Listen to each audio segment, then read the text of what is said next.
The story begins with a cruel truth that defines the life of mercenaries. In their world, survival is failure.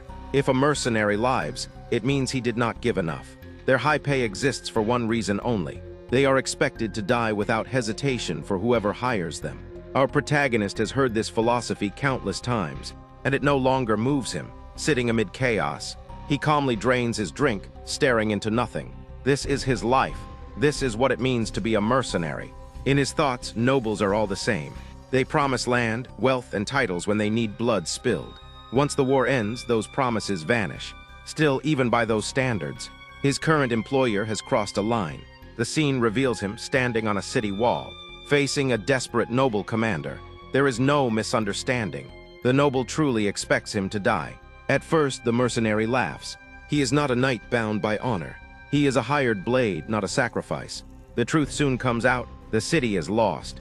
Rebels are closing in, and House Crawford is about to fall. The noble offers a final mission. The mercenaries must hold the line and die buying time for his escape. In return, he offers a red jewel as payment. The mercenary responds by knocking the jewel aside. His anger finally breaks through. The order is nothing more than a demand for him and his men to act as disposable shields. They are meant to die buying time, with no chance of escape. Once the Lord is gone, the rebels would hunt them down without mercy.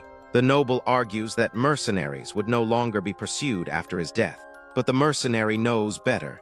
That would only be true in a fair world, and this one is anything but fair. To the rebels, his group is not neutral. They are hated enemies marked for extermination. A memory surfaces showing why. In the past, enemy soldiers discovered what appeared to be a wounded ally in the forest. When they approached, the injured man struck without warning. It was an ambush. The attackers were mercenaries disguised in fallen armor.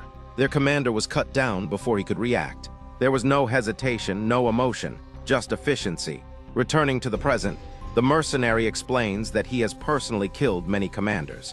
That is the real reason his group has survived for so long. It is also why the rebels want them erased, even more than they want the noble lord dead. The silence that follows confirms it. The noble intended to use the mercenaries as bait, drawing all enemy attention onto them. He does not deny it. Instead, he demands obedience. Refusal would mean execution and the seizure of command. Disgust replaces anger. The mercenary realizes that this noble is no different from the rest. Apologies mean nothing now. If necessary, he could hand over the commander's head to the rebels without hesitation. Escaping would be preferable, but even that option has already been closed off. Taking control of the situation, the mercenary declares himself captain. With the heads of 2 commanders as proof, the rebels would ease their pursuit. As the noble pieces it together, the truth becomes clear. To save his men, the mercenary intends to offer his own life. He explains his reasoning through action alone. He dragged his men into this brutal life. They trusted him, followed him, and believed they could survive together. That trust demands responsibility. Sword in hand, he accepts his role and prepares to lead them to the end. The noble watches in silence, struck by the weight of that resolve. He recognizes true leadership when he sees it, and admits that the mercenary embodies it better than any lord. With regret, he reflects on his own master, Zara Crawford, and acknowledges that things might have been different if the mercenary had held that position instead. With the decision made, the mercenary lunges forward. The noble does not resist. He closes his eyes, unafraid. In the next instant, everything ends. The strike is too fast to perceive. Even the mercenary cannot react. He falls, defeated in a single motion. As life fades, the noble reflects on the cruelty of talent and fate.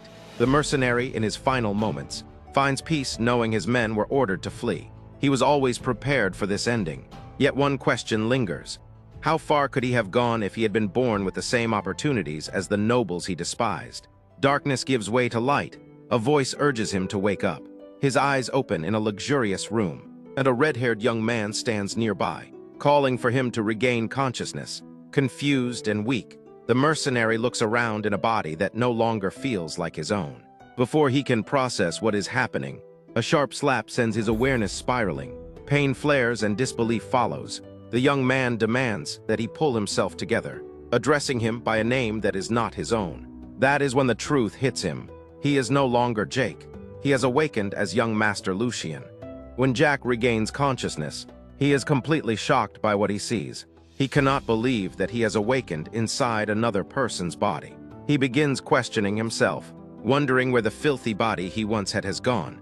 The body that always wore torn, old clothes. As he looks at his hands, he notices how clean they are and is confused by the pleasant fragrance coming from them. His gaze then shifts to the man beside him, and Jack wonders who this person could be.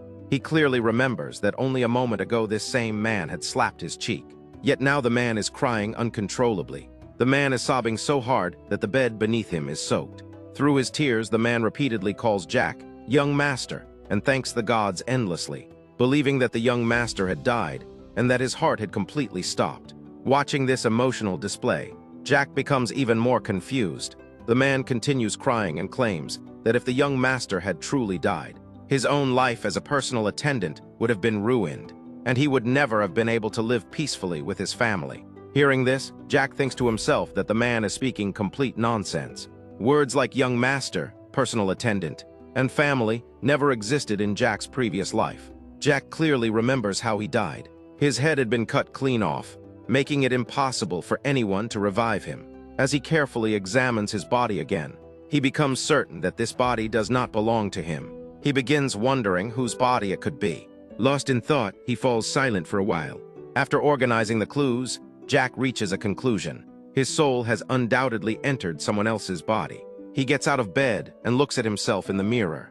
He realizes that this is no ordinary body. This is the body of someone who possesses the power to kill without hesitation. As this thought crosses his mind, a faint smile appears on his face. Touching the mirror, Jack senses that the scent of this body carries royal blood. From the room alone, he can tell that this child belongs to an extremely wealthy family. After reaching this realization, he looks back at the man and decides that the first thing he needs is information. Jack tells the man that he wants to ask him something. The man immediately responds respectfully, ready to answer anything. Jack then asks what year it is. Hearing this, the man is surprised and assumes that the medicine must have affected the young master's mind, causing lingering confusion. Without delay, the man explains that it is the 846th year of the Empire. Upon hearing this, Jack is stunned. He cannot believe that after his death, he has traveled 15 years into the future and awakened in a stranger's body. He calms himself, acknowledging that he does not know how this happened. But since it already has, there is nothing he can do to change it. He decides that focusing on what comes next is the only option. Jack then asks his next question directly. He asks whether the man had planned to kill the young master that day. The man is utterly shocked and struggles to understand what Jack is implying. Jack coldly observes him with suspicion and points out that a mere attendant touching the master's body without permission is unacceptable. Questioning whether the rules had changed while he was unconscious, the man becomes extremely frightened by these words. Jack continues pressing him and demands to know his identity.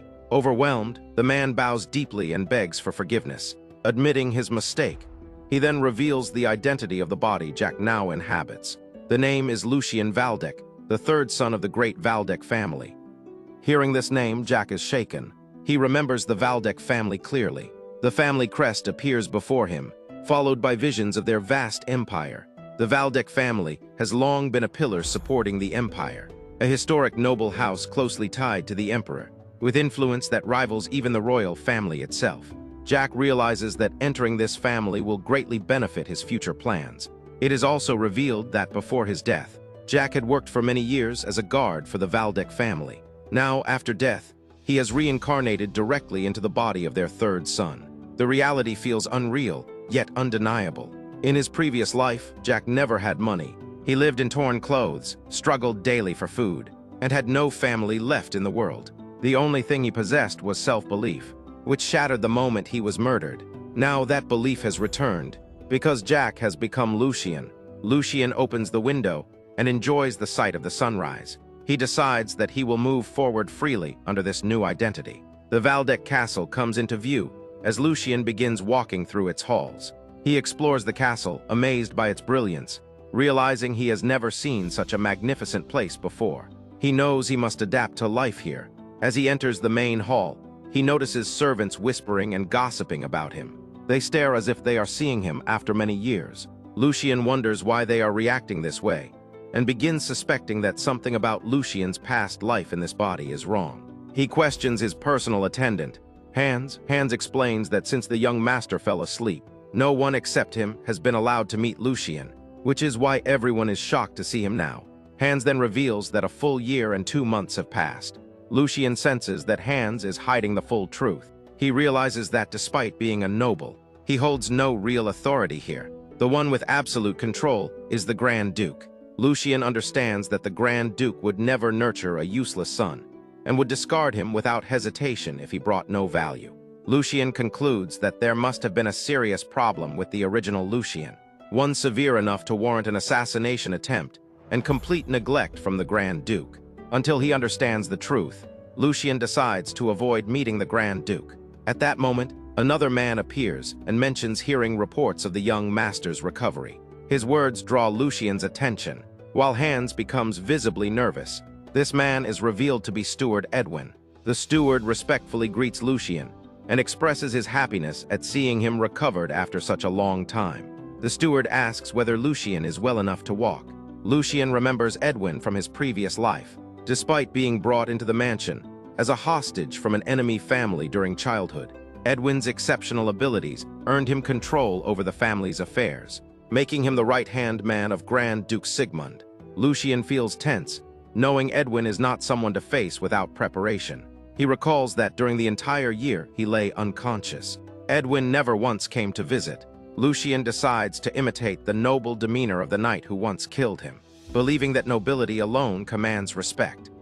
With practiced politeness, Lucien expresses gratitude for Edwin's concern and assures him that he is feeling much better. He explains that since he had been isolated for so long, he was unfamiliar with the household's current affairs and had stepped out to look around. He then asks whether there has been any trouble within the family. Edwin is surprised by Lucien's sudden change in behavior, but replies that the Valdec family is as prosperous as ever. He also expresses relief at seeing the young master in good health. Lucien smiles and states that as long as he is present, nothing can go wrong within the family. Lucien becomes confident that Edwin suspects nothing. He resolves to continue behaving naturally. To escape further scrutiny, Lucien excuses himself, saying that his worries were unnecessary and that he feels tired after being outside for so long. He decides to return and rest. As Lucien leaves, Edwin mentions that someone wishes to meet him.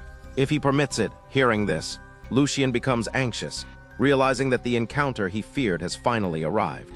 In the next scene, Lucien stands inside the Duke's office. The Grand Duke sits before him. This man is Duke Sigmund. He glares at Lucien with intense anger. Lucien tries to remain calm and composed, though he is drenched in sweat from nervousness. Finally, Duke Sigmund demands an explanation. He questions how Lucien is still alive. With an icy expression, Duke Sigmund Valdec fixed his gaze on his son and raised a question so unsettling that it froze the air in the room. Lucien found himself unable to respond as the Duke's stare sharpened into something lethal.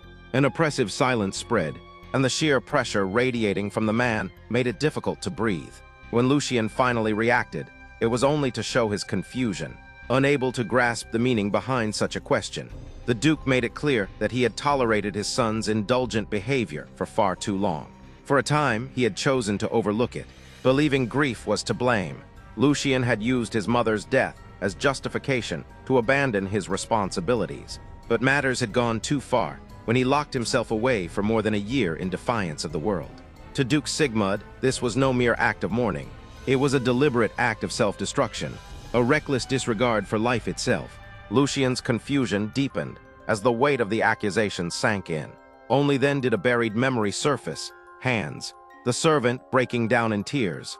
The image of the attendant sobbing uncontrollably at Lucien's bedside flooded his mind, and everything began to connect. That desperation, that fear, suddenly made sense. Attempting to calm the situation, Lucien considered the possibility of a misunderstanding. But the Duke had no patience left. He demanded the truth hidden deep within his son's heart, pushing him into a corner with no room to retreat. The accusation that followed was devastating. Lucien had attempted to end his own life by forcing sleeping pills down his throat. At that moment, something inside Lucien shifted. He realized why his memories felt incomplete, why his identity felt borrowed. The truth revealed itself with terrifying clarity. Lucien Valdec, the Duke's third son, had already died once before. In a past life, Lucien had worked as a security guard at the Valdec estate 15 years earlier. During that time, the head of the family had been Grand Duke Sigmund Valdec, a man with 4 children born of different mothers. Over a decade of service, Lucien had encountered every young master and each of their mothers. Yet one figure had always been absent, the third son and his mother. The reason was simple and tragic. The boy's mother had succumbed to illness at a young age, and not long after, the child followed her into death. At the time, the truth had remained hidden. The staff believed both mother and son had simply been frail and sickly. Only later did the real reason become clear. The loss of his mother, combined with his isolated position within the family, had crushed the boy's fragile heart. Desperate for acknowledgement, he had swallowed several sleeping pills, hoping to draw his father's attention. But after a year of self-imposed isolation, his body was far too weak. The medicine proved fatal, and the real Lucien Valdec vanished from the world.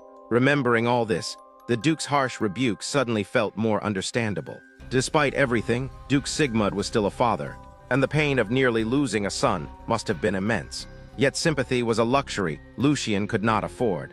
His own survival was at stake. This confrontation was not a reprimand, it was a final warning.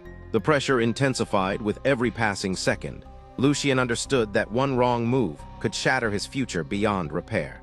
At best, he would be sent away to a monastery, stripped of influence and freedom. At worst, he would be exiled to the frozen north, forced to fight beasts until death claimed him. He refused to accept either fate. He would not allow the remnants of another man's family tragedy to destroy the life now placed in his hands. Resolute, Lucien chose to face the Duke head-on. He resolved to be truthful and took responsibility for disgracing the Valdec name and causing his father distress. He accepted that punishment was deserved and showed readiness to bear whatever consequences awaited him. Yet instead of clinging to regret, he shifted the focus forward. The past was immutable, and a life pulled back from the edge of oblivion could not remain shackled to it. Standing with renewed determination, Lucien made it clear that he would no longer live chained to what had already happened. He chose to walk toward the future, asking not to be seen merely as a problem or an heir, but as a son. All he sought was acknowledgement, proof that repentance had meaning, and that a father could still embrace a child who wished to change. From the side, the butler Edwin watched in stunned silence. He had sensed a change in the young master, but never imagined something so profound. The timid boy who once avoided conflict had been replaced by someone composed, confident and unflinching. The atmosphere grew heavy as father and son locked eyes, neither willing to yield. Duke Sigmund eventually tightened his fist, clearly taken aback by the audacity of being confronted in such a manner. Yet beneath his stern exterior, a trace of satisfaction surfaced. He had lived long enough to believe he had seen everything, and this moment amused him in a grim way. Lucien maintained his composure, realizing his gamble had paid off. He understood now that the Duke respected resolve far more than weakness. The Duke acknowledged that his son had returned from the brink, though not without irony, and demanded to know what path Lucien intended to walk from this point onward. After a moment of careful thought, Lucien outlined his intentions clearly. First, he needed to restore his ruined body. Only after regaining his strength would he pursue his next goal, mastering the sword. The brief glimpse of swordsmanship he had once witnessed left a deep impression, and he intended to learn it properly. The Duke questioned the practicality of such ambitions, but Lucien remained firm. With proper rest, food, and discipline, he was confident his body would recover. Duke Sigmund appeared satisfied, though he warned that words alone meant nothing without results. With the matter seemingly settled, the Duke summoned Edwin and instructed him to bring something back to Lucien. The butler remarked inwardly that actions carried far more weight than eloquent promises. Lucien, uneasy, wondered what this mysterious gesture would entail. Not long after, activity filled the vast Valdec mansion. Workers moved back and forth as 2 men struggled to carry an enormous wooden chest inside. When it was finally opened, its contents stunned everyone present. The chest was filled to the brim with gold and jewels, an overwhelming display of wealth. Lucien and his attendants stared in disbelief. The sheer amount was absurd, a vivid demonstration of what it truly meant to belong to a noble house. Lifting a handful of gold coins, Lucien realized this fortune was likely meant to cover just a single month. A slow smile formed on his face. With resources like these, he could finally act. He now had the means to rebuild his body and create the elixir. He desperately needed to grow stronger and secure his future. A short while later, the scene shifts to a vast and lavish greenhouse hidden within the depths of the Valdec mansion. Exotic plants flourish beneath glass ceilings, filling the air with quiet life. Duke Sigmund Valdec walks through the greenery alongside the butler. Edwin, their steps unhurried, as they discuss matters of importance. Edwin reflects that this place had once been the late Duchess's most cherished sanctuary. Since her passing, the Duke had avoided it entirely, making this sudden visit unusual and meaningful. The reason for his return becomes clear. The drastic change in Lucien has stirred something long buried within the Duke. Lucien is the son of the woman Duke Sigmund, loved above all others, and abandoning him was never truly an option. As the Duke continues forward, Edwin recalls how Lucien used to be, timid to the point of misery, constantly frightened by his surroundings. Any raised voice would reduce him to trembling submission, like a wounded animal expecting another blow. To the Duke, that weakness had always seemed foreign, utterly unlike the woman who gave Lucien life. He believed his son had inherited only her appearance, not her spirit, yet now for the first time, a faint smile crosses his face as doubt creeps in. Perhaps his judgment had been flawed all along.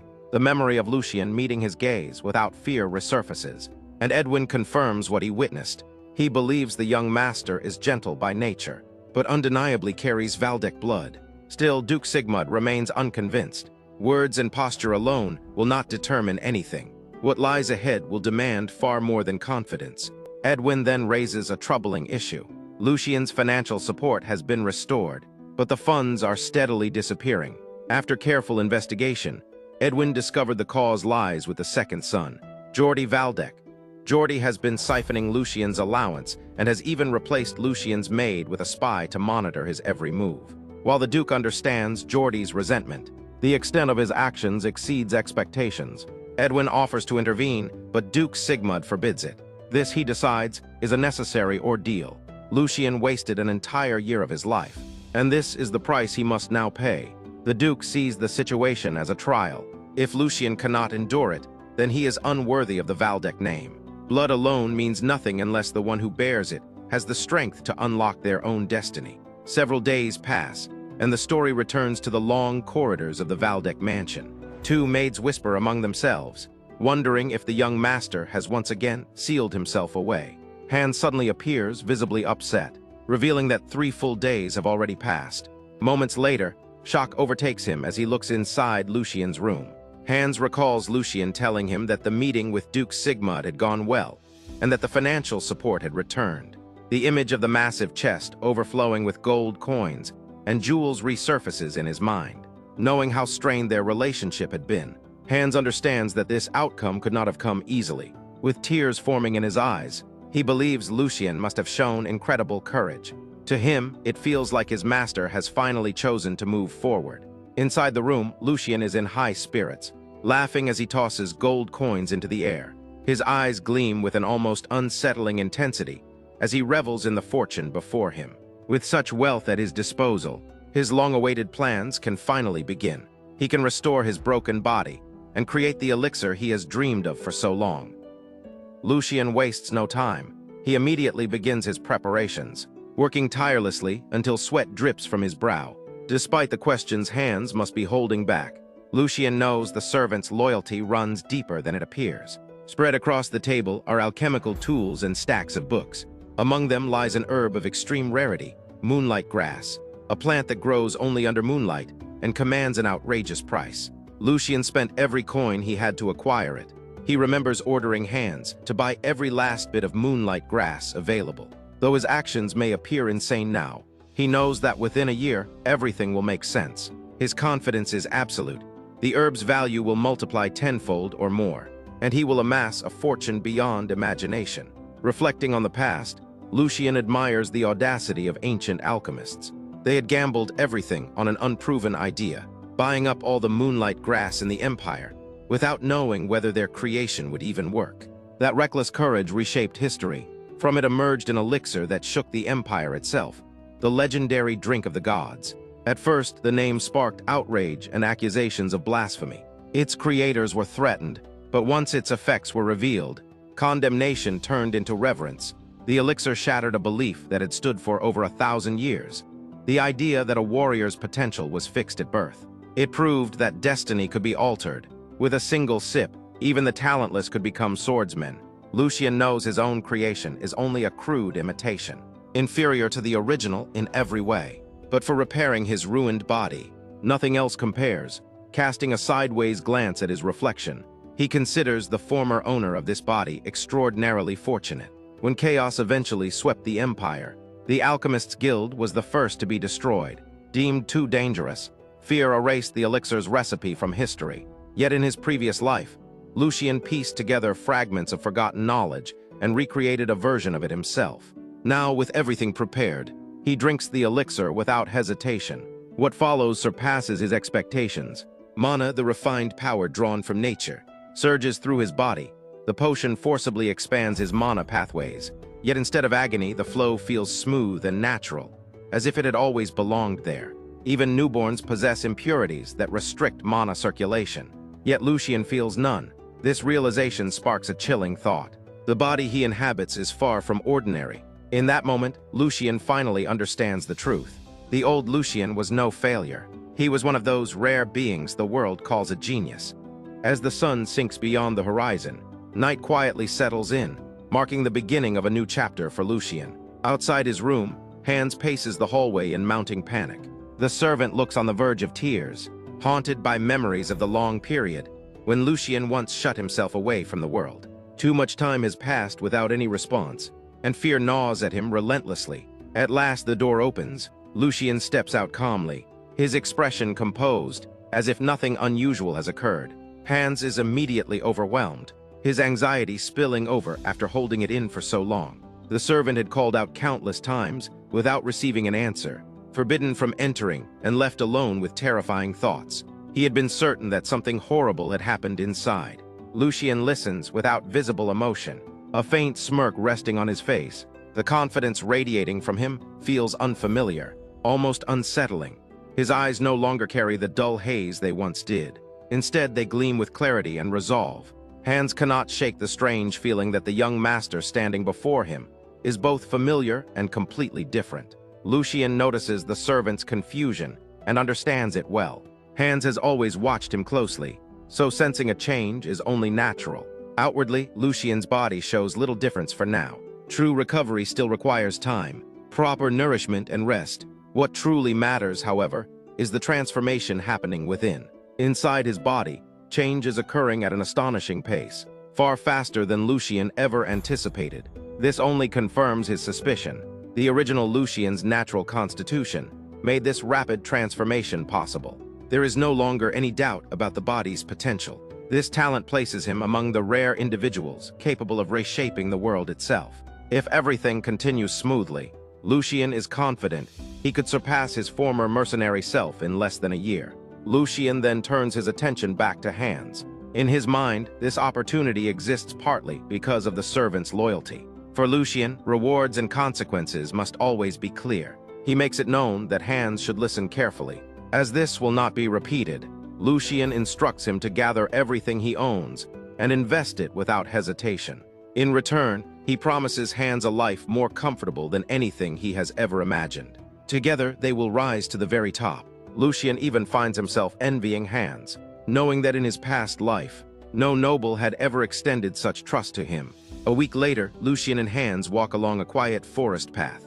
The atmosphere is peaceful, and Lucian appears far more relaxed than before. He strolls casually, Hans resting behind his head, openly enjoying the calm surroundings. Hans follows behind, still uncertain, watching his master as if trying to understand this sudden transformation. Lucian is struck by how perfect everything feels. The comfort of clean rooms, warm meals, and noble luxury still feels surreal. In his previous life, hunger had been a constant companion, but now it is nothing more than a distant memory. This comfort has allowed him to focus entirely on his recovery. More importantly, he has resolved an issue that weighed heavily on his mind. What troubled him most was the existence of his past self, Jake, the guard who once worked in this very mansion. After discreetly questioning the guard captain, Lucian learned that no one matching his former appearance was employed there anymore. Even the shift he once worked had been taken over by a complete stranger.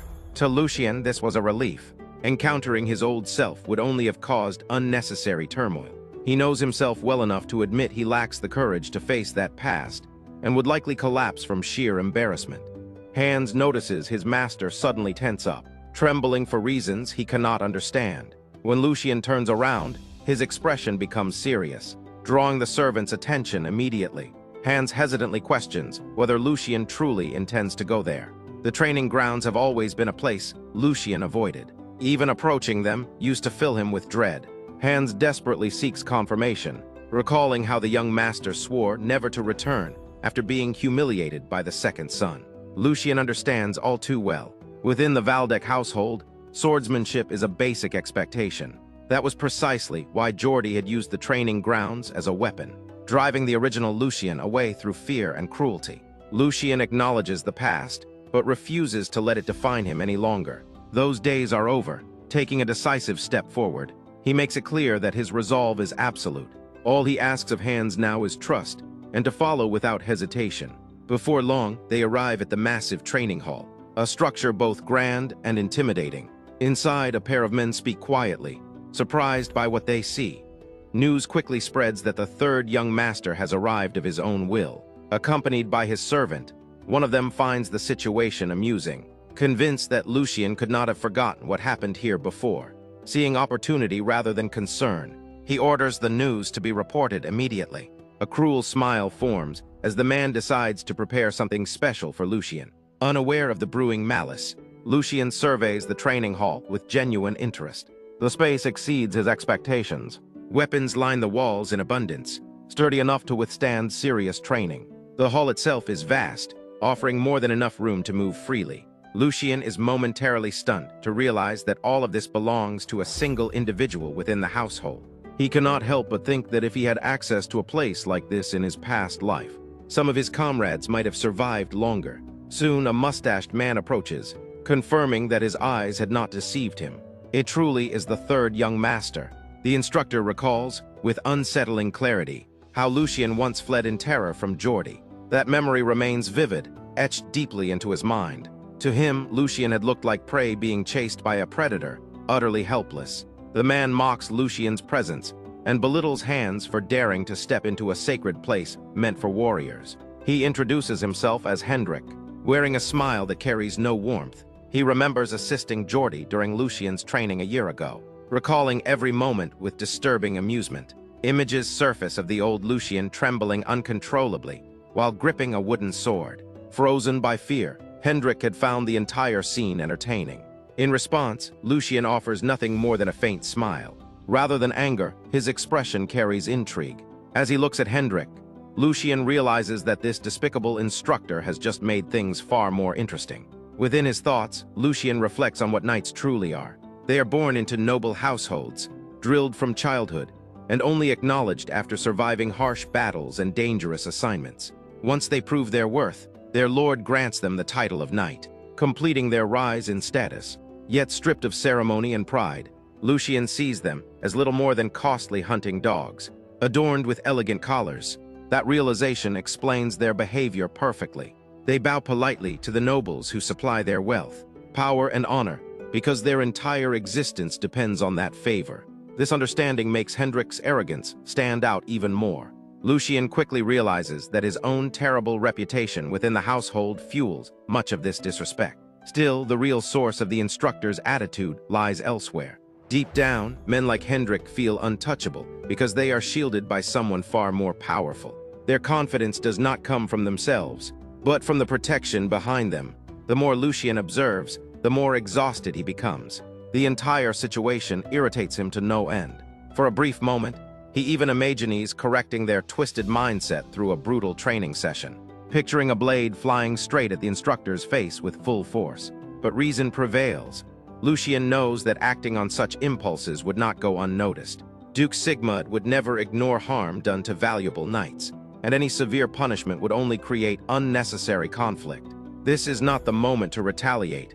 Choosing restraint, Lucien decides to endure for now. Running from training, because of the past, would be nothing short of pathetic. He has already made up his mind. He will learn swordsmanship, and he will not waste any more time. When the subject of sword forms comes up, the instructor's reaction turns mocking. In Hendrik's view, Lucien's ambition is nothing but a poorly timed joke. According to him, learning to fight after a certain age is pointless. Sword forms, he claims, are secret techniques passed down from ancient ancestors and only function when the body's mana pathways are open. Without that condition, those forms become hollow movements devoid of meaning. From his perspective, this limitation suits Lucian perfectly. Instead of wielding a sword, the young master would be better off performing graceful movements, perhaps tending to the mansion's gardens. In his eyes, everyone has a role, and Lucian's talents clearly lie elsewhere. Hendrik finds amusement in what he believes is Lucian's inability to respond. Whether the explanation about mana is true or not hardly matters to him. His objective has already been achieved. He sees before him a foolish youth crushed by ignorance, unable to fight back, frozen by fear even when openly humiliated by someone beneath him. Lucian, however, calmly addresses the instructor by name and challenges the foundation of his claims. What Hendrik described does not align with what Lucian knows. Mana pathways do not close in the teenage years. They remain open until the age of 25. Lucian subtly questions whether this misinformation could really be correct, especially considering that his brother Jordi would never accept such nonsense. Caught off guard, Hendrik falters, unable to openly contradict the second son. He hesitates. Lucian seizes the moment, feigning shock as if realizing something horrifying. He acts as though this revelation proves that House Valdek is already heading toward ruin, turning the situation into a dramatic display. He presents the mistake as an unforgivable scandal, something so basic that even the most ignorant creature should know better. Lucian escalates the performance, suggesting that countless talents may have been lost because of this ignorance. He frames the issue as a disgrace to the entire house and a crisis that cannot be ignored. Then, shifting his focus back to the instructor, he questions whether Hendrik would truly dare to deceive the son of his lord. The training ground plunges into dead silence. All eyes turn toward the confrontation. Hendrik, now visibly shaken, hurriedly denies any intention of deception. Lucian immediately dismisses his own outburst as meaningless rambling, asking with a faint smirk whether a knight of House Valdek would ever stoop to such petty behavior. The instructor desperately denies it again, and Lucian responds as though that was exactly the answer he expected. But instead of ending there, he declares that this makes the matter even more serious, far too serious to simply brush aside. With a grave expression, Lucian prepares to explain further.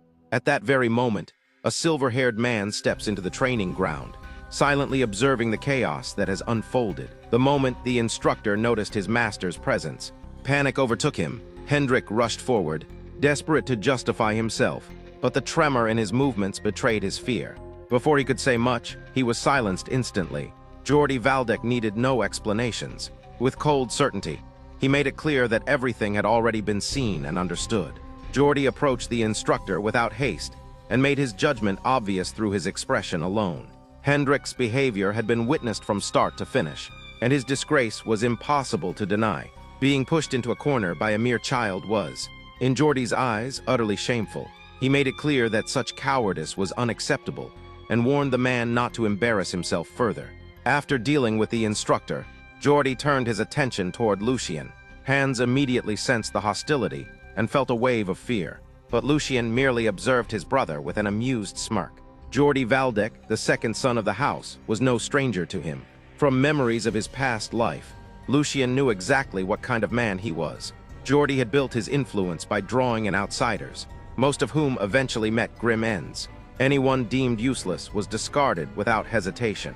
Often after being framed, Lucian greeted his brother with calm composure, which only seemed to irritate Jordi further.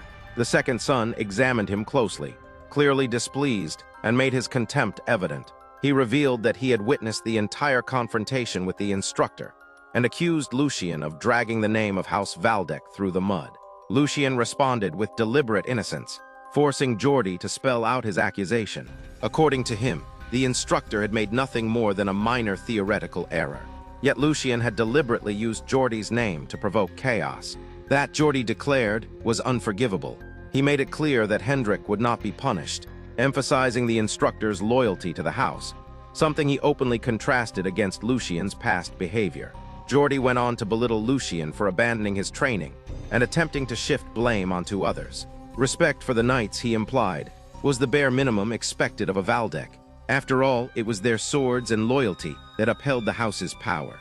Turning toward the other knights, Jordi completed his performance by apologizing on Lucien's behalf, dismissing him as nothing more than a childish and immature younger brother. With a dark smile, he made it known that he would be watching Lucien closely from now on.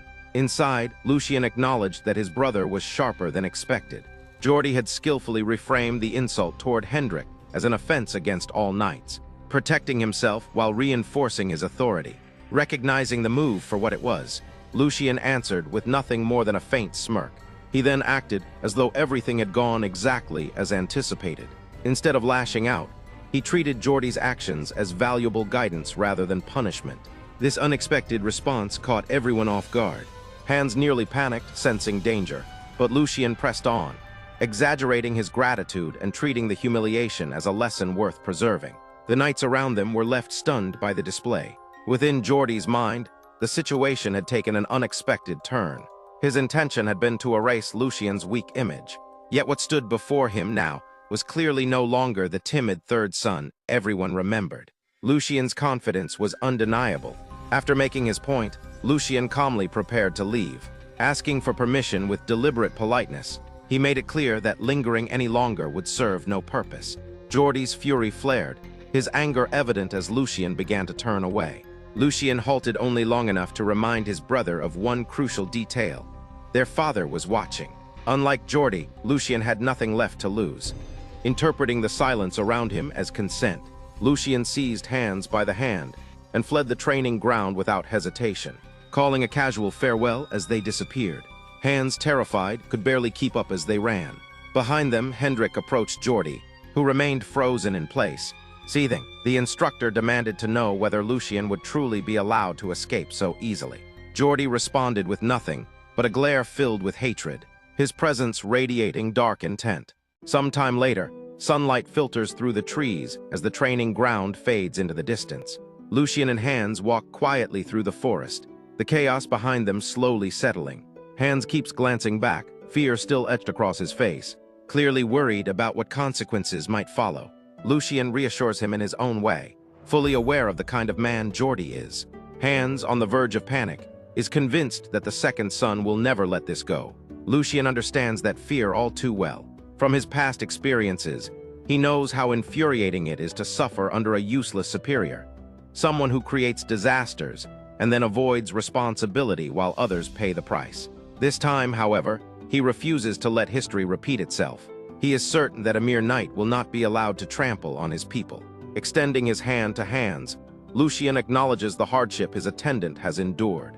When leaders act foolishly, it is always those beneath them who suffer the most, and for someone as close to him as Hans, the burden must have been even heavier. With a serious expression, Lucien makes a single, unwavering promise. He will never again allow those under his care to be humiliated or forced to live in fear because of his own weakness. That vow is sealed with a firm handshake, marking the beginning of a bond built on trust rather than submission. On a bright, sunlit day within the palace, Lucien and Hans moved quietly through the long corridors. Their footsteps echoed faintly, matching the serious expressions on their faces. Ever since the incident at the training grounds, a lingering sense of unease had settled in Lucien's chest. The silence that followed felt unnatural. He knew Jordi, the second young master, far too well to believe that man would swallow humiliation and do nothing in return. Jordi was not someone who endured insults. He always retaliated. As Lucien tightened his grip around a folded sheet of paper, his suspicions were confirmed. His eyes scanned the document with open disgust, realizing that this was the scheme Jordi had been preparing all along. The timing was deliberate and the intent unmistakable. Even Hans, usually timid and reserved, could no longer suppress his anger. His hands clenched tightly as frustration finally spilled over. Lucien calmly turned to him and asked if he was prepared. Hans answered without hesitation. The issue was no longer minor. Lucien's anger sharpened as he realized the true target of this move, his allowance. Hans added that his own salary had also been reduced. Lucien explained that the problem began with the budget report delivered that morning. It should have been a routine replenishment of funds, a chance to restock supplies and move forward. Instead, the moment he opened the letter, everything froze. The paper had slipped from his hands, drifting to the floor. Printed clearly at the top were the words budget summary. His allowance had been slashed by 75%. Hans's pay had been reduced by 30%. The message was unmistakable. Lucien understood immediately what had happened. Jordi had used his authority to interfere through official channels, disguising the act as routine administration. Even among nobles, such manipulation of funds bordered on a crime severe enough to warrant execution. This was not a careless mistake, it was a calculated strike. They soon reached a private room, and Lucien pushed the door open while calmly reflecting on the situation. The only reason this power play had succeeded was because he had left an opening. After his mother's passing, Lucien had delegated control of his finances to others. That responsibility had once belonged to Dana, the former head maid who had served him loyally for many years. Now, however, that authority rested in entirely different hands. A woman stepped forward and bowed with practiced politeness. She introduced herself as Jenny, the newly appointed head maid assigned to replace Dana. She claimed this was her first proper meeting with Lucien, and added that she had wanted to greet him earlier. With a faintly mocking tone, she remarked that Lucien had shown no intention of leaving his room for a long time, implying that his extended seclusion had finally come to an end. Hans bristled at her words, but Lucien raised a hand. Stopping him, he calmly acknowledged that her observation was not entirely wrong. Then, with a faint smile, he stated that they would keep the conversation short, as there was a far more pressing issue to address. Lucien tightened his grip on the document and directly asked whether she had drafted the budget plan. He presented the paper to her. Jenny's expression briefly shifted to surprise before she broke into a smile, and then laughter. She dismissed the matter as trivial, questioning why Lucien would summon her over something as insignificant as budget management. She openly admitted that she had written it, explaining that Lucien himself had granted full authority to the former head maid, and she was simply carrying out the duties passed down to her. In her view, this was work Lucien should have handled personally. Lucien's expression hardened. He had anticipated this response. Part of the blame did lie with him, and he acknowledged that fact. Still, something did not align. He pointed out that most of the funds allocated by his father were meant to raise servant salaries, compensating for his past neglect. As he spoke, the surrounding maids visibly trembled. Lucien then questioned why Hans's salary had been cut instead of increased. The action was far too blatant to be dismissed as coincidence. Jenny smiled again, feigning surprise, and claimed it must have been an error. Managing a household involved countless responsibilities. After all, she turned to the others, asking them to confirm how overworked she was. Immediately, the surrounding staff nodded in agreement, awkwardly supporting her claim while shifting the blame onto themselves. Lucien was unconvinced. With a calm but commanding voice, he ordered them to stop. Stepping forward, he remarked that while the body might belong to one master, the hands and feet were clearly following another's orders. He walked toward the door, then turned back and asked one final question, instructing her to answer carefully. Did she truly know whom she was meant to serve? Jenny replied sharply, stating that she would need to consult Lord Jordi about that matter. The scene shifted to a dark alley. Lucien reflected that infected flesh had to be cut away for the body to survive. No matter how painful the process, his heartbeat quickened as he walked. At the corner stood a rowdy bar, overflowing with noise and chaos. Lucien and Hans entered, both concealed beneath cloaks.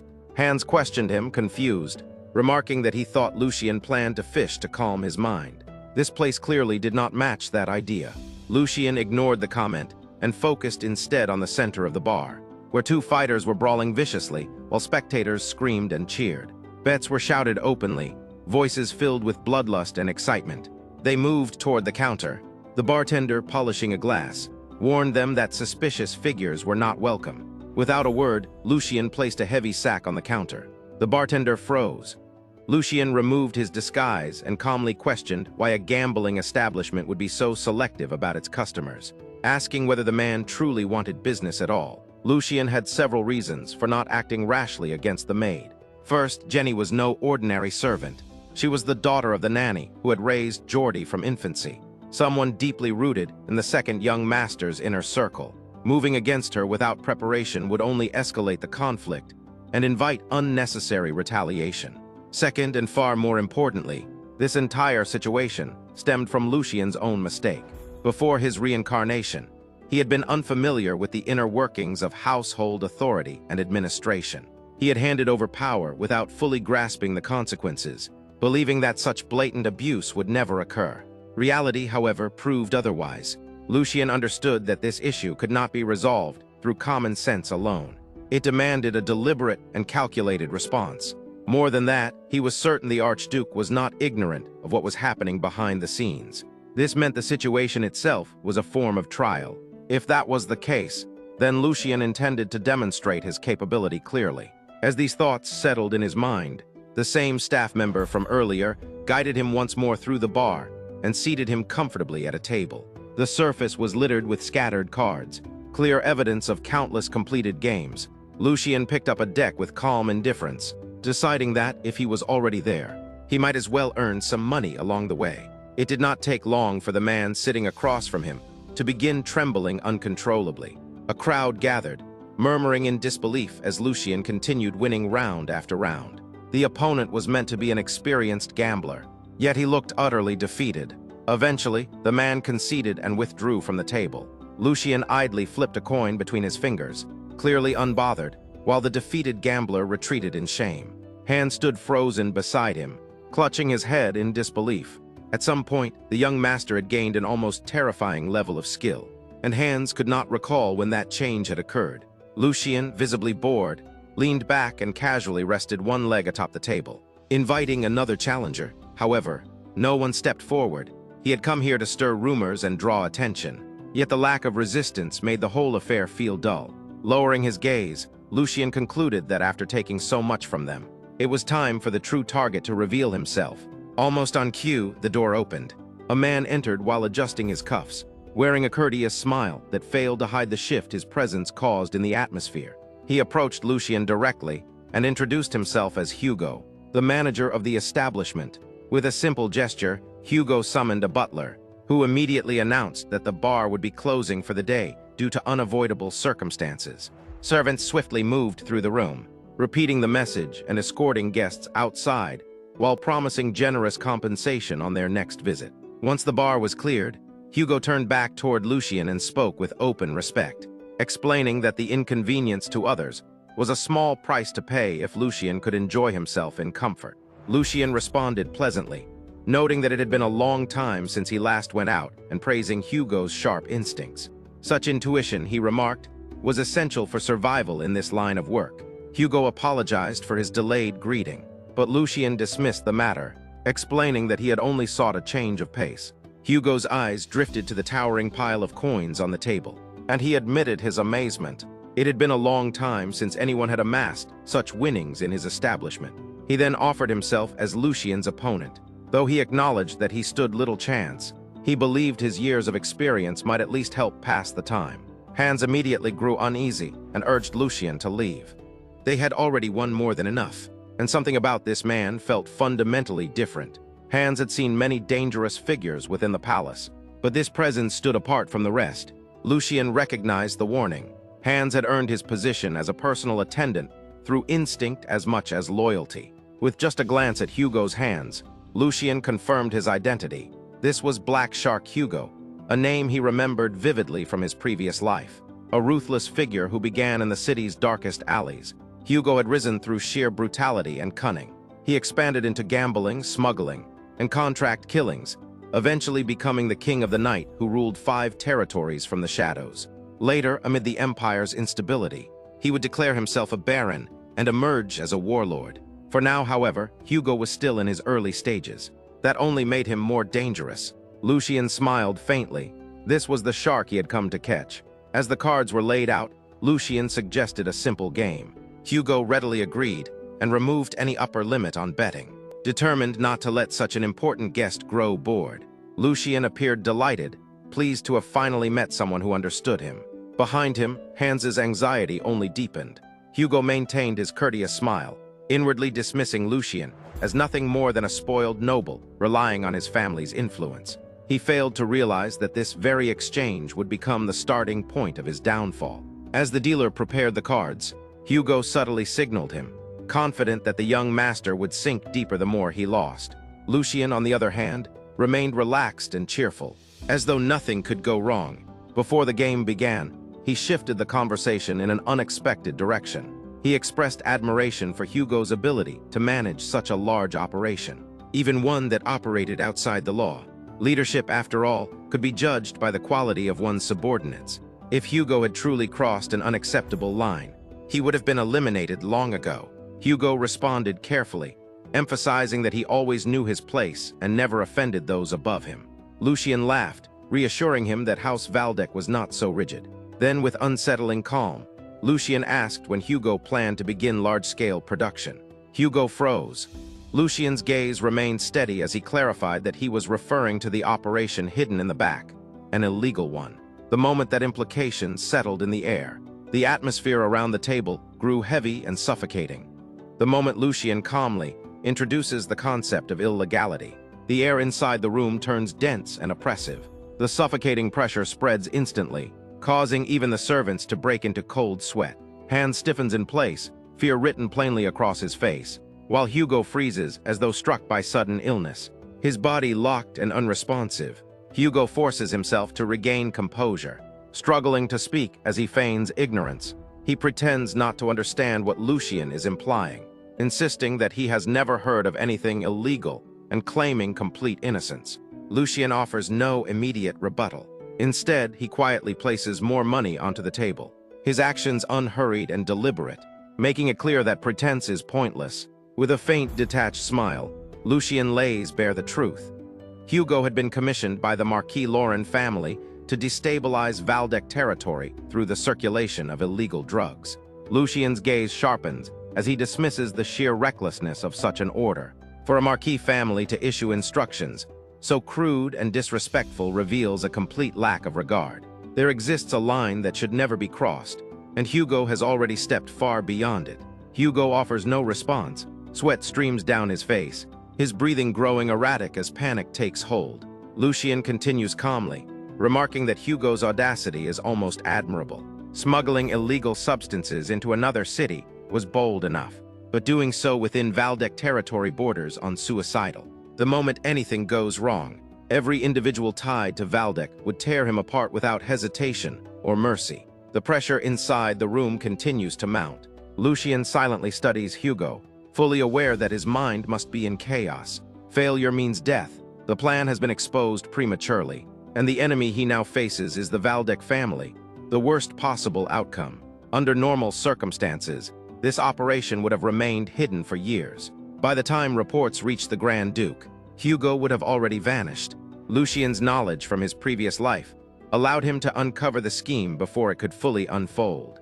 Hzigh finally breaks the silence, desperately insisting that there must be a misunderstanding.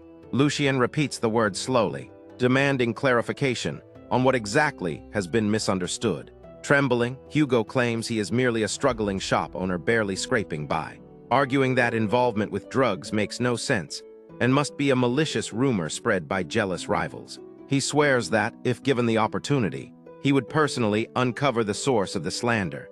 Lucian cuts through the lie without mercy. He compares the claim to the supposed legitimacy of Hugo's flour mill, noting that the underground passage beneath it is allegedly nothing more than a secret escape route leading outside the city. Lucian makes it clear this is the final question.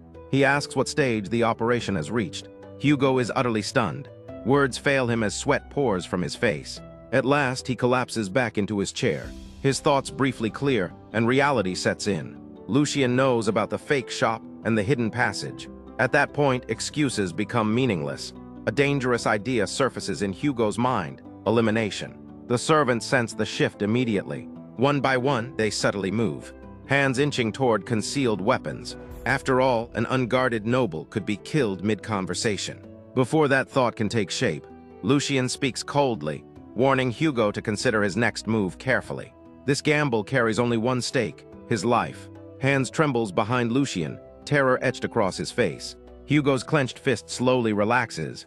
Lucian reminds him of how hard he worked to reach this position. Hzigh berates himself internally for such foolish thoughts.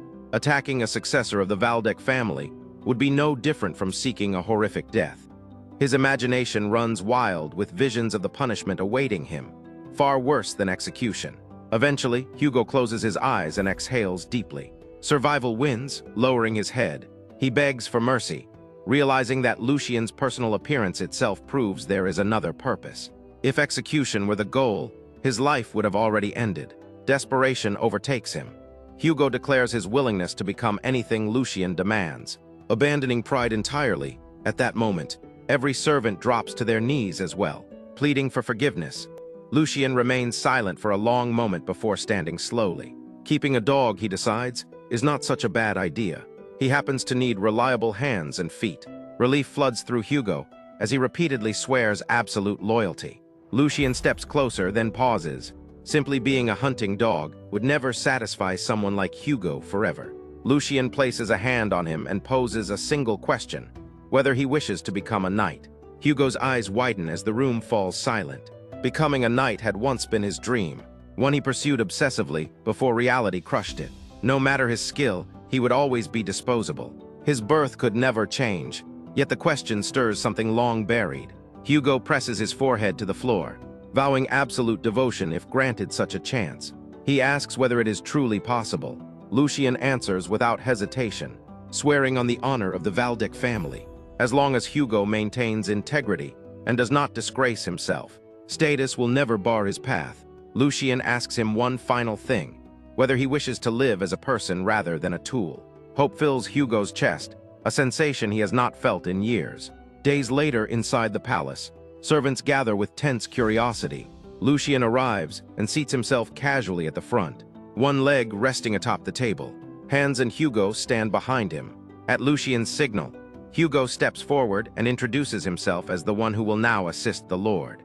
A sharp, restrained smile forms on Hugo's face, calm and predatory, like a hunter surveying unfamiliar territory. He declares his intent to work well with everyone, marking the beginning of his new role. Sometime later, inside the palace, Lucien sat with a calm and composed expression while several servants stood around him. He lightly brought his hands together, signaling that the introductions were finished, and instructed them to summon the head maid.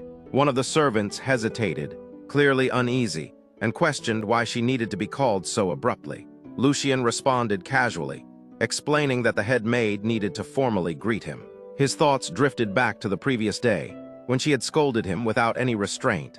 He made it clear that such treatment would not be tolerated again, and since there was no alternative, the matter had to be properly reported to her despite her busy schedule. Lucien quietly observed the servants' reactions and found them exactly as he expected. The servant who had spoken earlier glanced around nervously and warned the others not to act impulsively. Another quickly agreed, stating that none of them wanted to be dragged into unnecessary trouble. At that moment, Lucien realized that the servants had already reached a point where they no longer respected him. In their eyes, he was nothing more than a decayed rope, barely worth holding onto. If that was how they saw him, then he would make sure they understood their mistake. One servant stepped forward from the center of the room and urged Lucien to reconsider the situation. He reminded him that Lord Geordie placed great importance on the head maid, and given that fact, lowly servants like them had no authority to interfere. As soon as he finished speaking, the others immediately followed his lead, voicing their agreement and urging Lucien to be more understanding. They accused him of deliberately stirring trouble when all they wanted was to stay out of conflict. Their overlapping voices grew louder by the second. Seeing this, Hans could no longer restrain himself. He clenched his teeth and shouted at them to regain their senses, reminding them that the true master of the palace was Lord Lucien, not the second master, Geordie. Hugo watched the entire exchange from the sidelines, a faint smile forming on his face. He stepped forward calmly and asked Hans to leave the matter to him. Turning toward the servants, Hugo dismissed the situation, stating that harsh words were wasted on people like them, since they were incapable of listening. Hugo then turned to Lucien and stated that he already knew what needed to be done. Lucien looked at him with mild curiosity and asked if he had a plan. With a cold and detached expression, Hugo explained that dealing with people who did not know their place was simple. Loyalty could be beaten into them, even if the process became somewhat rough. He asked for permission to proceed. The servants' faces immediately turned pale. Lucien listened quietly before offering a faint smile. Hugo's quick thinking was exactly why he had recruited him in the first place. Luck had also been on Lucien's side. Hugo had been caught while still in the early stages of his drug dealings. Had it gone any further, even Lucien would not have been able to intervene. Lucien placed a hand on Hugo's shoulder and granted his permission. This was precisely the outcome he wanted. With a faintly villainous smile, he reassured Hugo and told him to give them a proper demonstration. Hugo calmly acknowledged the command. A chill ran down the servant's spines as Hugo began walking toward the one standing in the center of the room. Up close, his presence felt overwhelming, like an enormous wall towering over a helpless ant. The servant forced himself to remain calm, convincing himself that Hugo was nothing more than an outsider, a newly recruited subordinate. Gathering his courage, he warned Hugo not to act without understanding the situation and advised him to choose the correct side if he wished to survive. Hugo looked down at him coldly, questioning whether he truly understood how cruel the forces backing him were.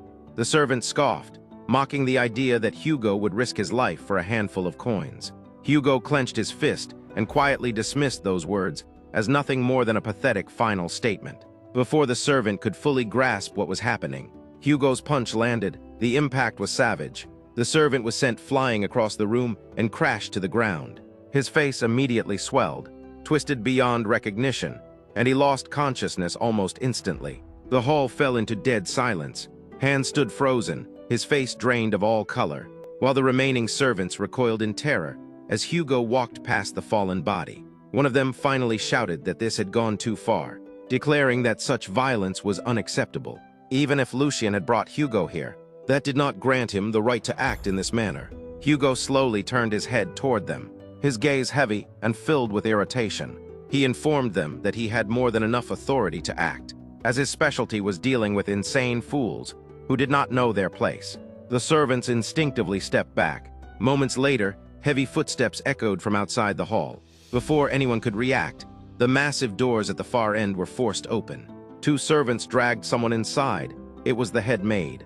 She struggled violently, shouting and demanding to know if they thought they could get away with such behavior. One of the servants holding her snapped back, ordering her to remain quiet and follow obediently, warning her that her refusal to understand the situation would only prove her foolishness. The head maid turned sharply, furious that anyone would dare speak to her that way. However, the instant she took in the scene inside the hall, her anger froze. Servants were kneeling on both sides of the room, bruised, trembling, and broken. Near the window stood Lucien, his back turned as he calmly gazed outside, as if nothing out of the ordinary had occurred. One servant hastily announced that they had brought the head maid as instructed. Lucien slowly turned around, with a gentle wave of his hand and a faint smile. He greeted her, remarking that she had finally arrived. He casually explained that he had only asked the servants to escort her, though it seemed they had grown a bit too enthusiastic. Shock quickly transformed into rage. The head maid demanded an explanation and questioned whether Lucien truly believed he could escape the consequences of such actions. She forcefully pulled one arm free and threatened him, invoking Lord Geordie's name and declaring that this would not be tolerated. She offered to end the matter immediately if Lucien stopped now. Lucien remained completely unfazed. He calmly dismissed the idea that this would end so easily. Reaching for the table, he picked up a whip and gripped it firmly with both hands, stating that this was only the beginning. The moment the head maid saw the whip, her confidence shattered. Her voice trembled as she hastily tried to retract her earlier threats, claiming he could say whatever he wanted. Lucien's smile vanished. His eyes turned cold and devoid of emotion as he declared that today she would meet her end right there. Lucien reflected on execution as a demonstrative method that had been used since ancient times. It served as a warning and an efficient means of control. It carried justification, had a clear target, and most importantly, it certainly left an impression. Because of this, there was no need to change the entire structure. With this act alone, he could inform the Grand Duke that the weak and trashy Third Prince no longer existed.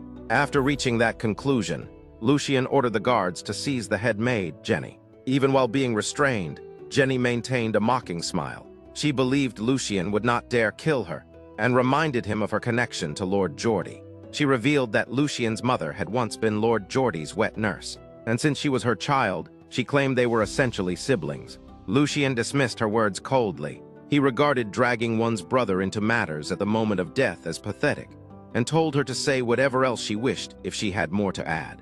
Jenny attempted to bring up Lord Geordie again, but Lucien cut her off immediately. He made it clear that she had completely misunderstood the situation. The system percentage dropped to 21%.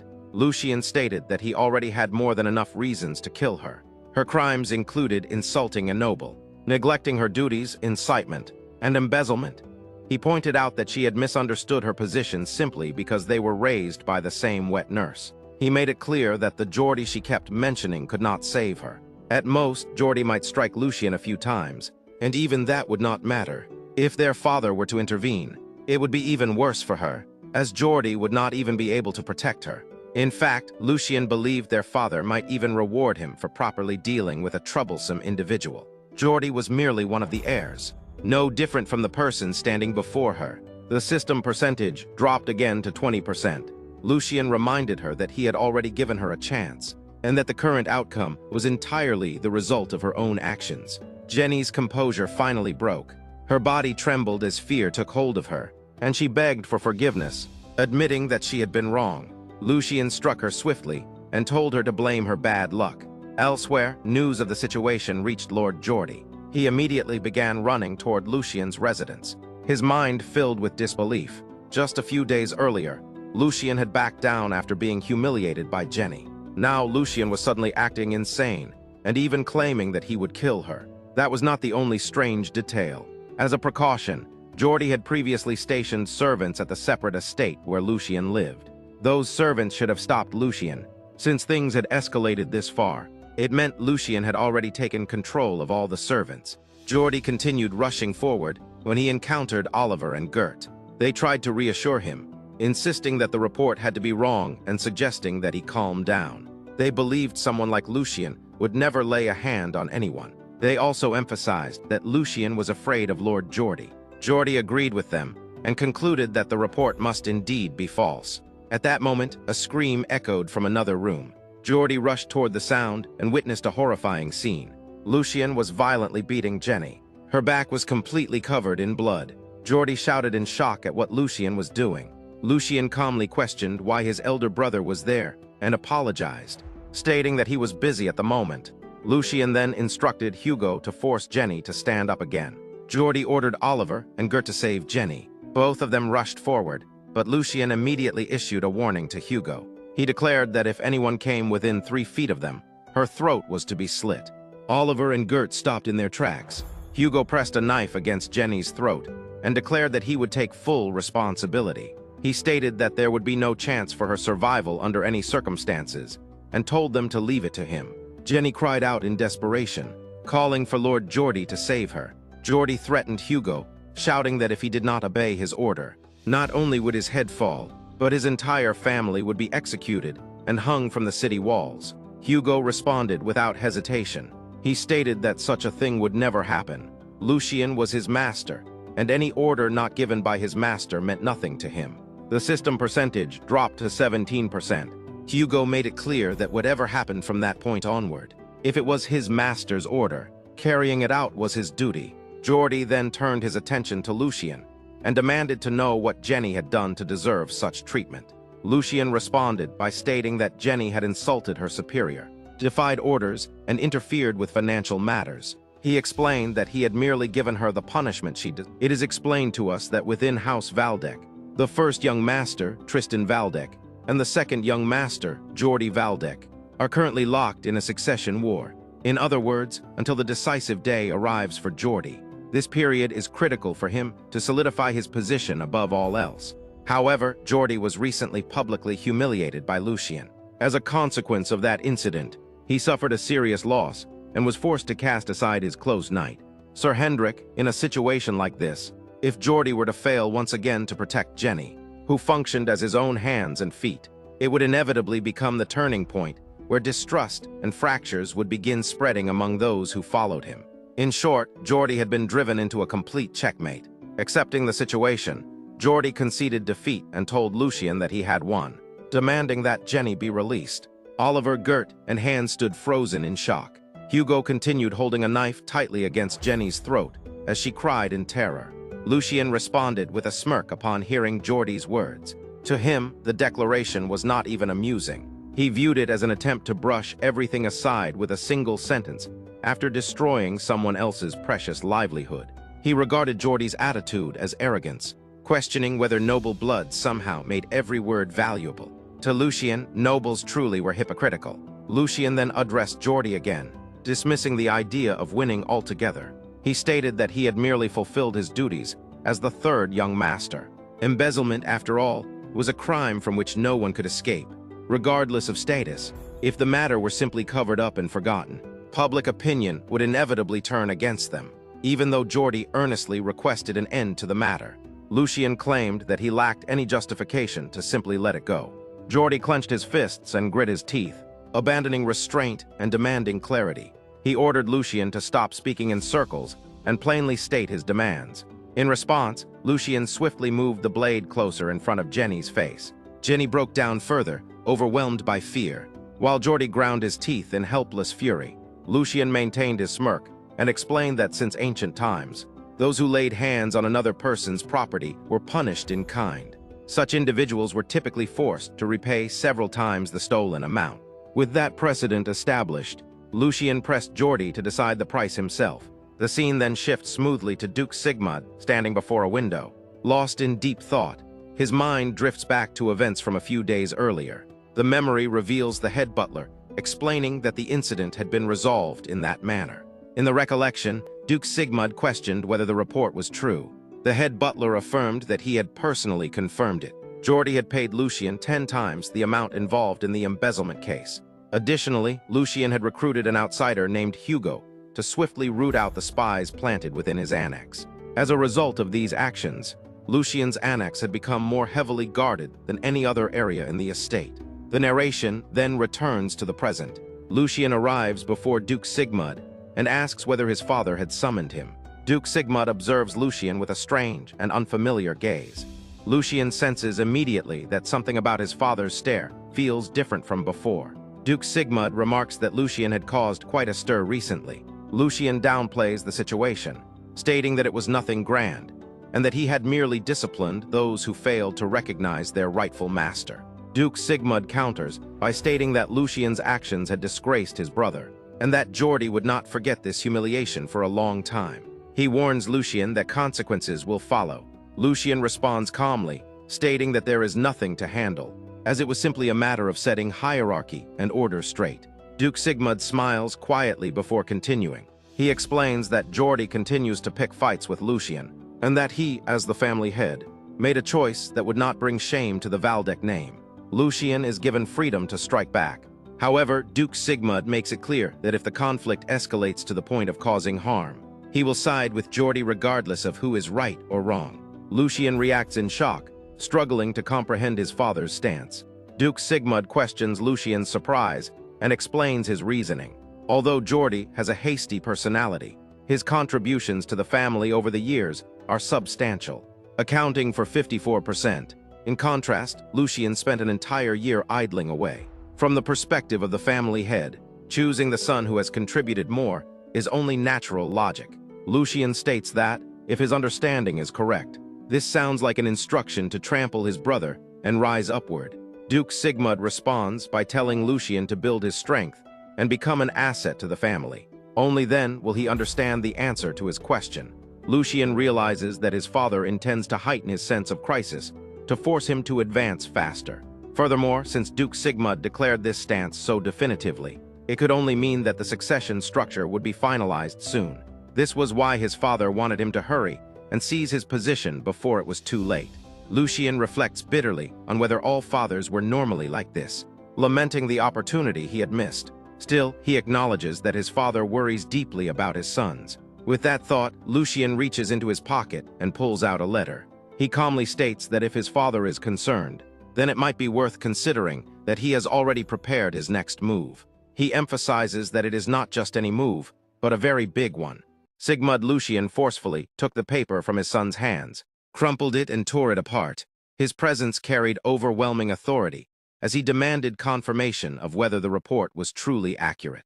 If this matter was nothing more than an excessive and misguided attempt to establish public service, he expected the truth to be revealed immediately. Lucien responded with composure, stating that the report contained not a single lie. He explained that, following the instructions of the writer Logren, their investigation had already progressed significantly. Insiders who were involved in distributing drugs had been secured, and the evidence was solid enough to be verified immediately. At that moment, an overwhelming blue aura erupted from Sigmund's body, filling the room with crushing pressure. Lucien was instantly overwhelmed by it. his body reacting instinctively to the sheer force. Sigmund's expression darkened as his gaze sharpened into something resembling a death glare. The name Bernhard surfaced in his thoughts, identified as the shameless son of a marquis. Rage surged as Sigmund reflected on the audacity of defiling the land of Waldeck. The pressure intensified, and Lucian began to sweat heavily. His breathing grew strained as the suffocating weight bore down on him. He recognized the sensation immediately as pressure meant to test resolve.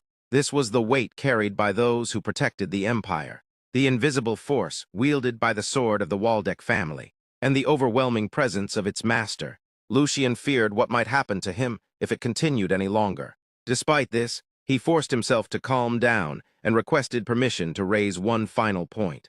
Sigmund acknowledged him and allowed him to proceed.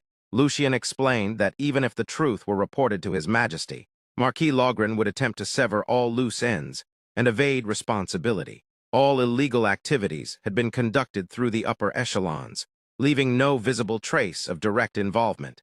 Even if they attempted to dig deeper by force, the Emperor's caution regarding factional conflicts would ultimately lead to arbitration. In the end, the Waldeck family's heinous act would result only in financial loss and nothing more. Lucian reflected that losing money alone was insufficient punishment and suggested that a far greater price should be paid. The atmosphere fell completely silent. Sigmund observed Lucian closely, surprised by the sharpness of his judgment and wondering when his son had become so adept at reading the situation. He prompted Lucian to elaborate on his thoughts. Lucian revealed that he had already secured a method to prevent the enemy from escaping. Earlier, an insider had surrendered to him. Though the man held no noble title, he was deeply trusted by Logren and had risen to an executive position. Sigmund recalled the head butler's earlier report about Lucian recruiting a man named Hugo from outside. He realized that this Hugo must have been the insider Lucian referred to. The situation unfolding now aligned with the third scenario Sigmund had once anticipated. Lucian's strategy involved using the traitor to set a reverse trap. From Logren's perspective, it would be unthinkable for the executive responsible for the drug operations to betray them. Lucian had carefully coordinated matters so that the agreement plan appeared to be proceeding smoothly. It would not take long before Logren's key figures were forced to step into the open. Sigmund acknowledged that this plan could not be dismissed lightly, but he also identified a critical flaw. The entire strategy depended on a single variable. It relied completely on a traitor from the back alleys. Human nature, Sigmund believed, could never be fully resisted. Trusting such a man was inherently unreliable, and he warned that one could not take even a single step together with someone like that.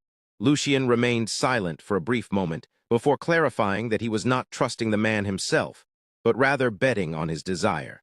That desire was a burning ambition to become a knight and achieve fame throughout the empire, carving his name into history. Sigmund recognized this as an old and almost forgotten remark. Lucian believed that such a dream was something any man could long for obsessively. He chose to believe in that dream, just as he himself had done in his previous life. Sigmund reflected on this reasoning, finding it sentimental yet sincere. He acknowledged that this motivation explained why Lucian was willing to go to such lengths. He then considered the consequences if everything were to fail. Lucian made it clear that he had no intention of avoiding responsibility. Any mistake he made would be his alone to bear. He was prepared to pay the price, even if it meant placing a title on the line. After hearing this, Sigmund instructed that once Lucian's body fully recovered, he should present himself at the training ground. Lucian acknowledged this instruction. Uncertain of what would follow, Sigmund then revealed his intent to personally teach Lucian the Lion's Heart sword. With that declaration, Lucian was formally recognized as one of the candidates for the next head of the household. As the scene transitioned into the night, Sigmund stood alone in his chamber. Reading by the window, moonlight streamed in, softly illuminating a corner of the room. The head butler entered quietly and expressed deep shame. He lamented that in Meltheim, the heart of the Waldeck family, such disgraceful acts had occurred under their watch. Sigmund immediately stopped him, taking responsibility for the situation. He admitted that he had ordered the butler to focus solely on the border issues, and acknowledged that doing so had left their internal defenses vulnerable. He noted that the third son being the first to uncover the truth was a matter of pure luck. The scheme had been carefully constructed by Bernhard to avoid detection. The head butler observed that Bernhard's true intention was not profit, or power expansion, but rather to tarnish his master's honor. Sigmund agreed, believing that Bernhard intended to use the incident later as leverage when dealing with his majesty. He reflected on how the Marquis, blinded by concern for his own safety, had lost sight of the Empire's reality. Sigmund then inquired about Hugo, the man attached to the third son.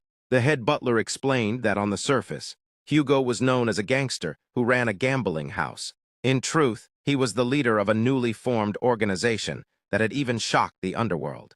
He was not the type of man who would easily submit to serving another. The head butler himself had personally gone to meet Hugo and welcomed him as a subordinate. He praised the astonishing growth of the young master. Sigmund repeated the word growth thoughtfully. His mind turned to Hugo, recognizing him as someone who stood out even in the underworld where cunning and cruelty reigned supreme. Such a man would have been trampled long ago if he relied on empty promises to achieve his dreams. Hugo had seen Lucien's potential and recognized in him the image of a lord worth risking one's life for. Sigmund informed the head butler that, although it was earlier than planned, he intended to open the path for the third child, acknowledging the abilities Lucien had demonstrated. The head butler recognized the significance of those words. Sigmund then declared his intention to begin passing down the family's vision, starting the very next day. The head butler smiled, affirming that it was a proper and decisive choice. He asked whether Sigmund had someone in mind to serve as a swordsman instructor. Sigmund requested that Lord Eisen be summoned. The head butler was visibly shocked by the name. Sigmund remarked that it would be a pity to let such a horn break in old age, and that this would surely become a meaningful time for him as well. After hearing the news that Lucien had become an official successor candidate, Hans started laughing and crying at the same time. Overwhelmed by the revelation, he struggled to believe it and kept repeating that what he had just heard could not be a joke. He emphasized again and again that Lucien had truly become an official successor candidate. Unable to control his emotions, Hans dropped to his knees and sat on the ground, crying openly. Lucien, clearly annoyed by the reaction, tried to stop him and firmly repeated that he had already confirmed it many times, questioning how many more affirmations it would take for Hans to finally believe him. Seeing the situation getting out of hand, Lucien turned to Hugo and told him to do something about the kid. Hugo stepped in, picked Hans up, and asked him to calm down respectfully. Hugo then explained that considering the young master's abilities, this outcome was only natural.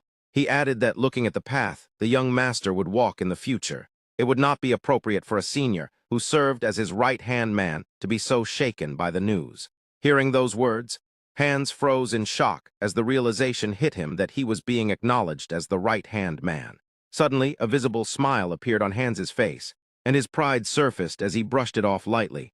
He reacted with exaggerated confidence at the mention of being the right-hand man, shaking it off with a casual shrug, marked by a brief pause and gesture. He then downplayed himself, acknowledging that while he had served the young master the longest, he was still lacking in many areas. He added that with someone as outstanding as Hugo present, he could not possibly claim such a position for himself. Hearing this, Hugo smiled calmly and remarked on how Hans remained humble as always, noting that it was exactly what one would expect from senior Hans. Hans responded with a smile of his own, teasing Hugo by questioning why he kept doing that, and mockingly calling him the left-hand man, Junior Hugo. Watching their exchange, Lucien smiled quietly to himself and reflected that experienced hires truly were different. After that brief thought, Lucien crossed his arms and addressed Hans seriously. He stated that what Hugo had said was not wrong. He explained that before the matter was officially announced within the house, informing only the two of them followed a similar and reasonable logic. Lucien then glanced at Hans, who looked extremely excited. As Lucien observed him, his thoughts turned analytical. He acknowledged that Hans was timid and that his frail nature could become a weakness.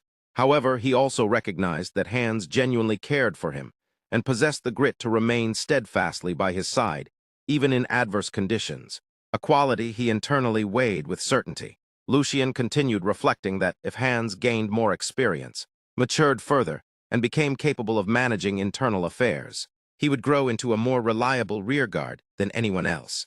His gaze then shifted to Hugo, and his thoughts moved seamlessly. He felt there was no room to doubt Hugo's abilities at all. He concluded that all he needed to do was open a path for Hugo to become a knight. Only then could Hugo's abilities be drawn out to their fullest potential.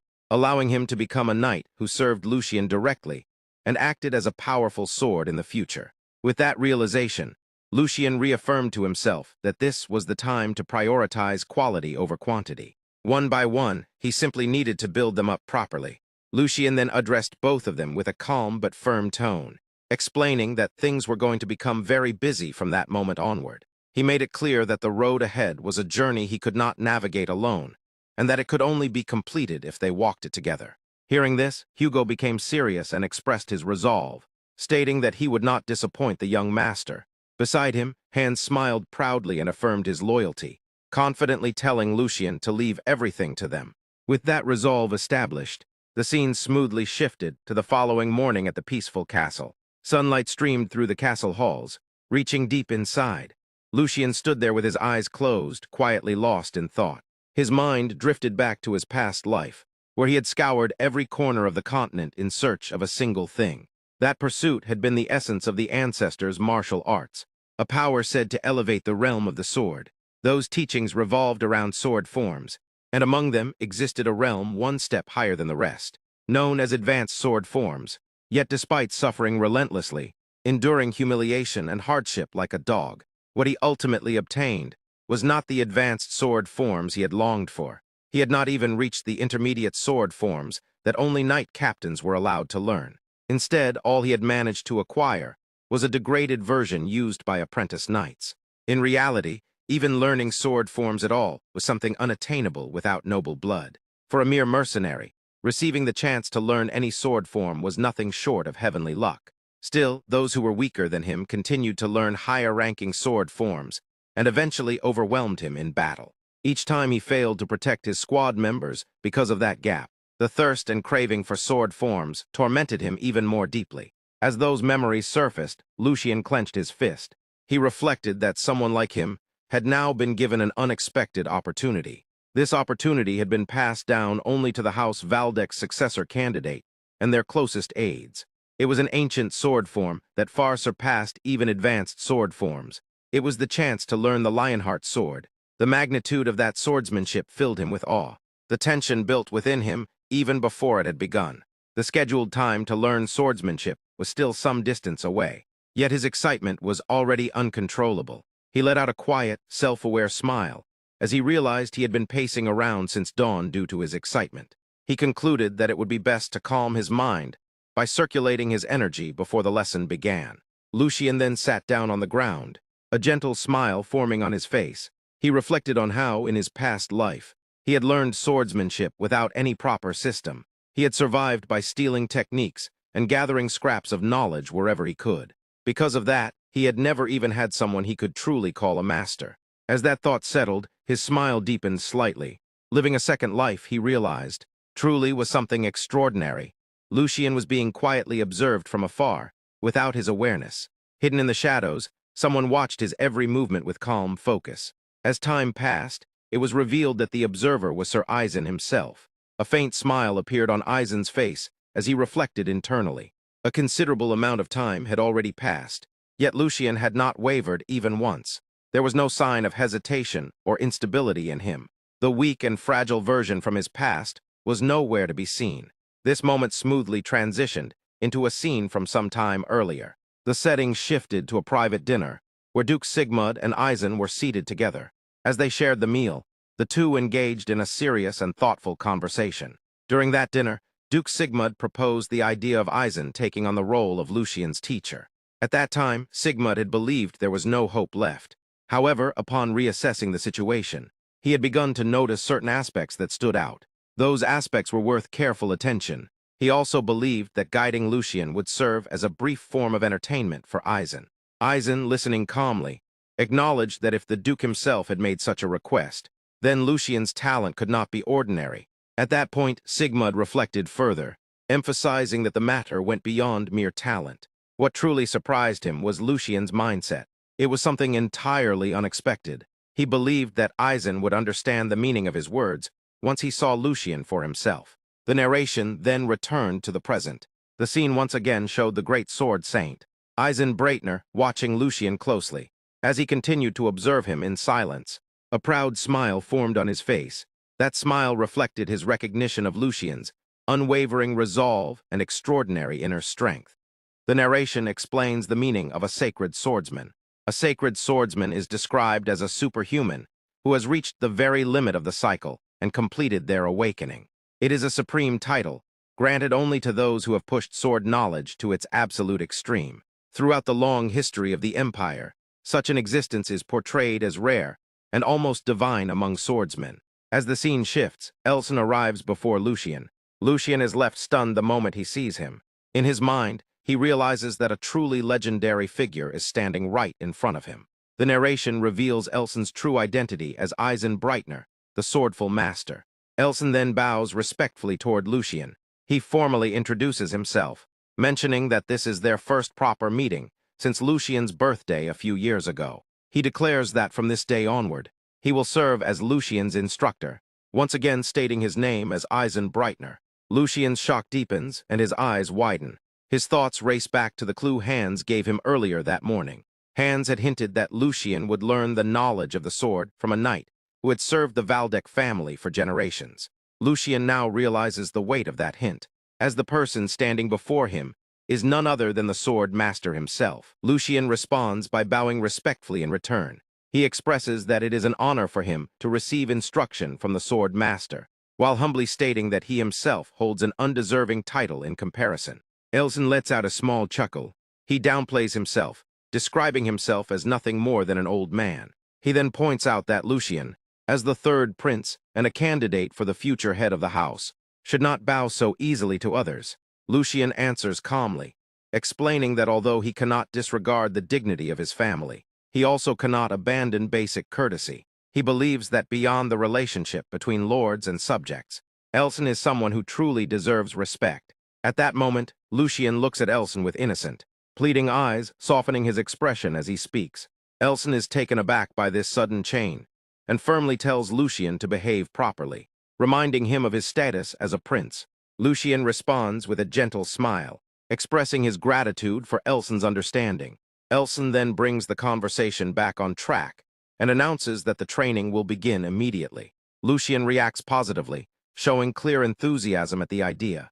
Elson continues by addressing Lucian as the third prince and suggests starting with running at the outdoor training field. Without hesitation, Lucian moves into a running stance and signals his readiness to begin right away. Elson panics at the sight and hurriedly tells Lucian to wait. Lucian reacts with confusion, wondering what the issue is. Elson then explains the reason for stopping him. He points out that Lucian does not seem curious at all. He emphasizes that Lucian has not questioned why they are running, how much he is expected to run, or what the true significance of this action is. Lucian answers with quiet confidence. He explains that he is indeed curious, but believes this is something Elson wants him to understand on his own. He reasons that if there was no need for an explanation, then there must be a purpose behind it. He accepts that a disciple who is being taught should first follow the words of his master. As Lucian speaks, Elson observes him closely. In his thoughts, Elson notes that Lucian's reaction and expression are clearly different from those of other princes. He assesses him further, concluding that there is a high probability that this child holds a pure longing for the sword. Elson realizes that he now understands the meaning behind Lucian's words. Satisfied, Elson accepts his response and instructs the third prince to begin immediately. Lucian smiles and starts running. He moves across the outdoor training field, while Elson keeps a steady watch on him from behind. As Lucian runs, his inner thoughts continue. He reflects that there is another reason he followed the instructions without questioning them. He had already suspected the true purpose of this task. He recognizes it as a test meant to measure the qualities of a disciple, an evaluation of the so-called seeds. He recalls using similar methods in the past, back when he was the leader of a group of mercenaries. He knows that when a novice is given a task that appears trivial, their reaction and attitude alone can reveal a great deal. While running, Lucian glances toward Elson and thinks that Elson has already shown a strong mentality through his earlier response. Lucian smiles again, concluding that only one thing remains to be proven. That final test is tenacity. With that resolve, Lucian pushes himself forward, determined to keep running until he can no longer continue. An hour later, Lucian continues running when a sudden sense of shock passes through him. He feels something unusual happening inside his body. In his thoughts, he realizes that something is wrong. He notes that he has been running for quite some time, yet he does not feel tired at all. The situation feels impossible to him. Instead of slowing down, Lucian accelerates with even more energy. As he runs faster, he senses a strange change. With every step, his body feels lighter rather than heavier. His awareness sharpens, and the sensation becomes clearer. Lucian reflects on his condition. So far, the only thing he has done to recover strength has been drinking bottled nectar. All of the physical activity he has practiced until now has been limited to simple walking. This makes the current situation even more incomprehensible to him. As Lucian continues running, Elson observes him closely and begins to analyze the situation. In his thoughts, Elson recalls that the reason he made Lucian run was only to check his general condition. He admits that he had no high expectations regarding Lucian's physical abilities. However, what he is witnessing now defies all logic. Not a single drop of sweat appears on Lucian's body, and his breathing remains calm and steady. Like the surface of a still lake, Elson realizes that even knights who have trained their mana for a long time would not be able to maintain such a state with ease. He understands that this outcome cannot be normal. At that moment, as Lucian keeps running, Elson steps forward and positions himself directly in front of him. A blue aura begins to radiate from Elson's body as he signals for Lucian to stop running for now. Lucian is startled when he sees Elson standing before him. He becomes shocked by the sudden interruption and struggles to understand what has just happened. Elson then addresses Lucian directly and shifts the focus to the morning's events. He asks about what Lucian did earlier to calm his mind. He specifies that the method used was a cycle rather than simple meditation. Lucian responds by referring back to what occurred at the indoor training camp. He confirms that it was indeed a cycle. He explains that there is nothing more effective for organizing his thoughts than that method. Elson was shocked as he thought that his assumption had been correct. Maintaining his composure, he asked for a moment and stated that he needed to check Lucian's physical condition first. He warned Lucian not to move if he felt anything strange. As Elson reached out and grabbed Lucian's hand, a blue, energetic aura began to flow out from Elson's palm. The energy connected with Lucian, allowing Elson to observe Lucian's aura directly. While analyzing it, Elson tried to understand what he was sensing. As the realization formed, Elson felt genuine disbelief. He had not expected this outcome. Lucian had already reached the same end of the cycle that Elson himself had once reached. But that was not the end. Elson sensed something far beyond his own limits. Lucian was opening a path beyond the level Elson had ever attained. At that moment, Elson fully understood it. This child was opening an entirely new path. The discovery left Elson completely shocked. Sir Ison took Lucian's hands and studied them in complete silence. His fingers moved carefully along the veins, applying slight pressure as he sensed the steady, powerful flow beneath the skin. His sharp gaze narrowed as he analyzed what he felt. After a moment, he quietly asked how long things had been this way. The question came unexpectedly, catching Lucian off guard. He had anticipated guidance, not suspicion. Before he could respond, Ison pressed further, asking more precisely when Lucian had reached the end of circulation. The phrase puzzled Lucian. He repeated it inwardly, unable to grasp its meaning, and asked for clarification. Ison calmly explained that he had just examined Lucian's body. The purity of his mana resembled untouched snow spread across a winter field, clean, flawless, and undisturbed. His internal structure allowed mana to move with perfect efficiency, like a water wheel spinning without resistance. This level of refinement was far from ordinary. Only a rare few martial artists could achieve such a state, and even then, only after dedicating their entire lives to cultivation. Lucian maintained a composed expression. Though his thoughts began to shift rapidly, he had always suspected that something about his circulation was unusual. From the very beginning, it had felt too smooth, too natural. Hearing this confirmed by someone of Ison's stature made his chest tighten. It was far closer to perfection than he had ever imagined. If that was truly the case, there was no longer any reason to conceal it. He himself had questions about his condition, and only someone at the level of a sword saint could possibly provide answers.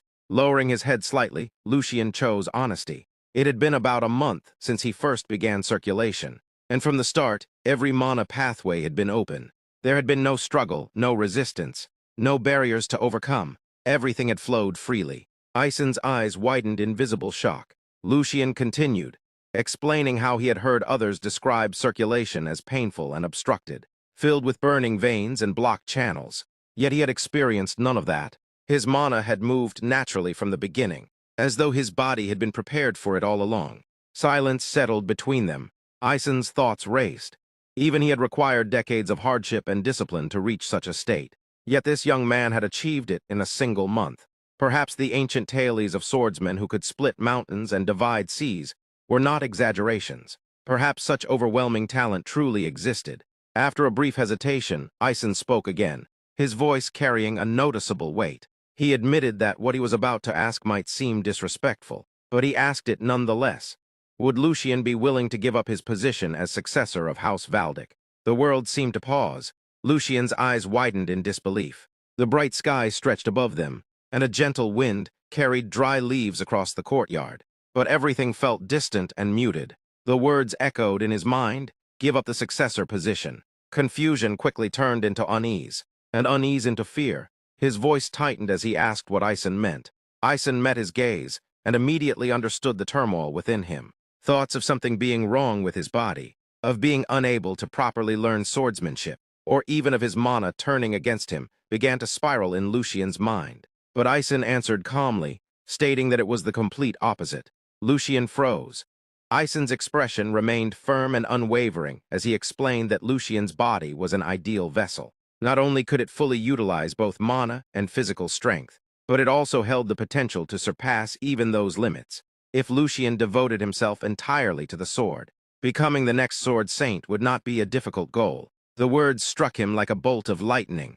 Lucian lowered his gaze to his hands, slowly flexing his fingers. From the beginning, he had known this body was extraordinary, its balance, its strength, its flawless circulation. But this revelation went far beyond anything he had imagined. He had already considered himself fortunate to inherit the Lion Heart Sword, believing it to be his path toward the heights he once longed for in a previous life. That alone had felt miraculous. Now he was being told he could reach even greater heights, not just mastery, but the very pinnacle of the sword. Yet such a path demanded everything. Talent alone would not suffice. It required complete dedication, a life without distraction or divided purpose. Lucian raised his head and asked quietly if that was why he had to choose. Because he could not walk both paths at once. The path of becoming the successor of House Valdic, and the path of becoming a sword saint. Isen nodded without hesitation. That was exactly the reason. More precisely, it was because there was not enough time. Though his cultivation allowed him to stand strong, even at nearly 100 years old, the slow decay of his body could not be ignored. His strength remained sharp, but time was relentless. If he wished to pass on everything he knew while still alive, the years left to him were already too few. Even if Lucian focused solely on the sword, the time would be tight. Lucian's eyes widened slightly. If his memory was correct, Isen had only about 8 years left. The weight of that reality settled heavily within him. There truly was not much time. Ideally, he should accept. It was the opportunity he had longed for across 2 lifetimes, to pursue the peak without restraint, to carve his name into history. But the future he remembered was not shaped by strength alone. The coming years would be filled with chaos, wars between nations, broken alliances, shifting power. Survival would depend not only on strength, but on legitimacy, influence, and authority. Strength could win battles, but it could not control the storm on its own. This was the moment he had once dreamed of, to live solely for the sword. But dreams were not everything. Lucian lowered his head respectfully and expressed his apology. He wished to remain with House Valdic until the end. The offer was far greater than he deserved, and he was deeply grateful, but he could not accept it. His voice remained steady, though something inside him tightened painfully. Isen studied him silently for a long moment before letting out a soft sigh. He admitted that he should be the one feeling ashamed. Perhaps in his old age, he had grown greedy, seeking to leave behind proof that his sword would endure beyond him, wanting to see his legacy carried on by someone worthy. Lucian did not respond immediately. The quiet weight of Isen's regret lingered in the air. Then, carefully, he asked what Isen would do if there happened to be another talented individual besides him. Far from the quiet courtyard, under the blazing sun near a wide farmhouse field, a different scene unfolded. A young noble rode swiftly across open land. The horse surged forward with power, leaping over low wooden fences and weaving through obstacles with precision. Dust rose behind them in swirling clouds. The rider's posture was confident and controlled, his movements sharp and practiced. Behind him, a heavy-set butler struggled to keep up on foot. His face flushed as he shouted into the wind. As he ran, he relayed the confirmed news about Lucian. The rider abruptly pulled on the reins, bringing the horse to a sharp stop, turning with disbelief written across his face. He questioned whether the rumors were truly real. The so-called fool had been acknowledged as a new successor candidate. This young noble was Joshua Valdick, the fourth son of House Valdick. He dismounted and wiped the sweat from his face while the butler, still catching his breath, confirmed everything. The Archduke had officially included Lucian in the line of succession. Not only that, but Lucian was now under Isen's direct guidance and had begun formal swordsmanship training. Joshua's expression darkened. Lucian had already been an obstacle. Building support was difficult enough while living in the shadow of two older brothers. Every alliance required careful effort. Every neutral faction demanded persuasion. Now there was yet another option for them to consider. Anger flared within him. He threw the towel aside in frustration, wishing Lucian had simply remained hidden as before, quiet, useless, and out of the way. The butler nervously urged him to watch his words, but that only fueled Joshua's irritation. How could he remain calm? The fragile support he had gathered could easily crumble. Political loyalty was like glass, once cracked. It could never fully return to its original state. Even the thought of calling Lucian his brother stirred his anger. Though they were only months apart in age, that small difference now carried significant weight. Joshua forced himself to steady his breathing. Anger alone would achieve nothing. As he bit lightly on his nail, deep in thought, he realized he could not remain idle. There had to be a solution. Then, an idea began to take shape. His eyes sharpened. Since Lucian had begun learning the sword, it was only natural that he would soon face a sparring partner. Turning to the butler, Joshua gave a cold, decisive order. The swords to be prepared were not practice blades, but real ones, sharp steel meant for actual combat. The butler froze in shock. A thin, controlled smile formed on Joshua's lips. All he needed was to teach his dear brother a single, simple lesson.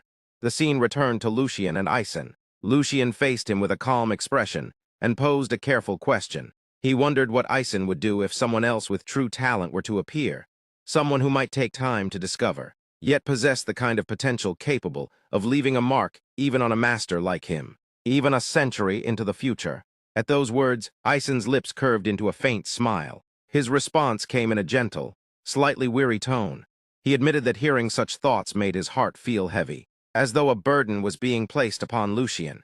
Even so, he expressed quiet gratitude that Lucian regarded him with such consideration. He urged him not to trouble himself further over such matters, and offered his thanks sincerely. Lucian answered with a respectful acknowledgement, but his thoughts ran far deeper than his simple reply suggested. Just as he had expected, Isen likely dismissed his words as unrealistic. Even a renowned swordsman would not easily accept such a claim, especially from someone who had only recently begun training and was now speaking of presenting a worthy disciple. Even so, Lucian remained certain. If he himself was a vessel acknowledged by Isen, then it stood to reason that another such individual must exist, someone equally blessed, a person who, despite a frail body and currently inferior swordsmanship, would one day become the very embodiment of the blade, a figure who would sweep across battlefields like a storm of steel. Sword Demon Felix, the one who would one day stand as Lucian's strongest ally, and the disciple destined to inherit everything Isen would pass down. After some time, the scene shifted once more. Lucian and Isen arrived at the training grounds. The atmosphere was calm, yet carried an undercurrent of quiet tension. Isen began to speak in a steady, instructive tone. Before beginning any lessons on swordsmanship styles, he wished to assess Lucian's current level of improvement. He instructed Lucian to face the wooden training dummy and perform vertical, horizontal, and diagonal strikes. If he had truly practiced circulation, then he should also be capable of manipulating mana. Isen explained each requirement carefully, leaving no detail unaddressed. After a brief pause, he added one final instruction. Lucian was to demonstrate a strike infused with mana. Hearing this, Lucian turned inward for a moment. This would be his first time wielding a sword in this body. He reminded himself to control his strength. At the same time, he recalled that Lucian had studied swordsmanship before, and used that thought to steady his mind. His grip tightened around the hilt. His stance settled. Without hesitation, he delivered a clean vertical strike. The wooden dummy trembled slightly under the force. He followed immediately with a precise horizontal slash, then a sharp diagonal cut. Each movement flowed more naturally than the last. Then he paused briefly and took a controlled breath. Focusing deeply, he began to channel mana into the blade. A surge of energy gathered steadily. It was not only the sword that responded. An intense light seemed to flicker within his eyes, as if energy itself burned behind them. In the next instant, he stepped forward and unleashed the final strike. The mana-infused blade cut through the air with overwhelming force. The training dummy could not endure the impact. It shuddered violently before collapsing to the ground, completely overwhelmed by the power of the blow. Lucian looked at the fallen dummy, a faint smile forming on his face. For a first attempt in this body, he felt he had performed quite well. Quiet satisfaction settled within him as he reflected that, while his movements might not have been perfect, his form should have been decent for a beginner. A small doubt flickered in his mind as he wondered whether Ison might have expected more. Not far away, Ison observed him in silence. His gaze remained calm and unreadable, as though he were measuring something far beyond surface-level technique. After a brief pause, he finally spoke. He admitted that he had already suspected Lucian possessed ability, yet he had still managed to surprise him once again. For a fleeting moment, pride rose within Lucian, only to be extinguished instantly. Ison followed with a blunt judgment. The performance had been pathetic. The words struck harder than any blade. Lucian's eyes widened in shock as his earlier confidence shattered. He struggled to understand, unable to hide his disbelief. Ison met his gaze without hesitation, his expression unchanged. He confirmed his words calmly and continued, his tone steady yet mercilessly honest. He did not know the exact cause, but terrible habits were present in every swing Lucian made. The fundamentals had been ignored. The way he wielded the sword resembled that of a mercenary, someone fighting desperately just to survive. There was an overemphasis on power and speed, but no harmony between body and mana. Because of this imbalance, even a sharp blade became ineffective, and openings appeared in every movement. Then Ison pointed out the final strike. He asked how long it had taken Lucian to infuse the blade with mana. Lucian considered the question carefully before answering honestly. It had taken roughly 1 to 2 seconds. Ison repeated those words in a low, pointed tone, 1 to 2 seconds. Lucian blinked, confused as to why such a brief moment mattered so much. Before he could fully process it, Ison suddenly raised his wooden sword and pointed it directly at Lucian's throat. The motion was swift and precise, leaving no room for doubt. The wooden blade remained steady against his neck as Ison delivered his warning. That amount of time was more than enough for an enemy to kill him. His voice was calm, devoid of anger, which only made the truth cut deeper. He explained that this was the foundation of the lesson. An enemy would never allow such an opening to pass. Only then did Lucian truly understand. He had not even sensed the movement. A cold realization echoed in his mind. He would not have noticed until the blade had already taken his life. The thought sent a chill through him. The difference between life and death could be no more than a heartbeat, or a single careless second. Memories surfaced within him, past battles, moments balanced on the edge of death, the fragile line between survival and defeat. Slowly, he lowered his gaze in acknowledgement before lifting it again. His expression now filled with seriousness. He accepted the lesson firmly. He would correct his habits and reshape his mindset first. Ison watched him in silence, observing not just his skill, but the resolve forming within him. Then he spoke again, his voice firm and unwavering. A talented body alone could not achieve everything. Physical strength by itself could not overcome an experienced mana user. If the body failed to properly support the mana, that energy would only be wasted, creating openings that invited death. Each word carried the weight of hard-earned experience. To draw out the true power of the sword, he continued, mana must rise from the blade in a controlled manner. As he demonstrated, energy began to gather, not violently, but smoothly like a quiet current beneath still water. The air itself seemed to tighten, as the power formed with perfect control. Internal strength and external force, though different in nature, had to merge into a single flow. That was the fundamental rule. True greatness was born from harmony. As he finished speaking, Ison stepped forward and delivered a mana-infused strike toward the training dummy. The attack appeared simple, clean, direct without unnecessary movement. For a brief moment, nothing seemed to happen. The dummy stood still, untouched. Then, without warning, it collapsed into fine dust, scattering into the air as though it had never been solid at all. Ison lowered his sword calmly and looked at Lucian with steady eyes. This, he conveyed, was the path of the sword that Lucian must now walk. A few days later, the scene opens inside the training hall, where swordsmen are deep in an intense practice session. The air is heavy, filled with the sharp, constant sound of steel clashing. At the center, Lucian trains under Isen. His guidance is steady and authoritative, emphasizing that mana flow must remain uninterrupted, just like the precision required in physical movement. In front of him, Lucian struggles to keep pace, pushing himself as their blades collide again and again.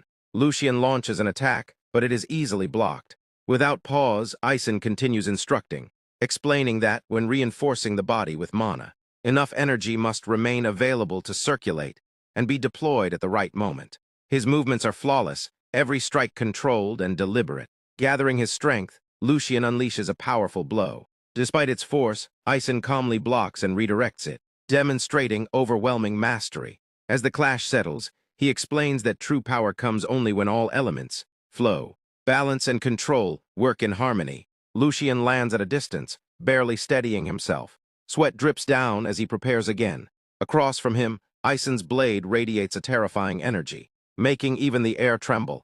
He signals the next step of training, raising the intensity. In an instant, Isen vanishes from his spot and appears before Lucian, moving faster than the eye can follow.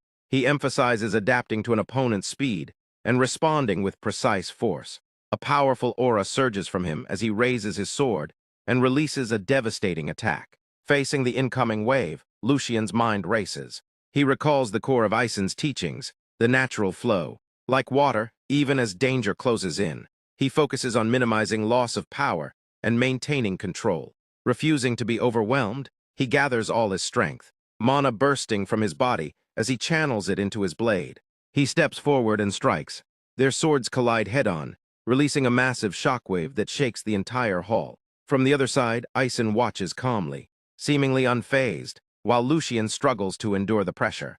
After a brief clash, Isen withdraws his sword and ends the session, instructing Lucian to internalize what he felt. He states that this alone is enough to shape him into a proper swordsman.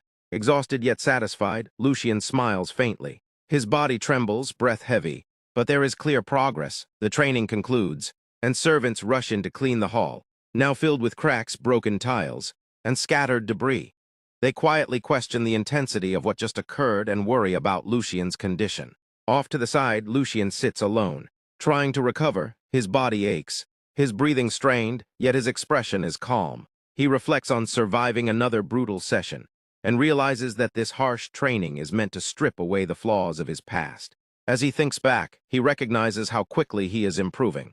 He grows increasingly impressed by Isen's ability to create perfectly tailored challenges and draw out the right responses. It feels almost impossible without complete understanding of his condition. Clenching his fist, Lucian senses mana still flowing within him. For the first time, he truly feels his growth. He realizes that strength is not just about mastering techniques, but about rebuilding the very foundation, refining balance, control, and flow. Lowering his gaze, a quiet thought surfaces. These truths had always been within reach. Brief flashes of his past life appear, unfinished battles, missed chances, and lingering regret of never reaching his peak.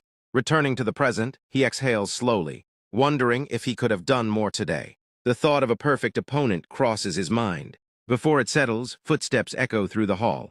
Joshua arrives. He approaches with confidence and greets Isen respectfully. Isen acknowledges him, but mentions he is currently training Lucian, suggesting he return later if needed. Joshua declines, explaining that since Lucian has begun training, he wishes to assist. Turning toward Lucian, a subtle competitiveness appears in his eyes. The atmosphere shifts instantly. What was once quiet exhaustion becomes sharp tension. Lucian slowly raises his head, meeting Joshua's gaze, realizing that the opponent he had just imagined may have appeared far sooner than expected. The training ground slowly falls into silence as tension spreads through the air. Guards and attendants nearby watch closely, their attention fixed on the three figures at the center. The atmosphere feels far heavier than a normal session, as if something far more serious is about to unfold. Isen turns toward Joshua, confusion evident as he questions why Lucian has suddenly been drawn into this situation. Joshua lowers his head politely, appearing respectful and composed. In a calm tone, He explains that certain training methods require sparring to properly apply mana control. As he lifts his head, a gentle smile forms, and he offers himself as the opponent. He then faces Lucian with measured humility, mentioning that recent circumstances have limited interaction between the brothers. This, he presents, is a rare chance to grow closer while improving together. With a respectful gesture, he admits the approach may seem rude, but insists his intentions are sincere. Finally asking for permission, Lucian remains silent, head slightly lowered as if simply listening. Yet inwardly, he finds the situation almost amusing. The children of this household are skilled at disguising intentions. Joshua's words sound noble, but the meaning beneath them is obvious. Lucian's gaze shifts to the sword wrapped at Joshua's side, a real blade. The conclusion becomes clear. Joshua intends to crush an inexperienced older brother in public and elevate his own standing. Looking back at Joshua's smiling face, Lucian understands the challenge is carefully disguised. Refusing would only complicate matters. If Ison acknowledges the match, it will carry real weight. Backing down now would only worsen his position, especially with the pressure surrounding his place in the succession. After a brief moment, Lucian steps forward. The movement immediately draws attention. Calmly, he asks Ison to accept Joshua's proposal. Ison is visibly surprised, not expecting acceptance.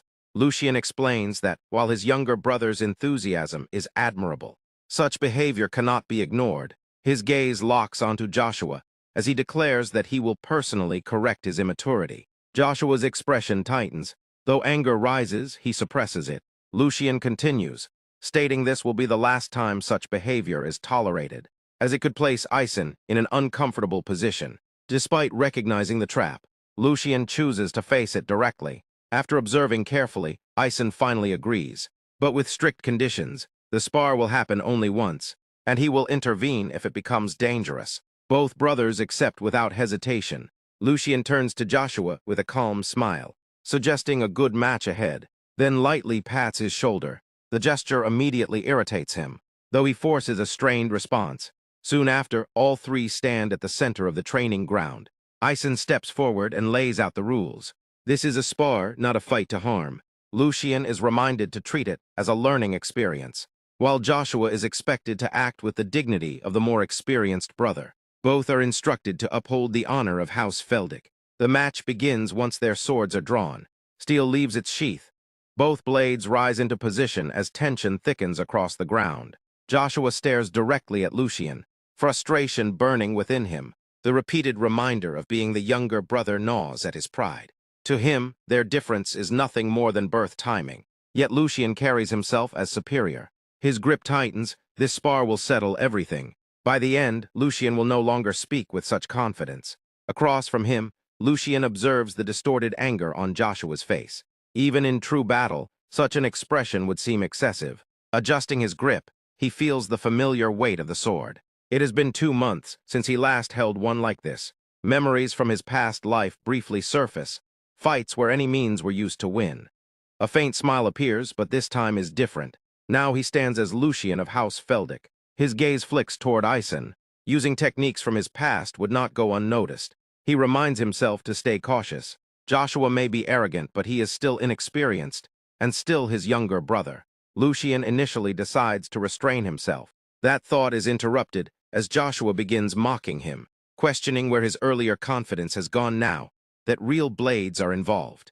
He hints at the danger of accidents and suggests switching to wooden swords if fear has set in. Joshua clearly believes humiliating Lucian will be easy. Lucian watches quietly, then his decision changes. Holding back is no longer necessary. For a disobedient younger brother, only a proper lesson will suffice. Joshua grows more irritated as the reminder of being the younger echoes again.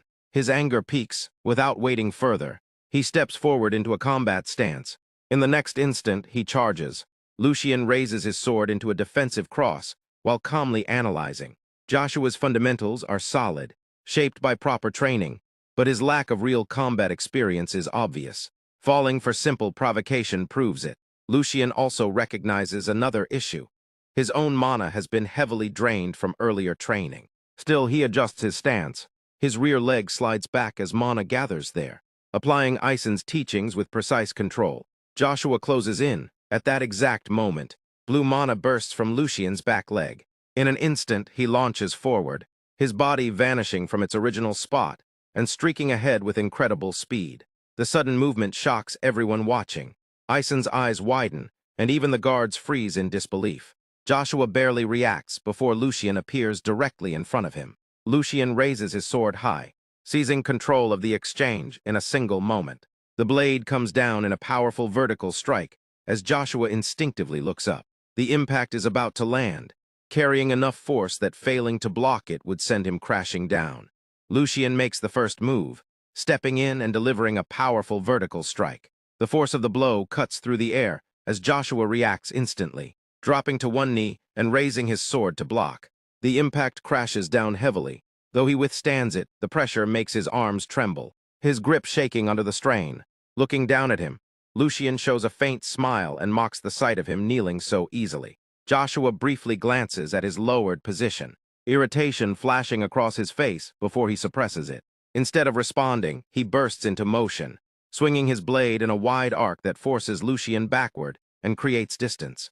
Lucian steadies himself as the gap opens. Joshua advances again, anger rising, dismissing the clash as nothing more than luck and warning that it will not happen again. His eyes glow green as he lunges forward with a horizontal strike. Lucian remains composed, stepping back just enough to avoid the blade. But Joshua continues without pause, chaining another attack into a vertical strike. Lucian blocks, and the sharp clash echoes through the field. Joshua presses forward with an aggressive grin, while Lucian stays calm, analyzing every movement. With precise timing, he redirects the force and breaks Joshua's rhythm. The duel quickly accelerates. Their swords collide repeatedly, each strike flowing into the next without pause. From the sidelines, Aisen and Joshua's butler observe closely. The butler grows uneasy, noting the rising intensity and suggesting the match be stopped. He recalls Joshua's long-standing rivalry with Lucian and fears that emotions may lead to serious harm. Aisen dismisses the concern calmly, explaining that while Joshua is impulsive, he is not foolish enough to lose control completely. What is unfolding is simply an immature outburst. However, he shifts focus, pointing out that the real concern lies elsewhere. Fixing his gaze on the fight, he begins analyzing. Lucian possesses exceptional natural ability but lacks experience, while Joshua has average talent refined through relentless training. Under normal circumstances, Joshua should hold a clear advantage. Yet the fight does not reflect that. Joshua is letting emotion dictate his actions, wasting his advantage. Meanwhile, Lucian endures, observes, and waits patiently for the right moment. Aisen notes that facing a real blade without hesitation requires complete control over fear, something that comes either from ignorance or from someone who has already faced death. A faint smile suggests he believes it is the latter. Back in the fight, Joshua surges forward again. Fueled by arrogance, he mocks Lucian, implying he should have given in earlier. Lucian continues to block, but each clash sends strain through his body, his arms beginning to tremble. Despite the pressure, his thoughts remain sharp. He realizes Joshua is enjoying the fight, driven by the thrill of overpowering him. Pain builds with every strike. Lucian understands his initial plan has failed. He had intended to end the match quickly by provoking a mistake, but Joshua is stronger than expected. His mana is nearly depleted, and he lacks the energy to sustain prolonged defense. A decision forms. He chooses to gamble everything on the next exchange. With a sudden horizontal swing, Lucian forces space between them. Joshua narrows his eyes, sensing something different, but quickly dismisses it after noticing Lucian's exhausted state, his heavy breathing and sweat. Convinced it is desperation, Joshua's confidence surges. He laughs and declares he will end the match, raising his sword and bringing it down in a full-powered strike. Lucian does not move immediately. He watches and waits. At the final moment, his eyes sharpen. This is the opening he wanted. Joshua's strike crashes into the ground with explosive force, sending dust into the air. But as it settles, something feels wrong. Through the dust, Joshua sees Lucian smiling. The realization comes too late. He had committed everything to that single strike, blinded by the illusion of victory and ignoring what would follow. Lucian steps forward, exposing the flaw. The deception had worked perfectly. Joshua tries to recover and retaliate, forcing his sword to move, but the motion never completes. Lucian steps in and pins the blade to the ground with his foot. The force is absolute. Joshua freezes, unable to lift it for the first time. Fear appears in his eyes. Lucian stands over him. Completely in control, he calmly declares his intent, his expression turning cold as he looks down at his younger brother. Joshua's confidence collapses, his voice faltering as he calls out. Lucian raises his sword slowly, making it clear that titles hold no meaning in this moment. Then, without hesitation, he brings the blade down in a decisive vertical strike, leaving everything to be decided in that single instant. News of the duel spreads through the estate almost instantly. Within the mansion, servants gather in quiet clusters, whispering among themselves. One shares the rumor that Lucian had completely overwhelmed Joshua, leaving others confused. It seems impossible. Lucian had only just begun learning the sword. Yet the story gains credibility when it is revealed that Ison himself oversaw the match. Nearby, maids exchange amused gossip while working. They describe how Joshua entered confidently, but left in miserable condition, barely holding himself together. Laughter spreads as the story grows more exaggerated with each retelling. At the center of this rapid spread is Yuko, who moves through the estate at just the right moments, eagerly sharing details. When Angus approaches, Yuko lowers his voice, as if revealing something confidential, then proceeds to describe the duel with even greater intensity. How Lucian dominated and casually disarmed Joshua, leaving everyone stunned. Meanwhile, in his room, Lucian stands by the window, quietly aware of the rumors. A faint smile forms as he reflects on the duel. Joshua's fearful expression returns to his mind, the moment he finally called Lucian his brother when cornered. Without hesitation, Lucian had brought his blade down, splitting Joshua's sword cleanly in two. He had then warned him coldly never to attempt such a challenge again. Terrified, Joshua had collapsed, nodding repeatedly under Lucian's command to understand his place. Back in the present, Lucian glances at a document resting on the table. The outcome should keep the other young masters quiet for now. With internal matters temporarily settled, his attention shifts to something else, the Rogrand family. Soon after, that same document lies before the Duke. Sitting together in the garden, the Duke studies it before looking at Lucian. It contains information from Yuko about a planned meeting in the vaster territory. The Duke frowns at the location, recognizing it as risky despite its reduced importance. Lucian explains that the choice was likely meant to avoid detection. After a moment of thought, the Duke questions Lucian's true motive for bringing this information forward, especially since the matter had been entrusted to him. Lucian answers simply, he needs power. The Duke presses further, questioning what kind of power and whether relying on authority undermines Lucian's claim to prove himself. He argues that true recognition comes only when one achieves results through their own strength. Lucian listens, then responds calmly. If choosing a certain path ensures success, he will take it. The so-called direct path, he explains, is only available to those with overwhelming power. Others must move through the shadows. He rejects the idea that reckless bravery is true courage, pointing out that failure in such a gamble leads to complete loss. To him, the essence of a hunt lies not in the kill, but in what is being protected. As he speaks, he idly picks a flower, continuing that if a threat can be eliminated completely, outside judgment does not matter. In time, those who inherit power will naturally take their place. The Duke listens quietly before giving a small chuckle, acknowledging the answer. He admits it has been a long time since someone spoke to him so directly and praises Lucian's conviction. He then reveals that this was a test, to see if Lucian would waver under pressure. A leader, he explains, must stand firm in their beliefs, or no one will follow them. Lucian realizes this had been intentional all along. With someone like the Duke, there are no shortcuts. As the conversation continues, Lucian asks for support, but the Duke cuts in and clarifies his stance. He will provide the necessary tools, but not in a way that draws attention. Large forces are out of the question. Instead, the Rogrand faction will likely act with a small elite group. Lucian agrees and requests a few skilled knights. The Duke meets his gaze and makes his decision. He will lend him the Black Lions. Leaning forward slightly, he tells Lucian that if he wishes to understand the true weight of authority, then he must experience it himself. 1 week later, Vestra stands in complete decay. Once a functioning city, it has long since lost its purpose. Its streets lie empty, buildings crumbling under years of neglect. Despite being close to Callum, it has no real resources and has been abandoned as a reserve zone, leaving only passing forces behind. The unnatural silence makes it the perfect place to conceal something. As Lucian and Hugo move through the deserted streets, The absence of life becomes obvious. Hugo explains that Vestra's lost value is exactly why it was chosen. No attention, no interference, an ideal location for a trap. While walking, Hugo can no longer hold back his curiosity. He demands to know how Lucien uncovered the plan with such precision. Lucien lets out a brief laugh, pointing out that even Hans remains unaware, making Hugo's secrecy meaningless. He avoids giving a full answer, saying it will come later, and shifts focus to the task ahead. For now, the prey matters most. Lucien confirms whether everything has been prepared. Hugo assures him that the plant has been arranged perfectly according to the false reports. Layout, goods, and details, all carefully replicated to lure the target without suspicion. Everything is ready except one thing: reinforcements. Lucien asks if relying on his father's support troubles him.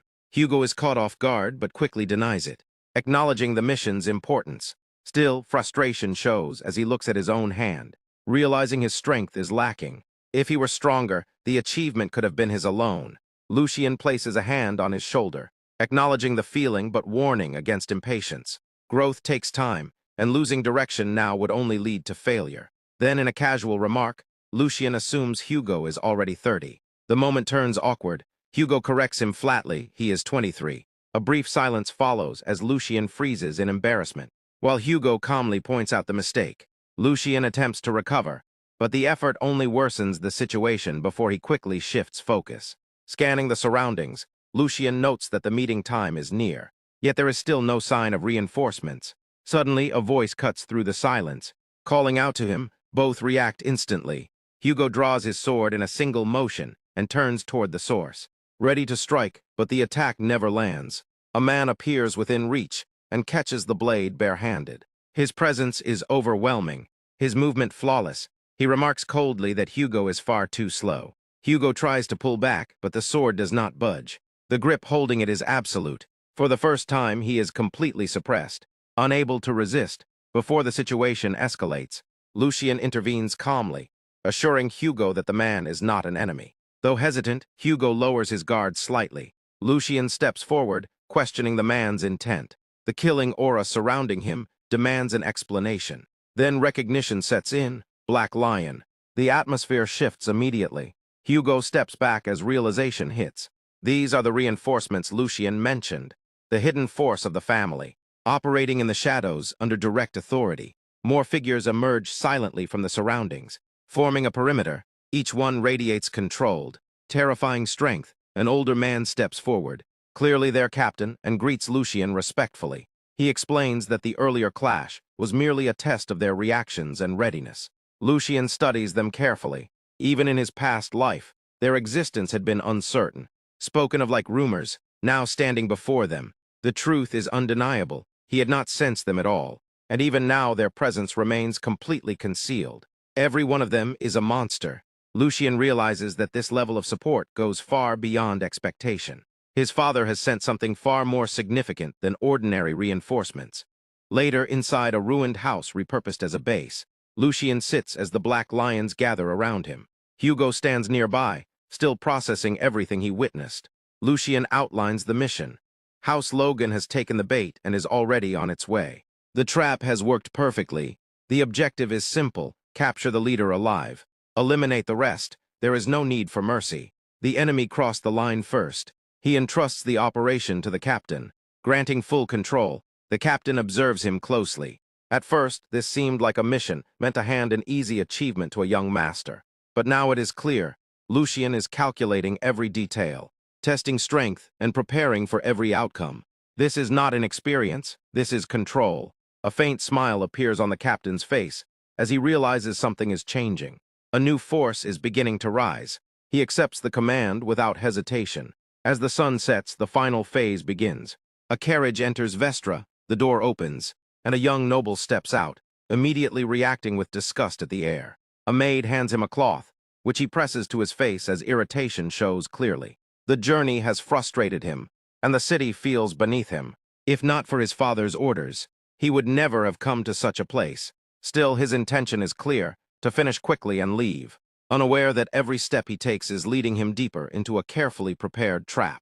The fourth son of House Logan, Pap Logan, has arrived, and from the shadows, unseen eyes lock onto him. The hunt begins. As dusk settles, a boy suddenly rushes toward Philip Logger, who stands surrounded by his guards. He approaches in a panic, apologizing for the intrusion and claiming ignorance of a noble's arrival. Before he can get any closer, a guard raises his sword and threatens to strike him down. The boy freezes instantly, shock locking his body in place as his identity is demanded.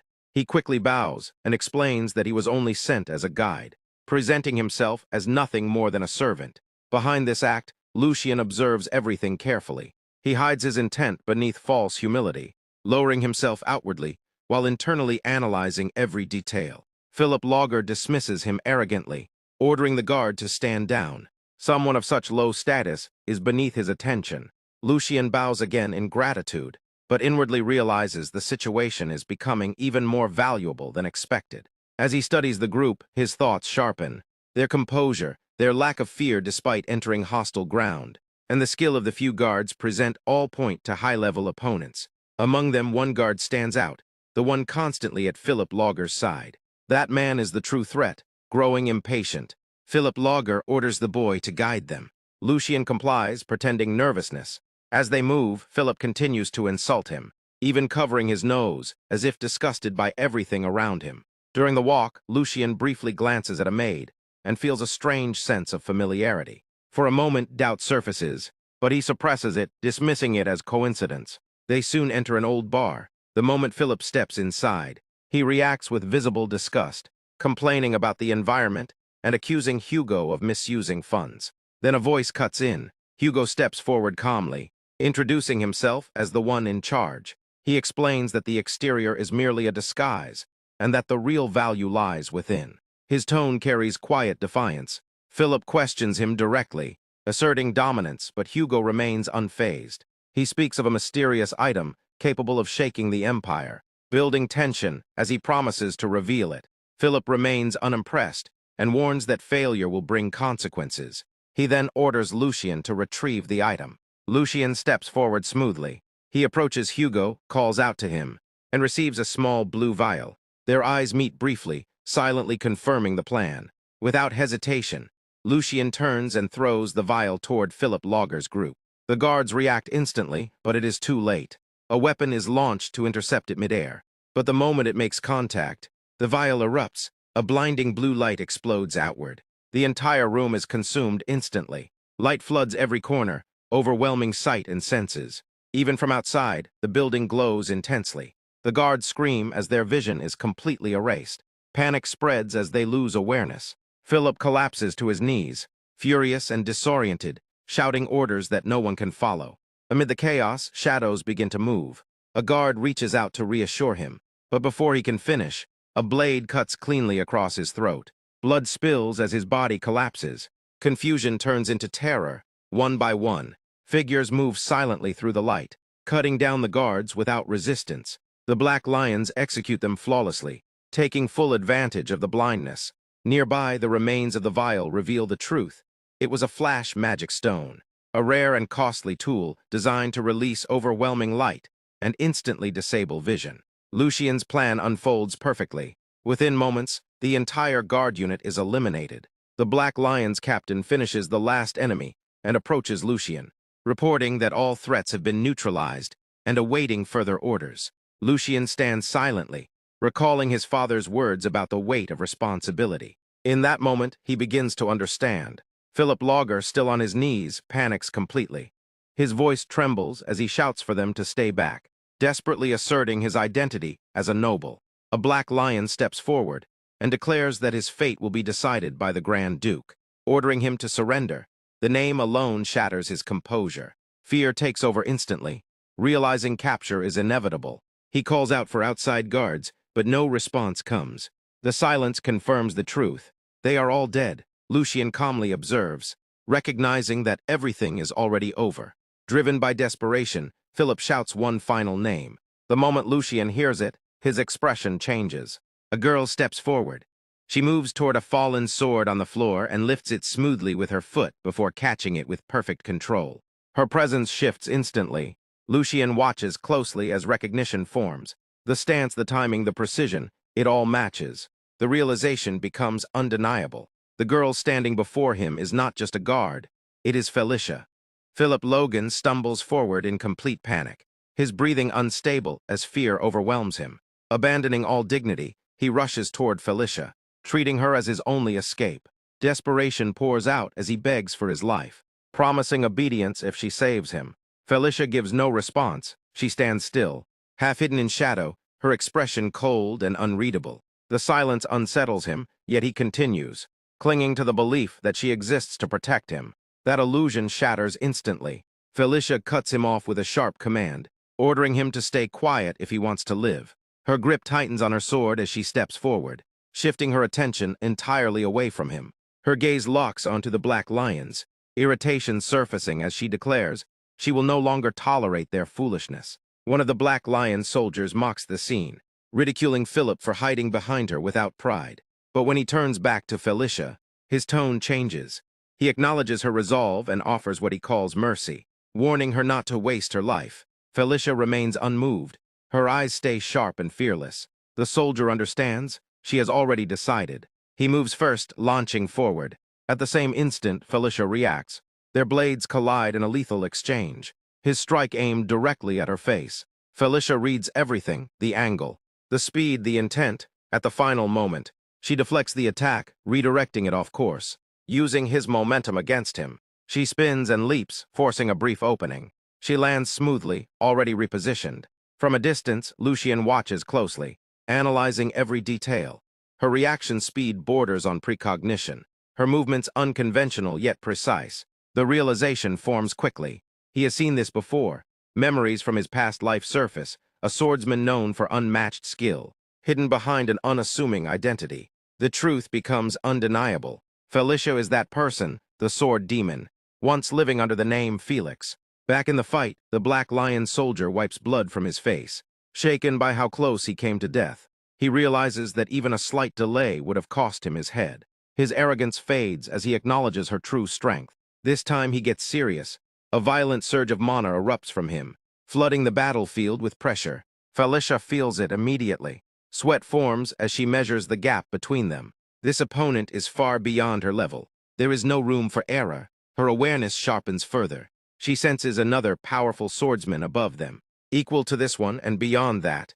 The Black Lion Captain, an even greater threat. The conclusion is clear. There is almost no chance of survival. Even so, she does not retreat. If this is her final strike, she will face it without regret. The Black Lions notice her resolve. Some are impressed that she has not wavered, even now, but their captain senses something deeper, something he cannot yet fully grasp. The tension tightens, both fighters move again, vanishing into motion as they close the distance. Their swords ignite with clashing mana, blue and dark energy, colliding as they commit fully to the next strike. Their eyes lock, each ready to end it. Just as their blades are about to meet, Lucian steps in. His voice cuts through the battlefield with absolute authority, forcing both to stop. The momentum breaks as they instinctively pull back. Lucian stands between them, calm and unyielding, making it clear the fight ends here. One of the Black Lions protests, reminding him of their authority and warning that sparing Felicia will create a dangerous enemy. Lucian remains firm. He reminds them who granted that authority in the first place. Acknowledging their concern, he still rejects it, stating that continuing the fight will only lead to unnecessary death. Behind him, Felicia freezes briefly. She recognizes him, Lucian, the third young master. Lucian steps forward, his gaze fixed on her, taking full control of the situation. He decides to resolve it himself. He proposes a duel. If he loses, she walks away freely. If she loses, she must surrender and lay down her sword. Silence settles as Lucian's proposal lingers in the air. No one speaks. He stands at the center, calm and composed, a faint smile suggesting everything is unfolding exactly as planned. Felicia remains still, confusion tightening her expression. A duel in this moment makes little sense. Before she can respond, Philip Logan erupts from behind. Still hiding behind others, he desperately urges her to accept, his voice shaking as he demands she prioritize his safety. His panic strips away all dignity as he drags up her past, mocking and provoking her in an attempt to force her hand. For a brief moment, her grip tightens. Then everything shifts. Lucian steps forward. Philip freezes mid-sentence as the pressure from Lucian's presence crushes his defiance. Lucian's expression hardens, as he declares that someone like him has no right to speak so lightly about those who risk their lives. His warning is clear, another word, and he will silence him personally. Raising his gaze, Lucian addresses everyone. He declares that everything that follows is his responsibility. No matter the outcome, his promise will stand. He turns back to Felicia and formally introduces himself as Lucian, issuing the challenge once more. This duel will decide everything. The battlefield settles. At the side, an injured black lion questions the decision, pointing out that Felicia had already matched and even wounded him earlier. Her lack of formal training is overshadowed by her instinct, control, and perception. From his perspective, Lucian should not be strong enough to face her. The captain, Raymond, remains calm. He refuses to interfere, explaining that Lucian already understands his opponent completely. Everything being done now is intentional. As the sun lowers, the duel begins. Felicia studies Lucian carefully. He does not resemble any noble she has known. His actions disguising himself, investigating personally, and now proposing this duel defy expectation. Though she cannot read his intent, she reaches a simple conclusion. He should not be able to match her. Still, she accepts the opportunity. If she subdues him, she will leave quietly, as if she never existed. Lucian states his condition if he wins. She will go with him, both take their stances. Felicia steadies her breathing, deciding to end it quickly. In an instant, energy surges through her as she launches forward, her speed explosive.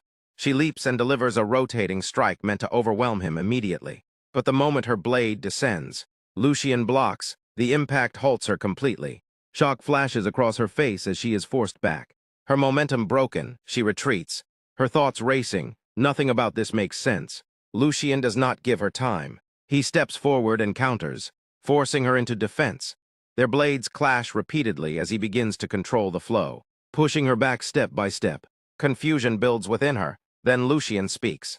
Calm and certain, he explains what she has overlooked. She is already exhausted from earlier battles.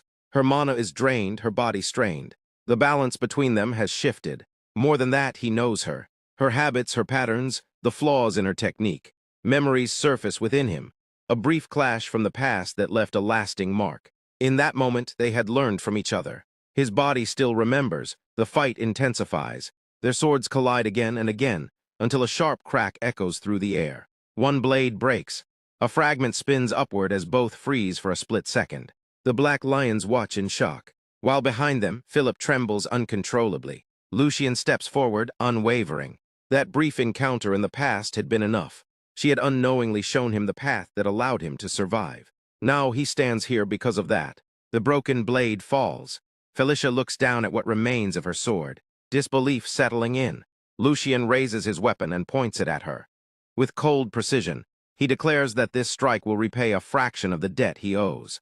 Night fell, and the Duke asked a knight about Lucian, wondering what kind of person he was, and whether he had what it took to uphold House Valdek in the distant future. The knight responded that Lucian possessed an unwavering core. The Duke admitted that he had thought it would be a relief if Lucian simply managed not to get swept up by their pace. But he had not expected such an answer. The knight cautiously asked if his assumption was correct. The Duke explained that the reason he had deployed them for the mission was because the matter had been that grave, and that it was still premature to make judgments regarding the succession. The knight immediately acknowledged his mistake. The Duke dismissed it calmly, saying it was fine, assuming there was no exaggeration in the report. The Duke reflected that it must have been quite an impressive sight. As he read through a letter, he placed his hand on the knight's shoulder and remarked that, if only for the knight's sake, he supposed he could humor the boy for a while. He added that it had been quite some time since they had last shared a drink together. He mentioned that he had recently acquired some fine liquor and invited the knight to join him, noting that it was the vintage the knight always enjoyed and should suit his tastes. The knight smiled and warned that the Duke would soon regret those words, because a single night would not be long enough to hear the full tale of the mission. Morning arrived, and Lucian explained that they were on their way to Kelheim after finishing the mission in Bistra.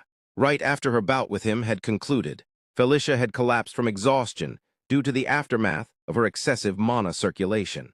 To aid in her recovery, Lucian had sent Felicia and her maids ahead to a nearby city. As for the man who had displayed deep-rooted arrogance of a noble until the very end, Lucian had forced him to dig his vassal's grave with his own 2 hands. hoping he would finally understand the weight of an extinguished life. Soon after, the scene revealed Lucien escorting a purple-haired man in captivity. The man shouted furiously from behind, calling out Hugo and swearing he would never let him get away with this. He accused him of betrayal and questioned whether he truly thought he could survive after such an act. The man then demanded to be treated as a formal prisoner of war, protesting the disrespect shown to a son of House Logren. He questioned whether Lucien was truly intent on making an enemy out of them. Lucien, visibly irritated, cast him a side glance and noted that the man had not grasped the weight of the previous night at all. He then offered a single piece of advice, warning that if the man wished to keep breathing even a second longer, he had better be careful about what came out of his mouth. He reminded him that this was a place where even his high-end mighty father would not dare set foot. Because this was Kelheim, the heart of House Valdek, the man was left terrified. Lucien then returned to his estate with the others, where they were met with an enthusiastic welcome. The people excitedly announced that the third young master, Lord Lucien, had returned after eradicating the evil deeds of House Logren and capturing the ringleader alive. They began calling him the Lion of House Valdek. Seeing this, both Lucien and his companions were shocked. Hugo, stunned, questioned what in the world was going on. Lucien chuckled and explained that he had sent a letter asking for an opportunity to expose House Logren's atrocities, but it seemed his father had decided to give them his full, unabashed support. He encouraged them to stand proud and embrace the welcome, as it was the first great merit they had achieved. Hugo remained stunned. As Lucien entered the Valdek palace, the Duke observed him and remarked to his butler that he must be getting old to throw a victory parade just because his son had asked for one. The butler smiled and responded that Lucien had accomplished something magnificent enough to warrant it. He added that the procession was more than well-deserved. Furthermore, the butler explained that Lucien's letter had not merely been an attempt to solidify his own position. It had been a strategic move to display House Valdek's firm resolve to the people of their territory, and to send a strong message to the imperial family and House Logren. He pointed out that the Duke had also seen this, which was why he had permitted it. The Duke then reflected that the disturbing movements directed at the Empire were becoming alarming. Even the sun that had once seemed immortal, and even the lion's claws that had seemed unbreakable, were beginning to show inevitable cracks. To avoid being swept away by that current, he resolved that he would need to sharpen his edge even more than before. Later, Lucien returned to his room and lay down on his bed. Exhausted, finally feeling alive again, he reflected on how much he had missed this feeling after becoming accustomed to the noble lifestyle. Noting that the Grand Duke had set aside time for a separate report that evening, Lucien realized he had some free time until then. More importantly, he reflected that the mission had yielded far more than he had expected. He had secured Felicia faster than planned, gained a victory parade that would instantly dispel any negative impressions surrounding him, created a strong source of motivation for Hugo's next steps, and even forged a connection with the Black Lions. He recognized that these scattered pieces were coming together to form a single stepping stone, just enough to let him inch closer to the seat of power that had once felt impossibly distant. Lucien smiled to himself, thinking that if those people saw him at that moment, they would be absolutely horrified. Rising from his bed, he decided that was enough organizing his thoughts. He turned his focus to preparing for his next move, smirking as he considered what he was going to extract from the Grand Duke. The scene then shifted at the dining table. Lucien and the Duke sat eating while discussing the mission. The Duke remarked that luck had certainly been on Lucien's side for his first mission. Cross-referencing, the intelligence had confirmed that the child Lucien captured was indeed the Marquis's son. He acknowledged that Lucien had secured the most definitive piece of evidence they could have asked for, and praised him for a job well done, smiling as he spoke. Lucien, hearing praise from his father, smiled and responded with modesty, attributing his success to the Duke for lending him such a razor-sharp blade like the Black Lion's. However, Lucien then shifted the conversation, asking what would happen to Philip Logren, noting that surely the Marquis would not simply sit idly by and watch his own flesh and blood die. The Duke replied that it remained to be seen, describing Bernhard Logren as a snake of a man who would not hesitate to weigh his own child against the status of his house.